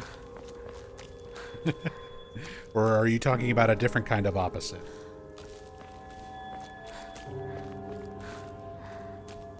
Imagine the allergies of having flowers bloom from inside you. Yeah, that sounds pretty awful. Although I'm also allergic to cedar, so me and the 1,000-year-old cedar god would probably not get along very well either.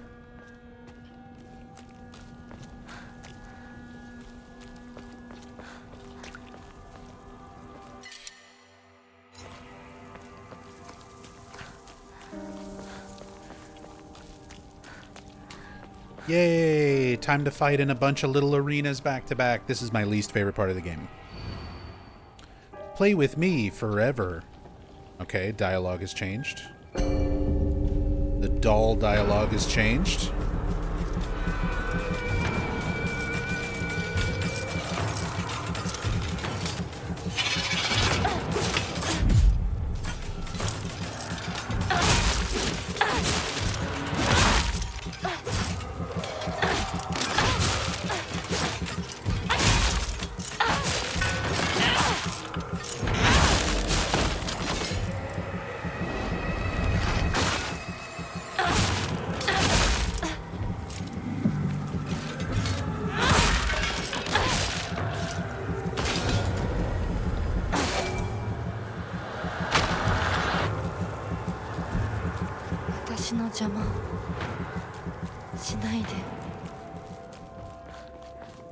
Gonna try to do the glitch again? I mean, I do kind of want to try. See if I can do it. I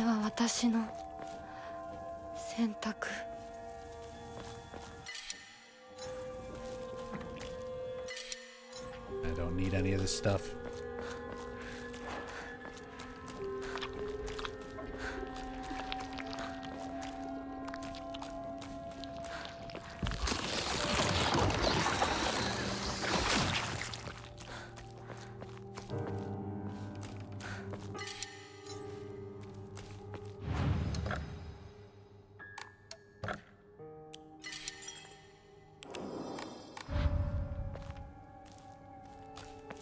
Yeah, more Sky. I don't agree with that. With your take, with your mindset there.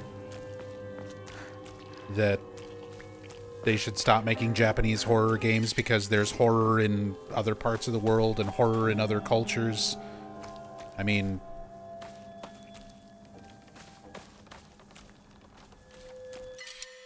all can exist. You don't have to remove Japanese horror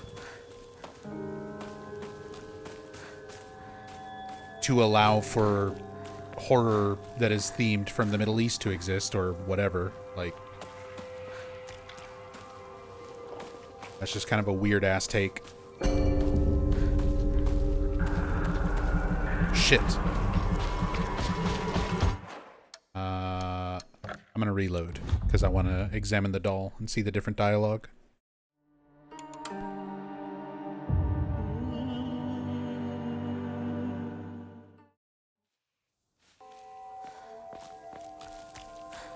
Still don't agree, but okay. I mean, I'm literally just going to read what you typed for context right now. I think they should stop doing Japanese-themed horror games. There's a lot of horror games set in Japan already. There's disgrace and horror everywhere. Middle East and Latin American are good places to look at. Japan doesn't need to stop existing so that those cultures can share their version of horror. Like, I completely disagree with your statements.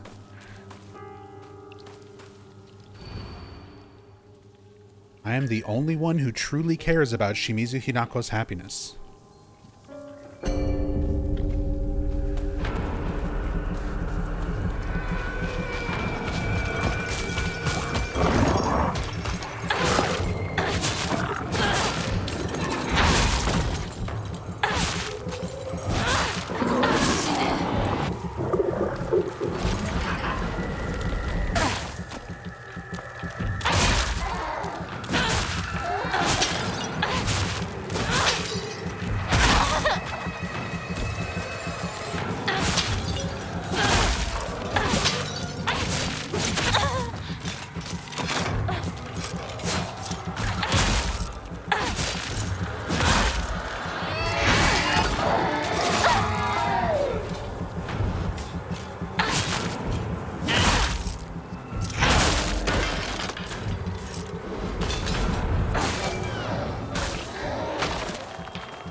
Neobards are not Japanese. Neobards is based out of Taiwan, but the writer of the game, Ryukishi07, is Japanese.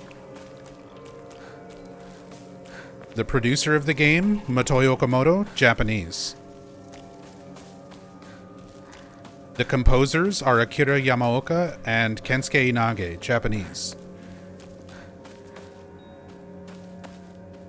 The artist, Kera, Japanese.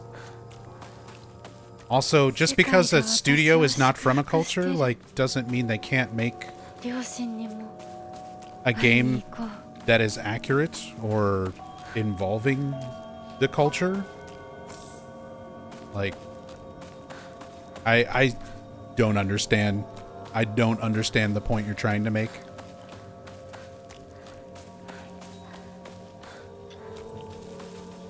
If you're tired of Japanese games, you don't have to consume them.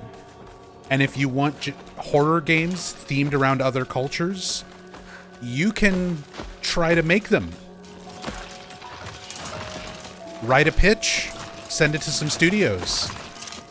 I've done that. I've not had success with it because it's very difficult.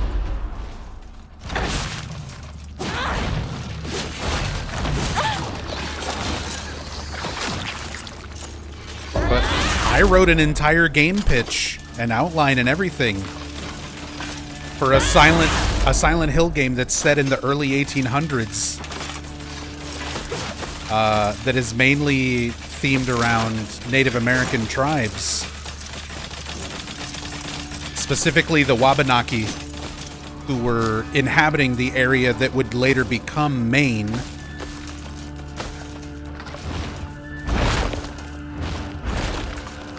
Like, I want to see more diversity in horror too, but that doesn't mean I'm like, American horror should stop existing or Japanese horror should stop existing.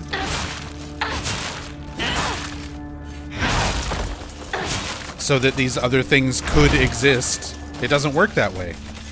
You don't need something to not exist for something else to exist within the horror genre. With any genre or any medium.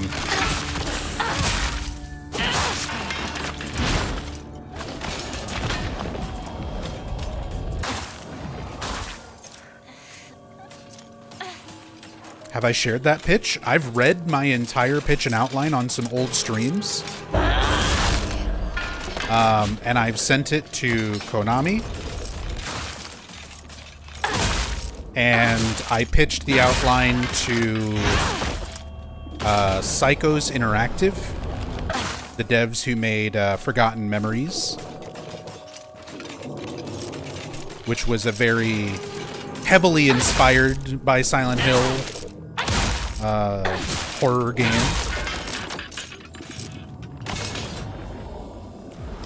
But as I said, making games is hard. Taking something from concept or idea to actually existing is a lot of work. So I have not had any success, and I am not really capable of making a game on my own. I suppose I could always learn. Maybe I could one man dev a game like 20 years from now.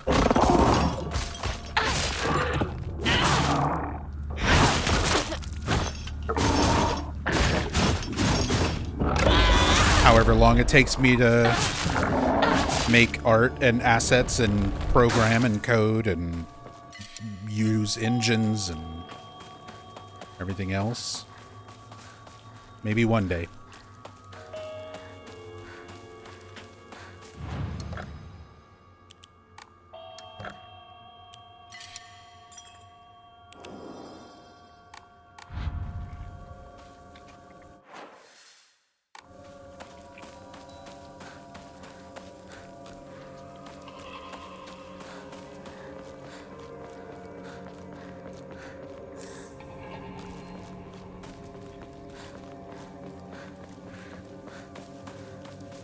Would love to see a Central American, Native American installation to the series, especially because there's so much that's already been established for that. Silent Hill 2 goes into the whole aspect of the Native Americans called the area a special place, the place of spirits. So it's like way before the town was settled as Silent Hill. There's a note in Silent Hill 2 called The Lost Memories that basically says before it was Silent Hill, there was a town there that went by a different name that's been lost to history. Nobody knows what happened to it. It was just wiped off of the earth. Kind of a reference to the Roanoke colony in real life. But nobody knew what this town was called that was before Silent Hill. And then before that, the land belonged to the native tribes, or, was inhabited by the native tribes. So I wanted to have a game that was set in that time period where the Native American tribes were very first pushed away out of that area, and the very first town was settled, not Silent Hill, but whatever was before that, and how it came to be wiped off and not mentioned in the history, and then eventually become Silent Hill. Basically a prequel to what would have been in the area before it became Silent Hill. I want to set a game in that time period.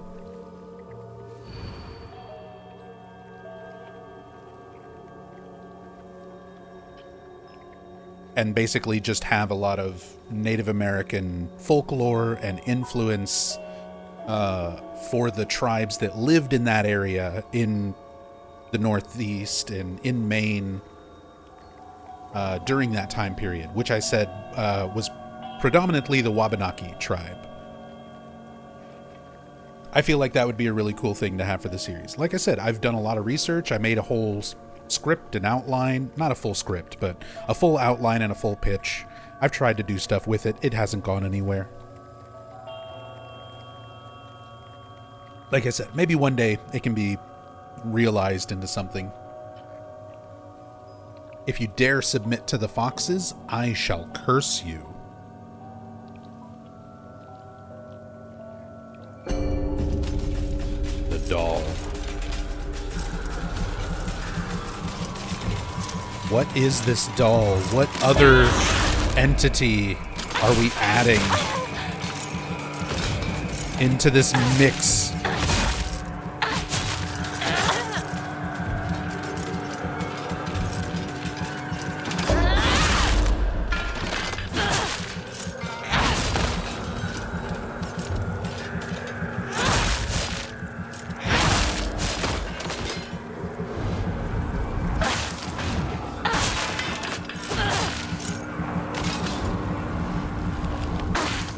There's references to Aztec gods in the church in Silent Hill 3? Not exactly.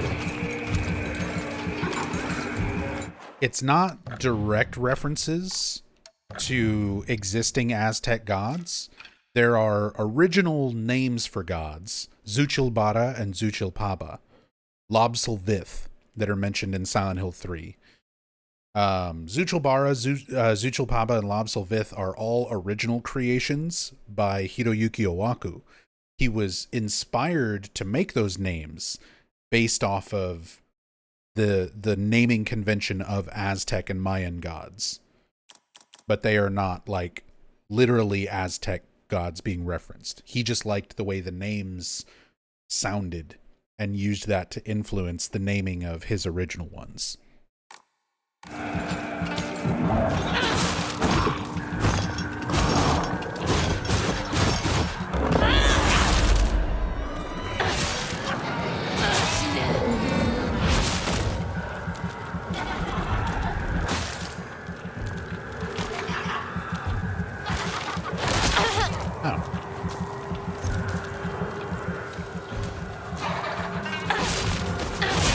Okay. It's time for the Chungus launch.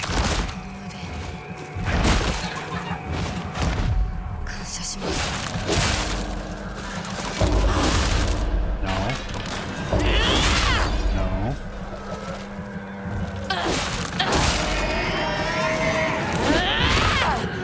Oh, he's not all the way in the arena yet.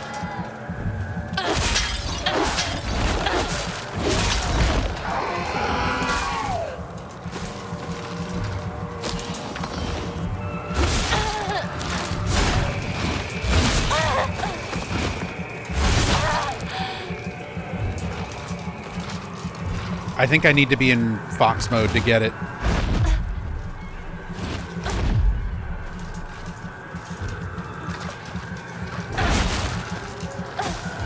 I need beast form for it.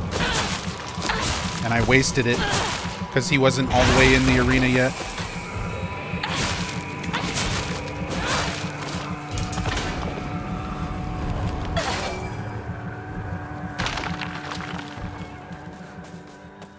Oh well. We'll have more time to practice that in the future.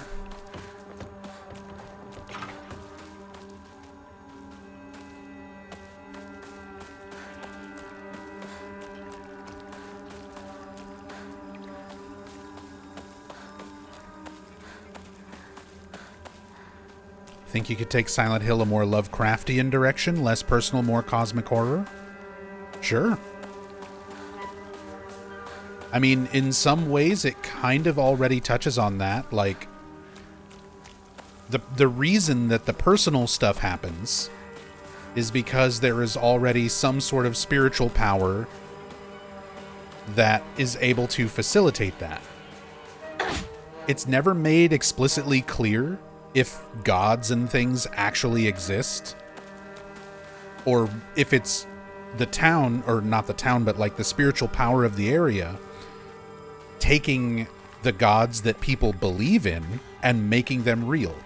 Because that's just what it does. It takes what's in your mind, whether it's nightmares or delusions or self-doubt. It's able to take things that only exist mentally and allows them to exist physically.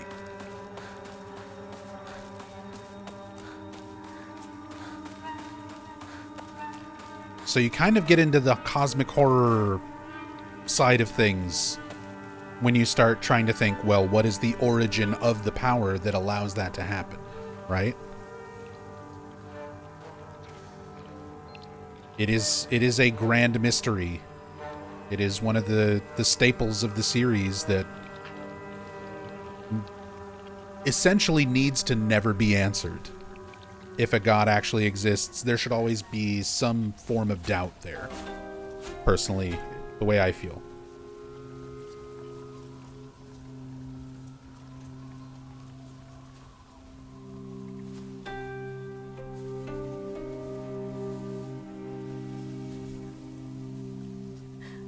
Hinako ya, 綺麗だよ。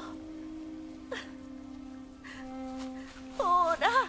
お父さん。ここはもうお前の家ではない。一人で帰ってきても敷居をまたげると思うな。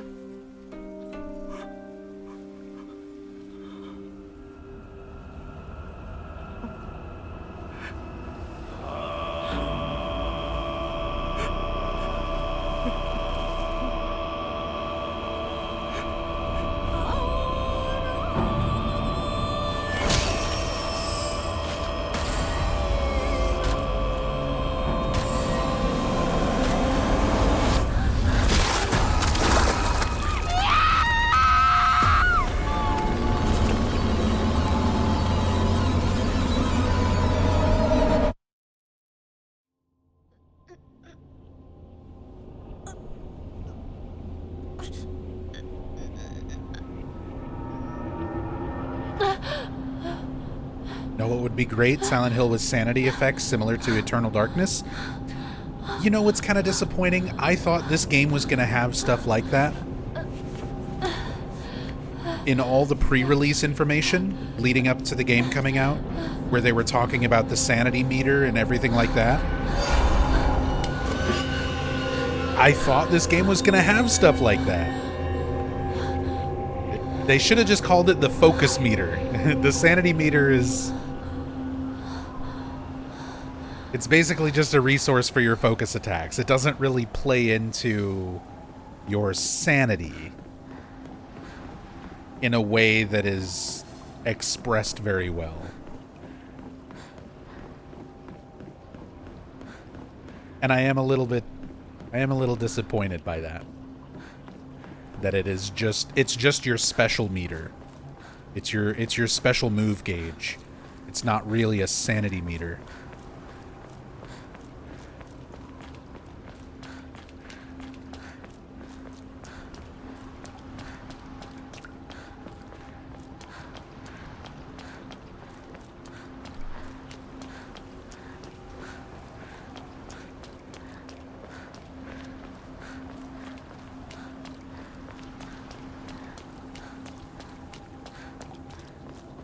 しめ縄が絡まって私の生き様みたい。今はとにかく進むんだ。諦めるものか。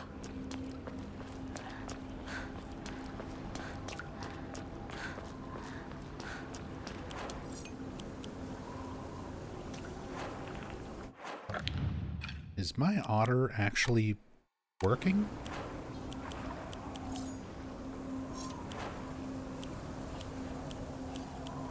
I feel like my weapons are not repairing.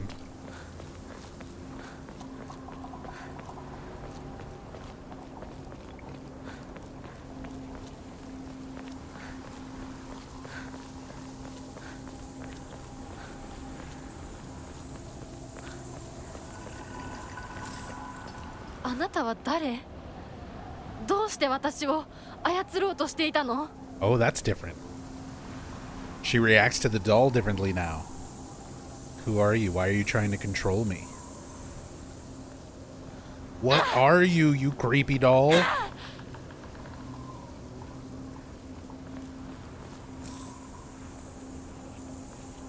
We found notes talking about like 6 different gods all vying for this area or the people in it to believe in them.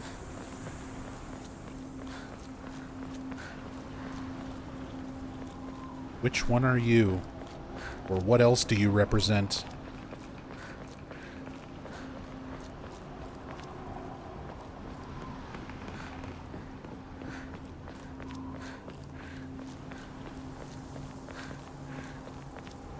Pills have stopped appearing? If you don't take any pills up to the point where you get to Shu's house, they stop appearing after that. Hinako, like, leaves behind the pillbox, and they stop spawning. 通さないつもりか？上等だ。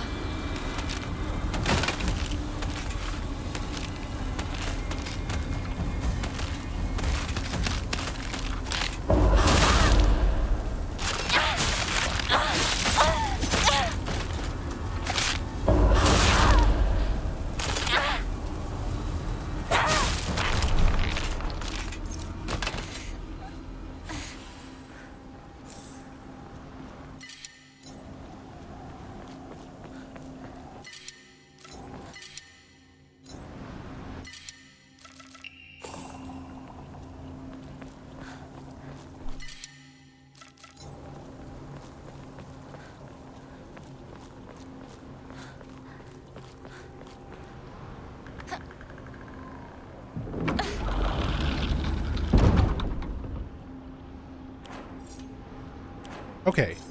Weapons are repairing.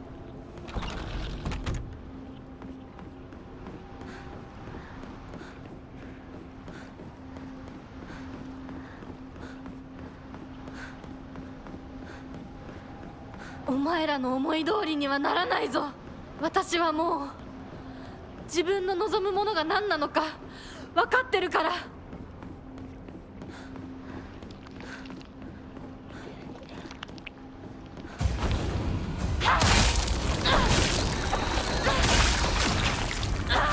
Just kill the eggs.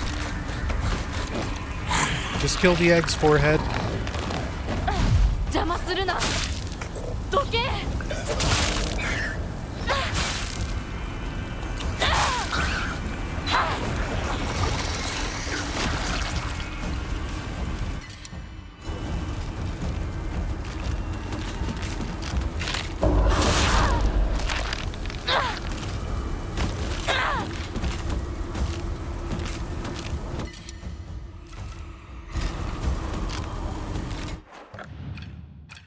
Hold on. I need to eat this candy bar.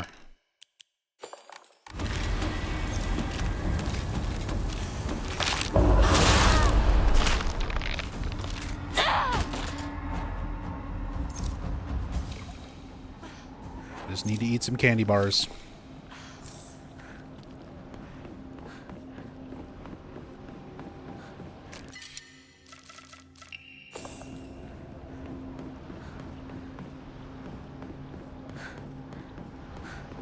What are your thoughts on having to play the game multiple times to get the full context?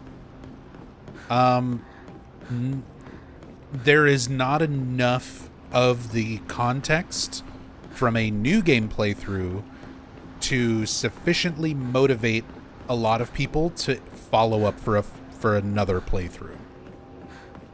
I like the idea that you'll understand the game better on multiple playthroughs and get multiple endings, but you need to hook players on that first playthrough. That first playthrough is so important. You need to make people have enough context about the story and the characters that they actually are motivated to play the game again.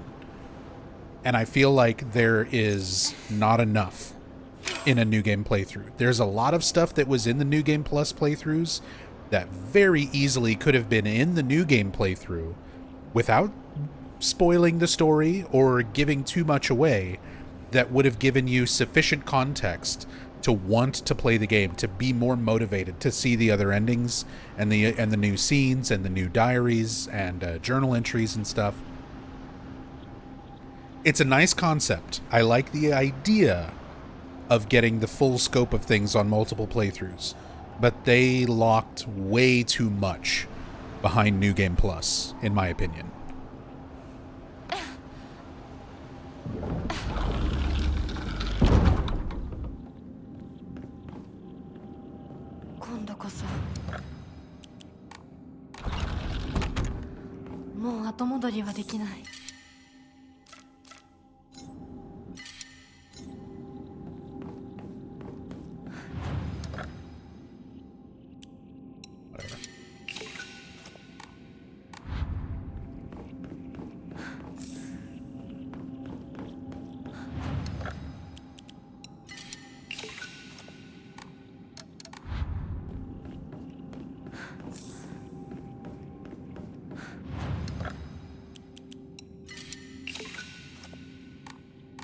Also, do they ever tell the player that New Game Plus has lots more story and not just another ending? In-game? No, I don't think so. Not really.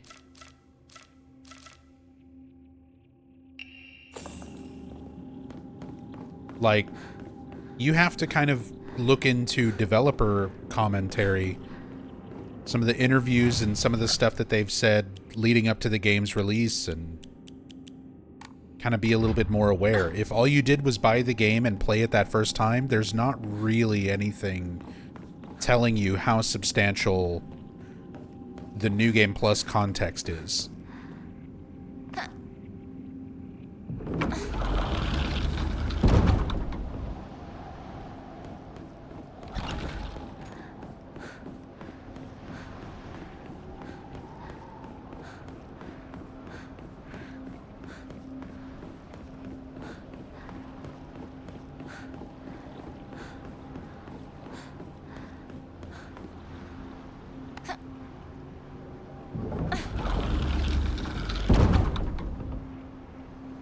子、清水ひな子。 Oh, replacement kitchen knife. This one's about to break anyway.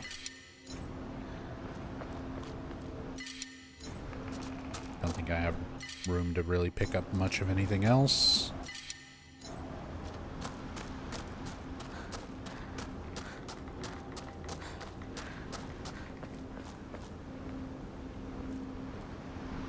Doll just hanging out next to the Inari statue.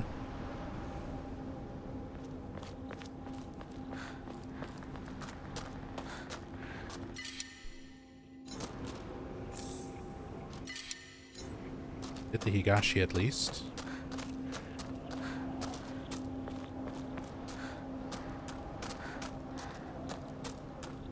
I was wondering if there's like an Emma hiding here that I didn't pick up or something. But no.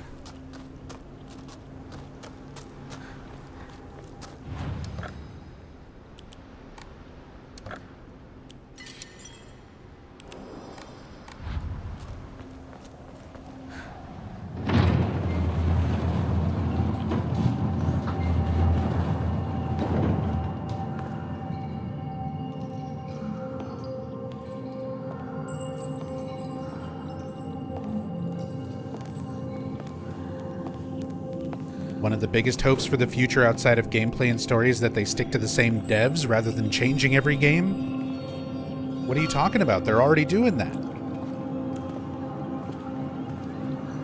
Genvid made Ascension.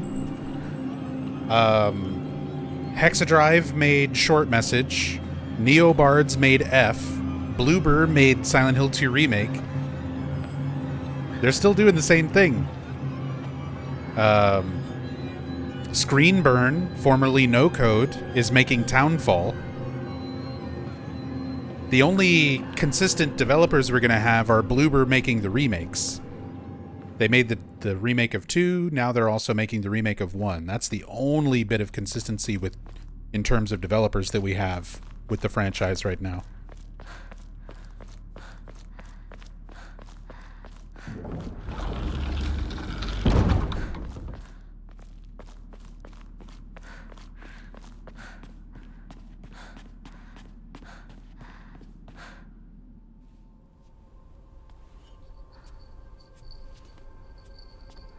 Hinako.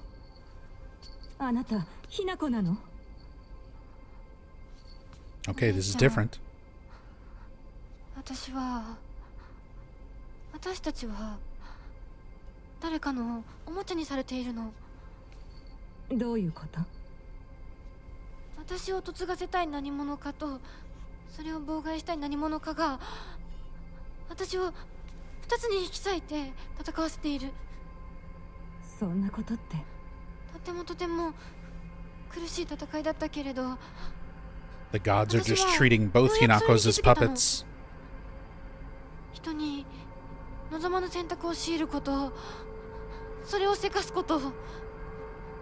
私たちはそれと戦わなくちゃいけないって気づけたから。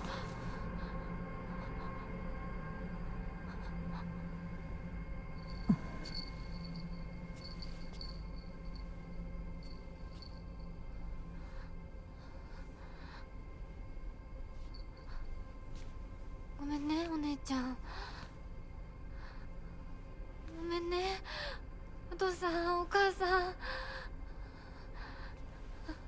私やっぱり親不孝者だと思う。でも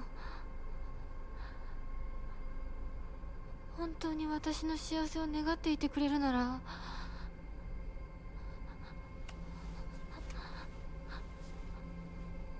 この暴挙をどうか許して。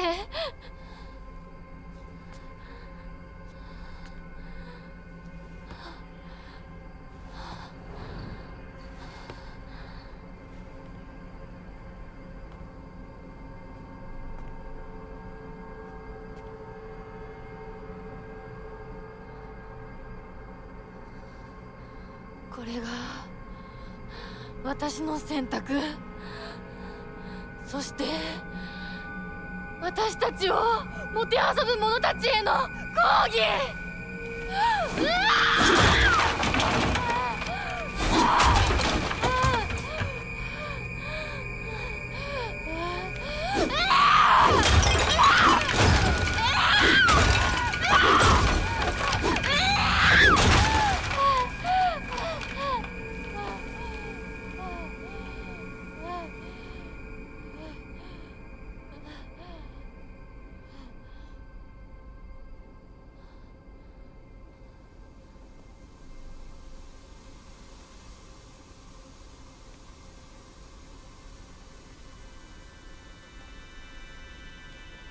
どうして私たちはどちらかが殺されなければならないの？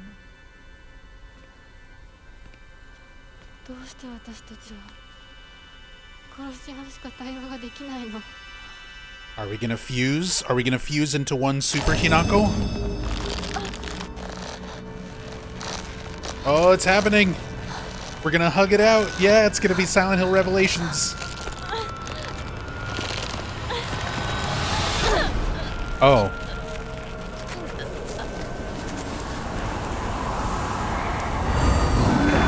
Oh.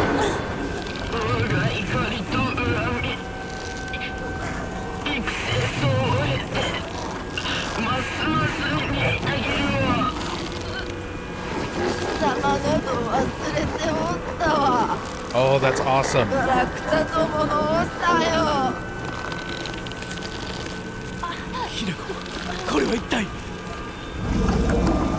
Wait, so you are not that?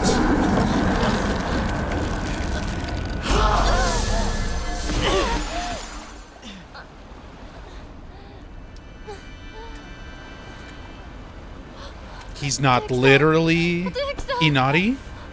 稀に人里に真意を宿した希少な血を持つ女子が生まれることが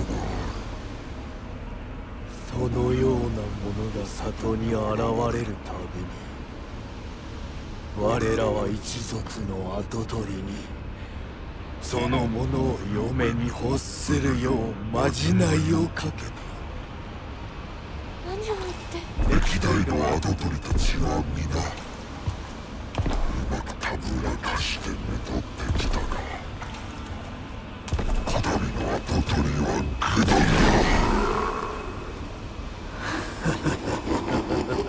Okay, maybe he is. 人間の娘一人たぶらかせぬようでは未熟が過ぎる。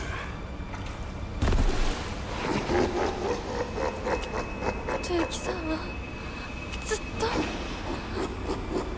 私をお嫁さんにしたい一心でずっと努力してきたって孤独にずっと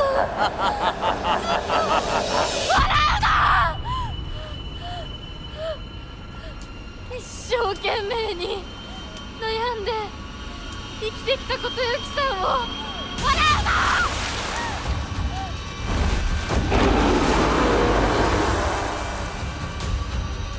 Okay, defeat the gods. 私は初め全然乗り気じゃなかった。でも彼の気持ちを知るうちに私も同じくらい一生懸命考えなくちゃならないって思ったの。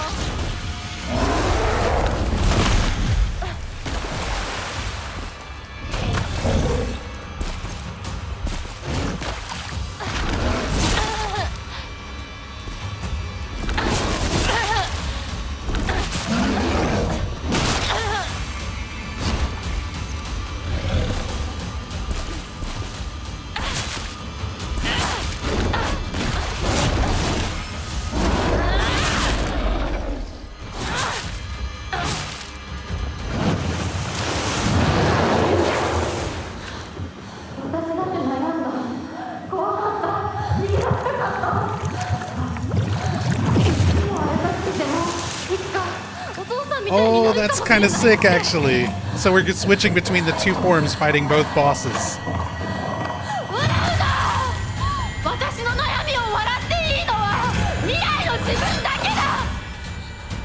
That's actually really cool. 彼の思いに応えることで私の人生は何を得られる？ Oh my god, the little doll! 何が変わって何が生まれる？ The doll is there instead of Shu. 男に愛されること、そんな魔法の言葉で私の悩みは解決しない。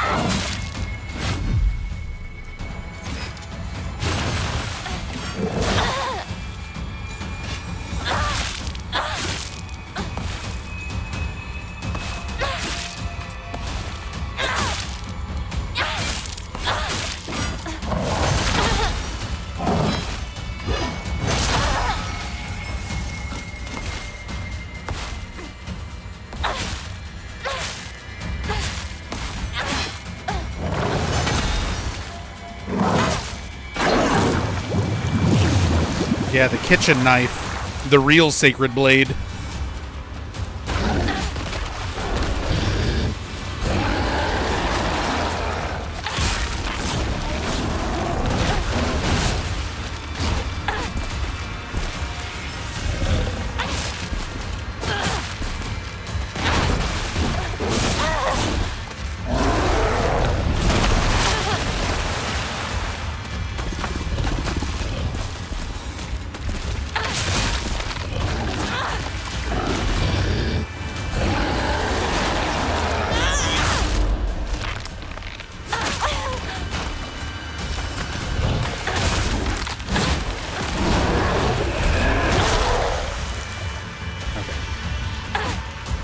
Oh, your tails don't have a hitbox?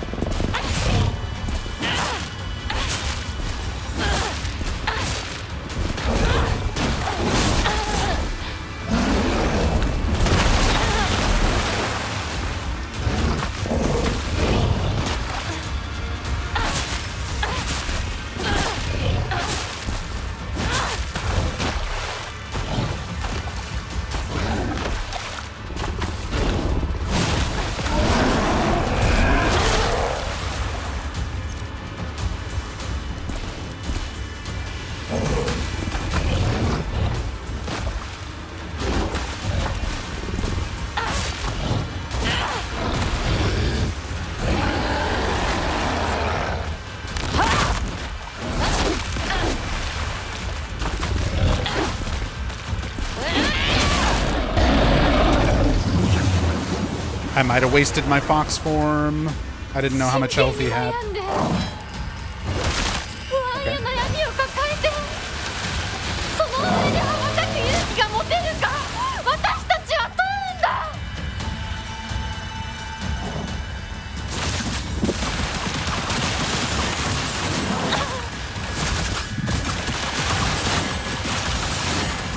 God damn you, Gwendolyn. Go back to Anor Londo.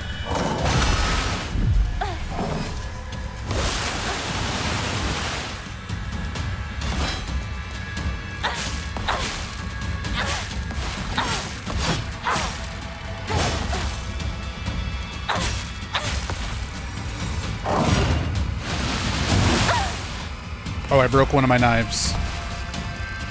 It's over. Owarida.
doing this gross tentacle spear attack.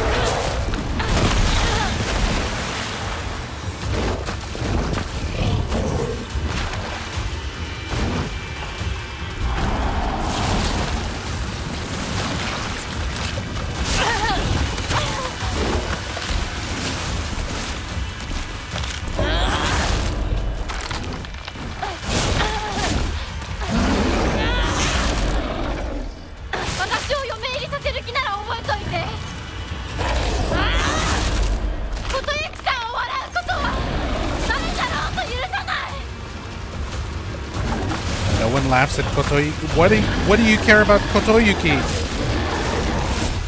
I mean, I guess he's a puppet like Hinako. The gods were just sort of using him too.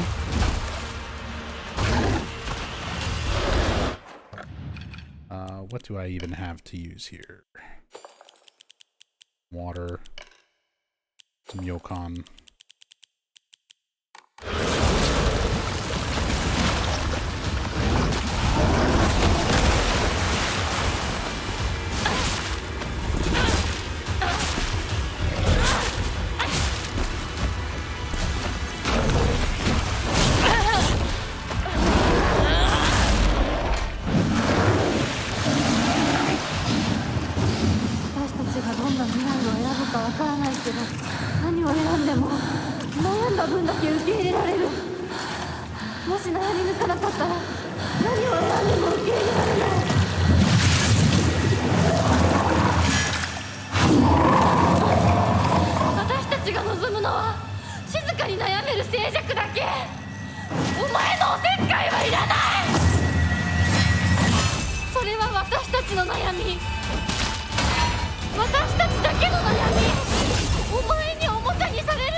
Smack. Back to the doll. Cool boss fight. 必ず供養するからね。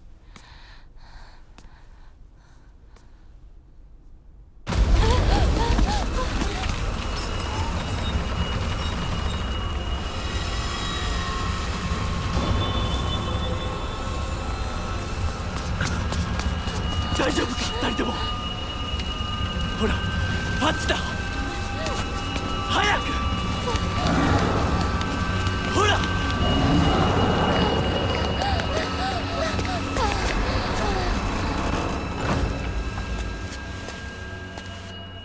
本当にすまない。久しぶりの祝言に酒が過ぎたのだろう。普段は温和な方なのだ。どうすればいいの？ He's normally so kind. So it is literally like his father? すまなかった。私は君に全てを与えたつもりで、君が一番欲していたものに気づけなかった。私も君と同じものが欲しくなったのだ。君への愛は酔狂なまじないによって生み出されたものではないと。We actually get some instance of Kotoyuki as like a person. 行きなさい。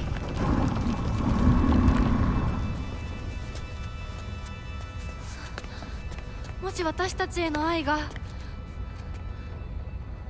本物だったならまた会いましょう。私たちもしっかり悩んで答えを用意しておきます。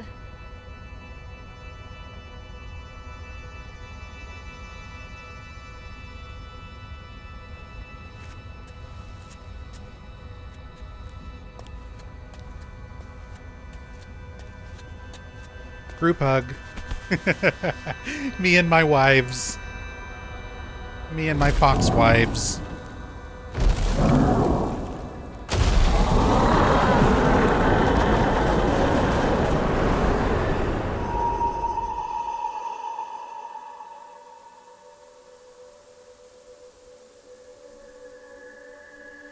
But it was all a dream.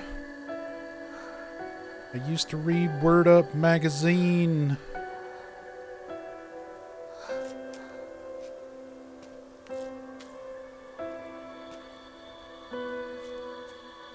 Oh, I like the music theme there. We got a little motif from the opening.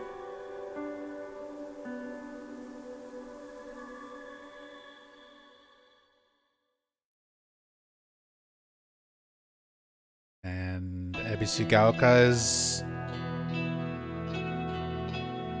okay. I mean, there's always a thing after the credits. You don't need to say more to come, Terry. The last 3 endings all had stuff after credits. Obviously, this one's going to do the same.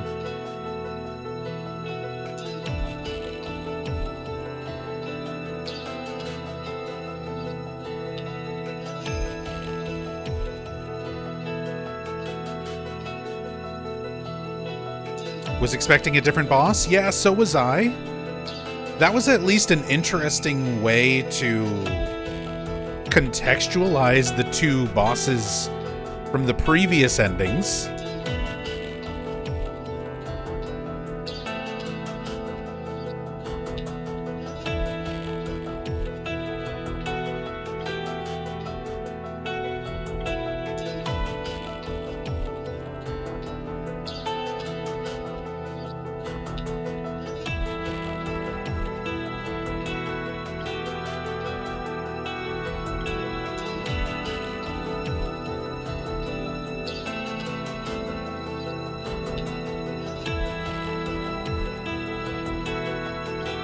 This song's not Akira, by the way. No, the last ending wasn't Akira either. It was Dai,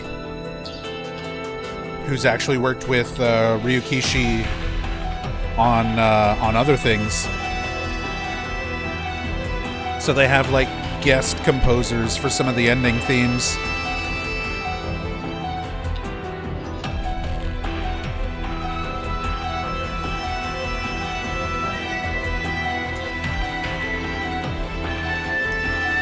Grove Sleeper, thank you so much for the 5 subs. Going out to the community, thank you.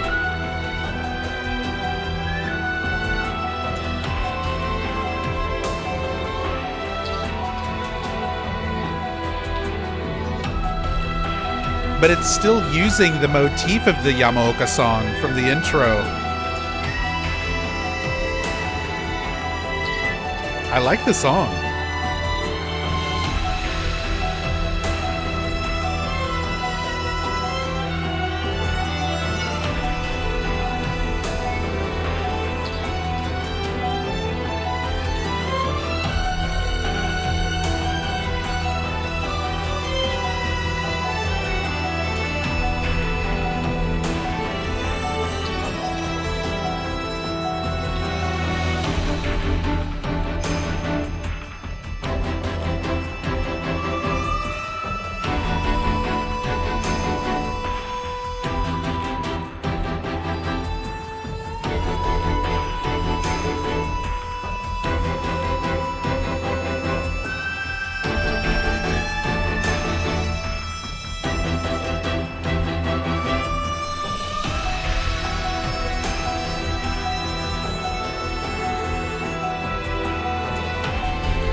I need to take a screen cap of Kotoyuki there with the big smile in the eyes and make a damn emote.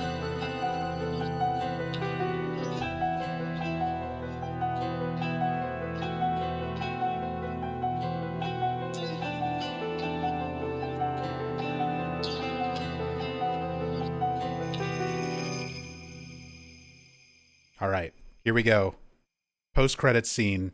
Captain America wakes up. Oh, letter from Kotoyuki. The days have grown warmer where I am. What is it like in Ebisugaoka? I can still recall the startling beauty of dandelions peeking out through cracks in stone walls. I would like to express my appreciation for the letter you sent me. It was quite enlightening. I will follow in your footsteps and start by simply trying to enjoy life. This is the I'm gonna be my own person and not go through with the wedding, not run away with Shu. Fuck everybody else. I'm gonna focus on me. Good for you, Hinako. The good for you, Hinako ending. As per your recommendation, I purchased sauce-flavored senbei for the first time just the other day. Senbei are delicious. Sauce-flavored? What sauce? The sauce. I must have been quite a sight to see. God, there's so many typos like that. There's so many typos like that in this game on some of the notes. There's like 3 or 4 of them that I found. One of them they actually fixed. Because it was in the pre-release footage. It was one of the Scarecrow notes, and they fixed it for release. But apparently they didn't fix all of these. I must have been quite a sight to see. A man dressed in a suit buying cheap rice crackers and eating them with children outside the candy store. The children laughed when they saw me, saying that real grown-ups don't buy such cheap snacks. And so I explained to them how I wasn't able to eat many treats as a child, which is why I'm eating them now. When they heard that, they began swarming around me and telling me all the different delicious ways you can eat sauce-flavored senbei. I like sesame senbei. Though I must say I was taken aback when a child suggested I try putting strawberry jam on it. Strawberry jam on sauce-flavored senbei? I don't know, that might actually slap. Imagine such a scene, a full-grown man eating snacks with children. While I was rather embarrassed, I felt like I had regained part of my lost childhood. I intend to become reacquainted with my inner child, discover my own dreams, and live life to the fullest. And once I have done so, I hope to reevaluate my feelings for you.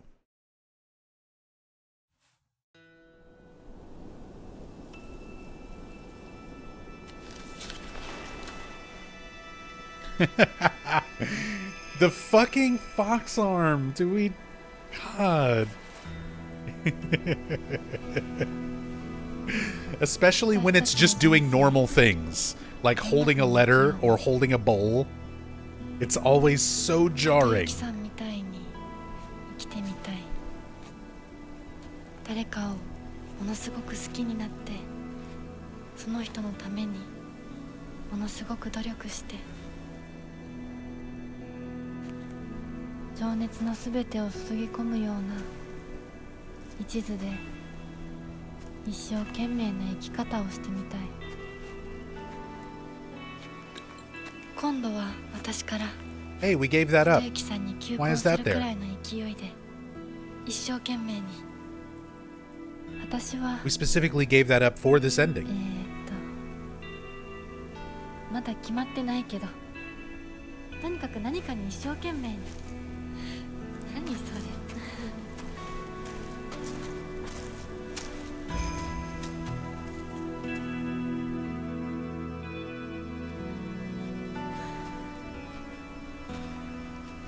ここは静かだね。誰も邪魔しない、せかさない。いるのは私たちだけ。私たちだけで行く末を決められる。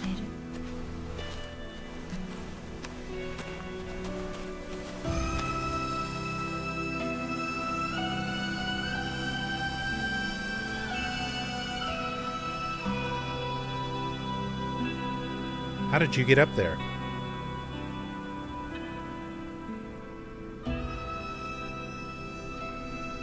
こんな静かな恵比寿ヶ丘は初めてかも。ここは私たちだけの静寂の恵比寿ヶ丘だね。 Silent Ebisugaoka. Oka means hill, by the way.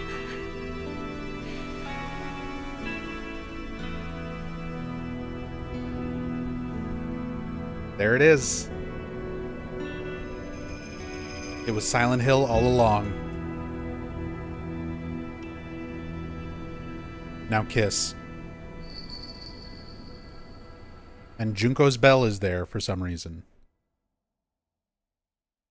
Yeah, the town is flooded. I guess the water dragon gets to run free because the fox god and the tree god, the old tools god, are no more. They've been defeated. So the water dragon is just like, all right, this is my town now. Release the river. Release the toxic gas.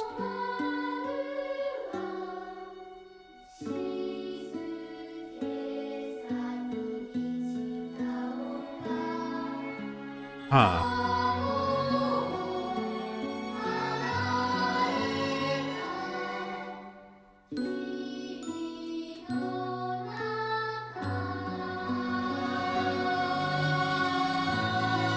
Again, I wish we had a moment of reality there. Instead of two physical Hinakos, like literally having a conversation with herself. I needed that moment of adult Hinako in reality, realizing like you need to accept both parts of you. The young you that wants to maintain your identity, the adult you that has to move past your childhood. You need both. You need both of them to really discover who you are and grow as a person. That would have been a nice...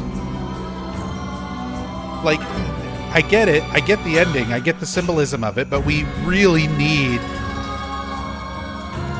We needed to see reality Hinako.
Wonder what Harry Mason is doing around this time in the game. If he's even born yet. He's definitely born.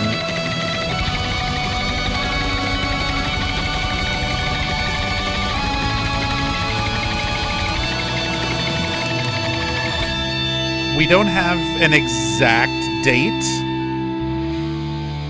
for, like, official timeline for Silent Hill 1. But for speculation purposes, it makes the most sense to have happened around, like, 1986, 1987. But that's still fan speculation. Like, trust me, I could get into a whole multi-hour rant about applying a timeline to the original Silent Hill games. But instead of doing that, we'll just go for the short assumption of Silent Hill 1 takes place around the mid-80s, mid to late 80s. Which would mean that he was like 30-something in Silent Hill 1. So he'd be like 10 to 14 while this was going on in 1961. Roughly like 25 years before the events of Silent Hill 1.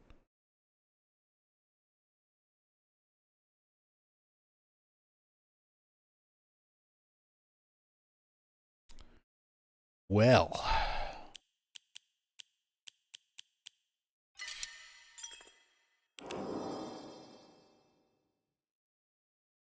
in Silent Hill 1, Medieval Madness didn't exist till the late 90s, just saying. You really going to try to bait me into the timeline discussion? Here's the short version of the timeline discussion. Silent Hill was not made to be the first entry in a franchise. It was made to be a standalone game, and then it was successful, so Konami said make more of them. So when Silent Hill 1 was made, it was made to be modern day for the time that it released. It was made to be sometime in the late 90s. It started development in 96, it came out in 99. It was made to take place like 96 to 99.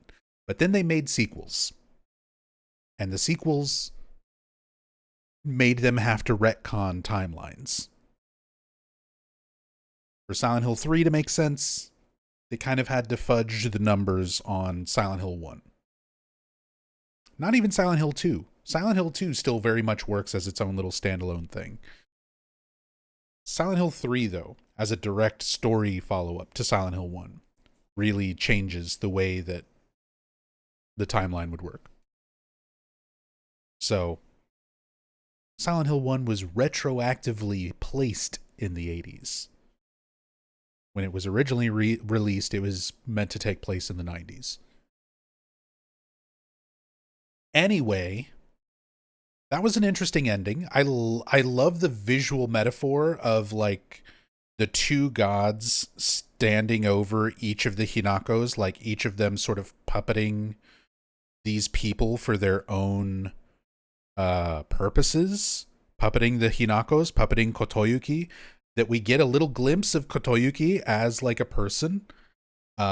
Saying, like, I want to know if my feelings are real or if that was just the god's influence. Like, he has some agency of his own. Again, these are moments that I think would have been so much better punctuated if we got little glimpses of reality. We don't need a lot. We don't need a lot. Not even a whole cutscene. Just give me, like, a fucking drawing in the journal if you don't have the resources to make a whole nother model for these characters and how they're supposed to look in reality. Because Hinako is not a schoolgirl. She's not... The way that she looks the entire game is not how she actually is. And this game desperately needed to have some sort of glimpse at reality. What these people look like and act like and sound like in reality, not just through Hinako's delusion, not just through her mental projection of them as they were in middle school. It would have been really nice to get a glimpse of, like, Kotoyuki as just a guy, a dude in a suit at his wedding.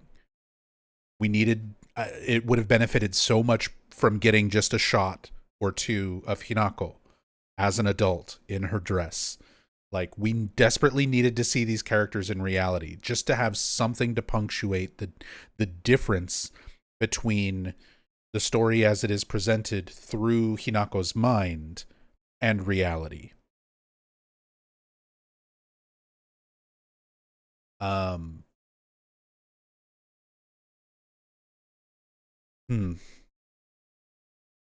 Need to sit with these endings more, but you're mixed on it. Still really enjoy the game, but was really hoping for some scenes in reality. Same Fishbones. I like this ending. Honestly, I think I like ending 3 more than this. But this one still was not like a bad ending. It was interesting. I like the idea of Hinako coming to terms with herself and accepting both halves of herself, of her identity. The part that wants independence, her youth, you know, those aspects of her that are important to her can coincide with sort of the responsibility of becoming an adult, but you still get to make your own choices. She's not having her choices made for her. She gets to decide her own life and choose which aspects of her personality, her identity, and her responsibility, like becoming a woman, becoming an adult. Like, she gets to choose how much of those aspects are her own. It's a little bit silly that we symbolize that by doing a hard cut to a monster hand holding the letter from Kotoyuki. Oh my god, if I had been drinking, that would have been a spit take.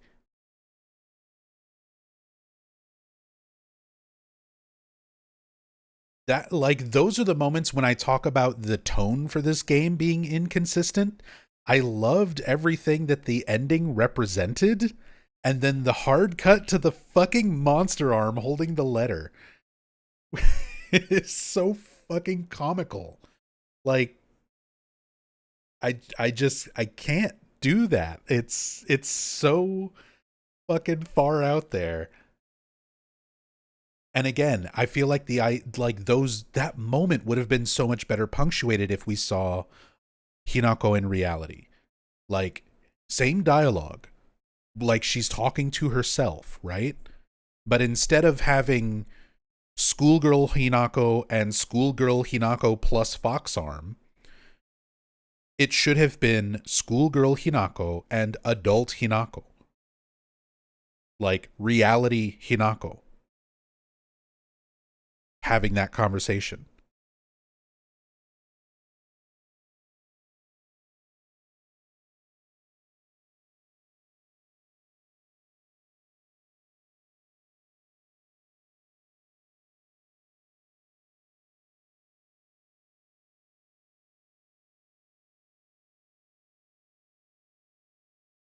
It seems more like a dream, like, say everyone's dying or dead, those are her last moments. Hold on. That was in response to Lucy Strikes, who said Kotoyuki wrote to Hinako and implied that she stayed in Ebisugaoka, so it can't be flooded and filled with toxic gas. See, this is again why it's so difficult to parse out aspects of the story as it's presented. That's the trouble when you have the unreliable narrator perspective. And this is also something. So a lot of people are going to be like, well, Silent Hill 2, it's the same thing. James is delusional. But you get glimpses of the perspective of the other characters that don't line up with what James is seeing. That's the big difference with Silent Hill 2. Silent Hill 2 gives you other people's perspectives. It's not 100% just James's delusion through James's eyes. We see other aspects of what people are experiencing. Even if it's not necessarily reality, we see their version of whatever they're seeing, or at least we get hints of their version of what they're seeing, of what Eddie's experiencing or what Angela's experiencing. This game is just like 100% Hinako delusion. So it's again, the closest game in the series I can compare it to in terms of the story presentation is Silent Hill Shattered Memories, where clearly there are real things going on. We're going to talk about Shattered Memories first. There's real things going on to Cheryl in her life. She had a traumatic life growing up without her father. A lot of instances in her life where she wishes her father would have been there for her, and she's imagining what it would have been like, how he would have reacted to the scenario, how he would have felt about these things happening to her, that he would have had concern for her, trying to find her. But the reality of it is that she is just traumatized, speaking to a therapist, like trying to overcome things, and everything that you experienced throughout Shattered Memories is just Cheryl's mind. It is entirely in Cheryl's mind. Like, you can't separate out the reality from what's going on. You can speculate on it. You can see a story about, a girl who was in the mall trying to steal something, who stabbed a security guard, and be like, oh, Cheryl probably did that. You got Sybil showing the mugshot at the end, sort of enforcing the idea that, like, this is something that actually happened or may have happened in her life. But then there's other aspects, other little stories, other little things that you're experiencing where it's like, is this something that literally happened to Cheryl? Is it something that is just metaphorical for, and that's the way this game is, where everything is metaphorical. Everything is out of the context of reality. So you kind of have to like parse out the information and the way the story is presented a little differently. Like, first playthrough, I was constantly kind of guessing, who's actually dead, because we keep having these characters reference, oh, Rinko says that Hinako's dead, and this person says that Hinako is missing, and but it's all metaphorical. It was all, her friends are dead, and it's all like metaphorical. This is her becoming an adult, accepting that she's going to be married off into this family where she'll probably never be able to see her friends again. And even if she does, it won't be in the context of when they were friends in middle school anymore. So she is like killing off in her mind the attachment that she has to those people by literally killing them within her otherworld delusion, dunking Rinko in lava and all of that. It's just the metaphorical sense of this is how she let go of those parts, those people that were part of her life. But this is, again, why I think even just a small glimpse, one tiny little scene or journal entry that shows the wedding reception and we see everyone as they actually are, something. We needed some tiny little bit of reality for context, so that we can kind of piece together other aspects of the story. Unless you go off of the new game story, in which case she took drugs and lost her mind and just killed them all. Not metaphorically, but literally. Which is just still really shitty that you're locked into that for a first playthrough. I still feel like at least ending 2 and maybe even ending 3 should have been possible on a new game playthrough, depending on like what information you gather, which notes you pick up, which things you examine. Because if you go through the trouble of finding all the notes and putting together the bits and pieces of information behind Inari-sama, behind the 1,000-year-old cedar, behind the goddess of agriculture, behind the god that the cedar god for the tools, your worn out tools that are worshipped and cherished, like all of those aspects. If you paid attention to them, you shouldn't be locked into, oh, it was just a drug trip, none of that mattered. Like, you should have some semblance of feeling like that stuff mattered on a first playthrough, and you don't really get the sense that any of that stuff mattered until your like third playthrough. Like you get some aspects of that on your second playthrough. But yeah, that first playthrough, the new game playthrough with that first ending being locked into that is rough. That is rough. And it's also why this game is going to wind up being so, I mean, it already is very divisive among the fan base, but yeah, the fact that so many people, that's going to be their first and only experience with the game. I feel like a few scenes could have been switched around, a few notes could have been switched around, and you could have given a much more satisfying conclusion on a first playthrough that would still leave a bunch of questions, but be more motivational towards the player to actually want to play again and learn more. There also should have been something more in the game, I think, to kind of make you realize how important New Game Plus is for the context of the story. Did the wedding even still happen based on this ending? No. This ending is Hinako makes her own choice, and she says no. I'm not going to get married to Kotoyuki. I'm not going to run away with Shu. I'm going to go be my own person. Kotoyuki agrees because they realized they were under the influence of the gods. Well, again, we don't know how much of that is real. Were there actually gods puppeting them and they had a moment where they broke free and actually realized in reality that we're being puppeted by these gods? And now we're aware of it, and now we've cast them out, and now we're going off to try and live our own lives, to feel things for ourselves. I think that's all metaphorical.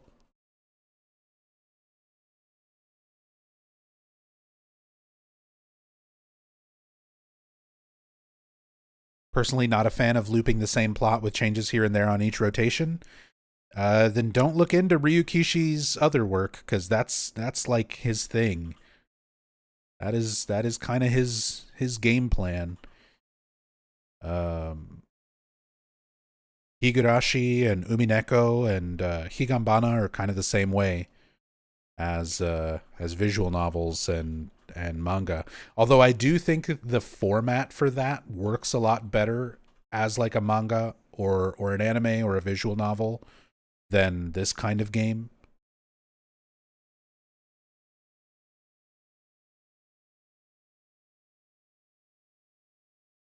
But if she leaves, what about his dad's debt and her mom? I don't know.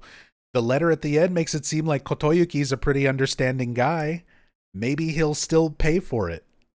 Maybe he'll be like, I'm sorry I put you through that. My family will still pay off your debt and pay for your mom's surgery.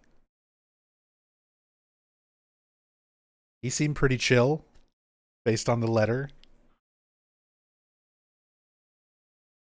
Kotoyuki's dad throwing a tantrum is implied in this ending. Yeah, like clearly the parents not being happy that they made the decision to not go through with the wedding.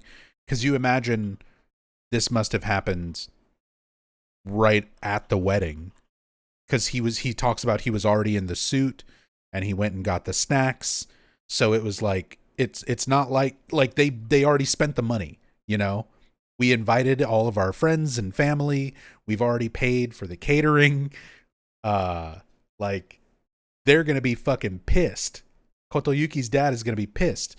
They set all this stuff up and they just walked away from it during the actual ceremony or at some point of the actual day of the wedding where they were already dressed for it, you know? If the letter wasn't imaginary, that's the problem. That's the problem with the way the story is presented, is you just don't have a line. You don't have a clear line of what is real and what is delusion. Again, just to go back to the Silent Hill 2, isn't his father dead? Oh yeah, there was a whole thing about he's the head of the household. because the parents died. There's the doctor's notes that we find about all of that. But again, was that real? Was anything real? How much of it was literal and how much of it was metaphorical to something else, to be something else symbolic? Was another relative? Could have been another relative. Could have just been somebody else who is part of his household.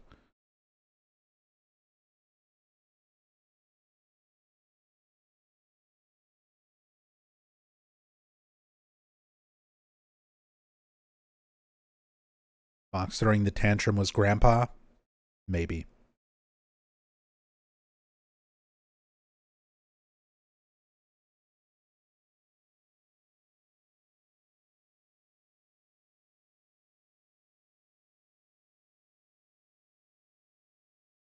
But yeah, just to go back to a Silent Hill 2 comparison, talking about, what if, is the letter real or not? So you deal with that in Silent Hill 2. You get a letter from your wife, Mary, saying, I'm waiting for you in Silent Hill at the very start of Silent Hill 2. Over the course of the game, that letter disappears to let you know, if you're paying attention, because a lot of people will play the game and not even realize that that letter is gradually disappearing from your inventory.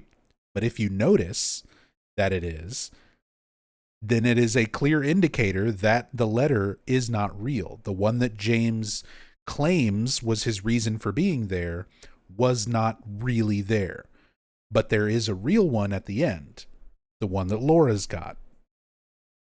So you get this clear distinction of, here is something that is presented that then gives you context to let you know it was part of a delusion in comparison to something that is real. We needed more of that. We needed more context for this game of what is delusion, what is metaphorical, what is symbolic, and what is reality. It's fun as a Silent Hill fan to be able to pick that stuff apart. And it's one of my favorite things to do with this series. It's why I still play these games so obsessively after 26 years of playing the Silent Hill franchise. And trying to decipher it, you need to have clues. You need to have puzzle pieces to put together a puzzle. Because with Silent Hill games, the story itself is also a puzzle. You have the puzzles in-game, but then you have the larger meta game of figuring it all out, putting all the pieces together to understand the story, to understand the characters. And I feel like this is an incomplete puzzle. It is a puzzle that is missing some very key pieces. One of the biggest pieces, the big centerpiece of the jigsaw puzzle, is some aspect of reality. We needed something.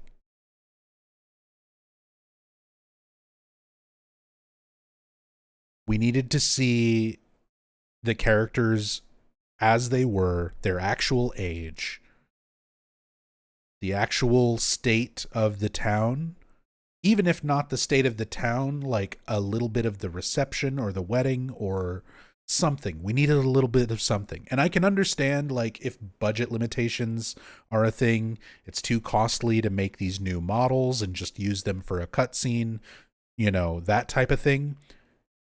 Even just some drawings in the journal with some text would suffice. The information is what's important. Cutscene would be, I think, the best way to present it for most players, because not everybody's going to go back and read the journal or know every entry. I guarantee you, like, a large percentage of the people who play this game didn't read shit, because that's just how a lot of people play these games. That's just how a lot of people are these days. They don't bother with reading. Nobody cares about that. If it's not told to them explicitly in a cutscene, they don't know. And that's a big part of the fan base, unfortunately. So I feel like a cutscene would have been best. Just a glimpse of real world. But anything, a journal entry, a drawing, something would have been great.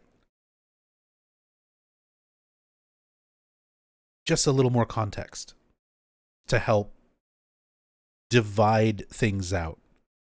How much is real, how much is not.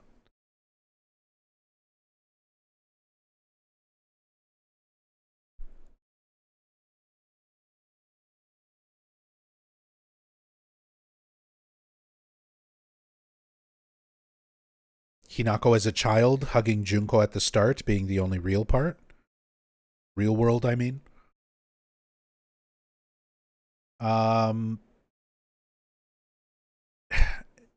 Is it though? Like any time we see Hinako in the schoolgirl outfit,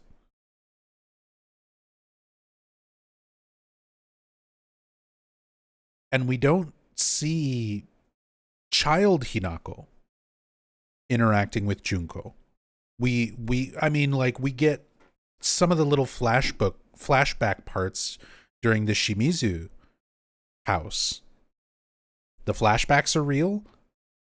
That's the closest thing we have to some aspect of reality. Are the flashbacks with the very like wavy, the faces all kind of blotted out versions of them. But you're in a distorted reality of the Shimizu household when they're presented. Like,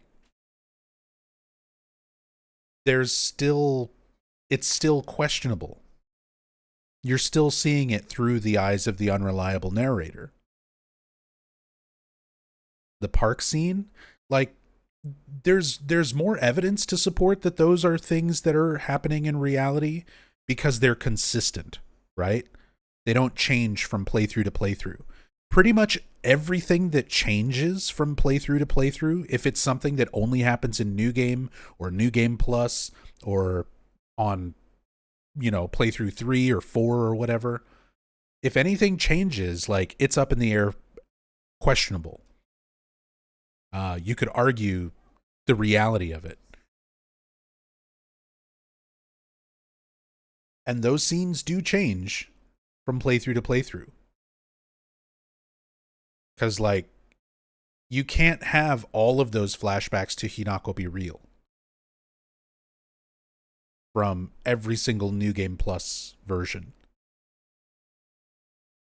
Like, was she there by herself in her house when her mom talked to her, or did Shu actually show up and they have the conversation from playthrough 3? Or was it Junko having that conversation in her room? Like, there's things that Hinako are saying during that flashback moment that contradict what the other Hinakos say in the other ending timelines.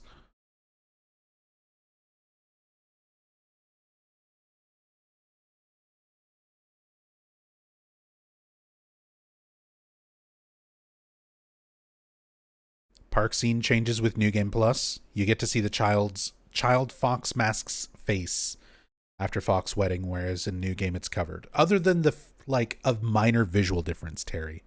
I'm talking about like entirely different dialogue, entirely different presentations of a scene. That scene overall does not change.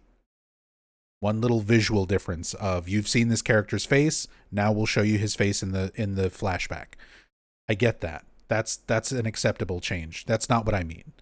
I'm talking about Hinako having one conversation in one playthrough where she talks about, I have to kill off my younger self. I have to kill you so that I can exist. Versus that same Hinako in a following playthrough in the same room, in the same scenario, saying, neither of us needs to exist, or both of us should get the choice, get the opportunity to make our choice. Like, those things that drastically change. I don't mean just you see his face in one version and you don't in another. The scene still plays out the same. The fox bites Kotoyuki, the adults come, they react the same way, Kotoyuki introduces himself to Hinako, like, all of that still happens and doesn't change.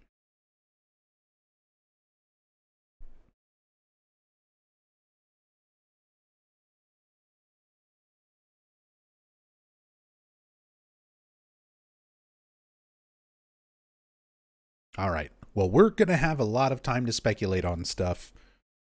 But that'll happen as the years... We'll see how this game holds up when I've played it 100 times. And I've had more time to think on it and piece things together. Do more research. More information from the developers will inevitably come out as they do interviews and talk about it, answer people's questions.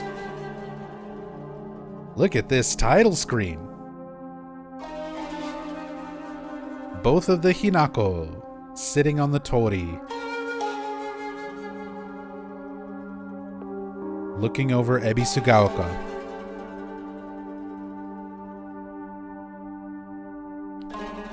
In the puzzle, in the crest puzzle to get into Hinako's room, it told the story about the two birds existing together, just wanting a gray, empty place where they could be themselves. This is the gray, empty place. They got their wish. They got Ebisugaoka with covered in fog to make it gray. Yeah, we got Fox Arm as part of the main menu now.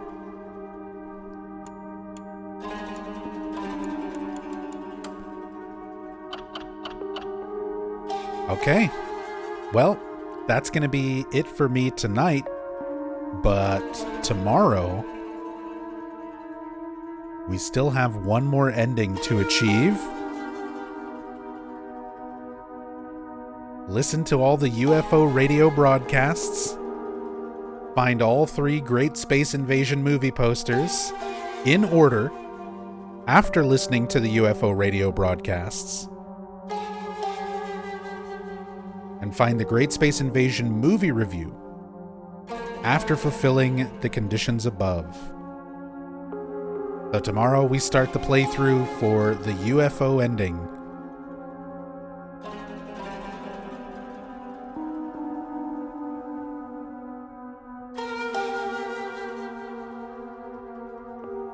But that is it for me for tonight. Thank you guys so much. Play Fog Combat? I will. I've already said multiple times throughout the last few playthroughs that I was going to do in the Fog Combat for the last ending. Once I had the most possible upgrades and omamori and everything that I could, so that I could deal with that level of combat without so much frustration. But, yeah. UFO ending is going to be in the fog, combat in the fog puzzles.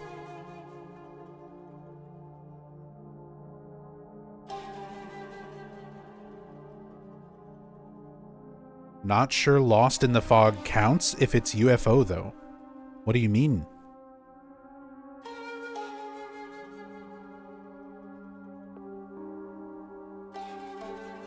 I still have to play through the game.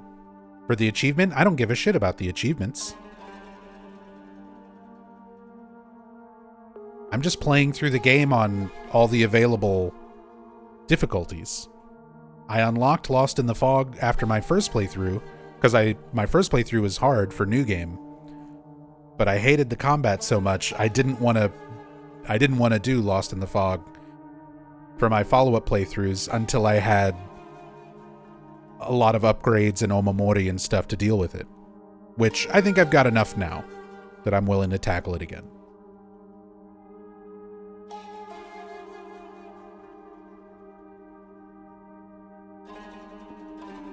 But yeah, I don't care about achievements. I'm going to play this game 100 million times. We haven't even gotten to cam hack playthroughs. We haven't even gotten to speedruns. We haven't even gotten to in-depth story playthroughs of this game. Like, you guys got to understand. I do not stop playing Silent Hill. I don't stop playing them once I've seen everything. I don't stop playing them once I've seen the endings or played every difficulty. There's a reason that I still play the original Silent Hill games 20 to 26 years later. I do everything. I play these games over and over and over and over. Achievements will come naturally. Eventually, all of the achievements will be gotten because I will play the game so many times in so many different ways that we'll get everything. So I just don't even pay attention to them.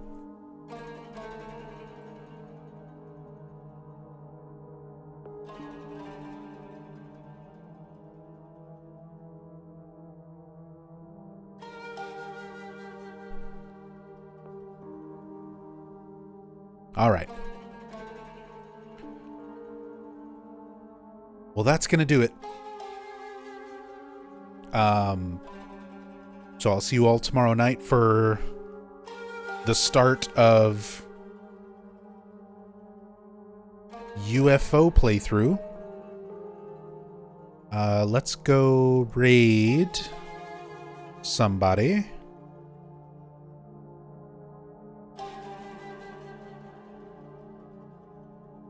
See.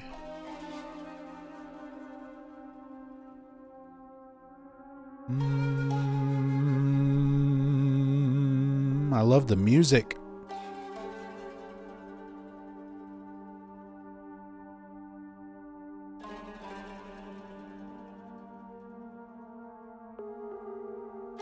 We're gonna go raid my buddy Maxi Lobes.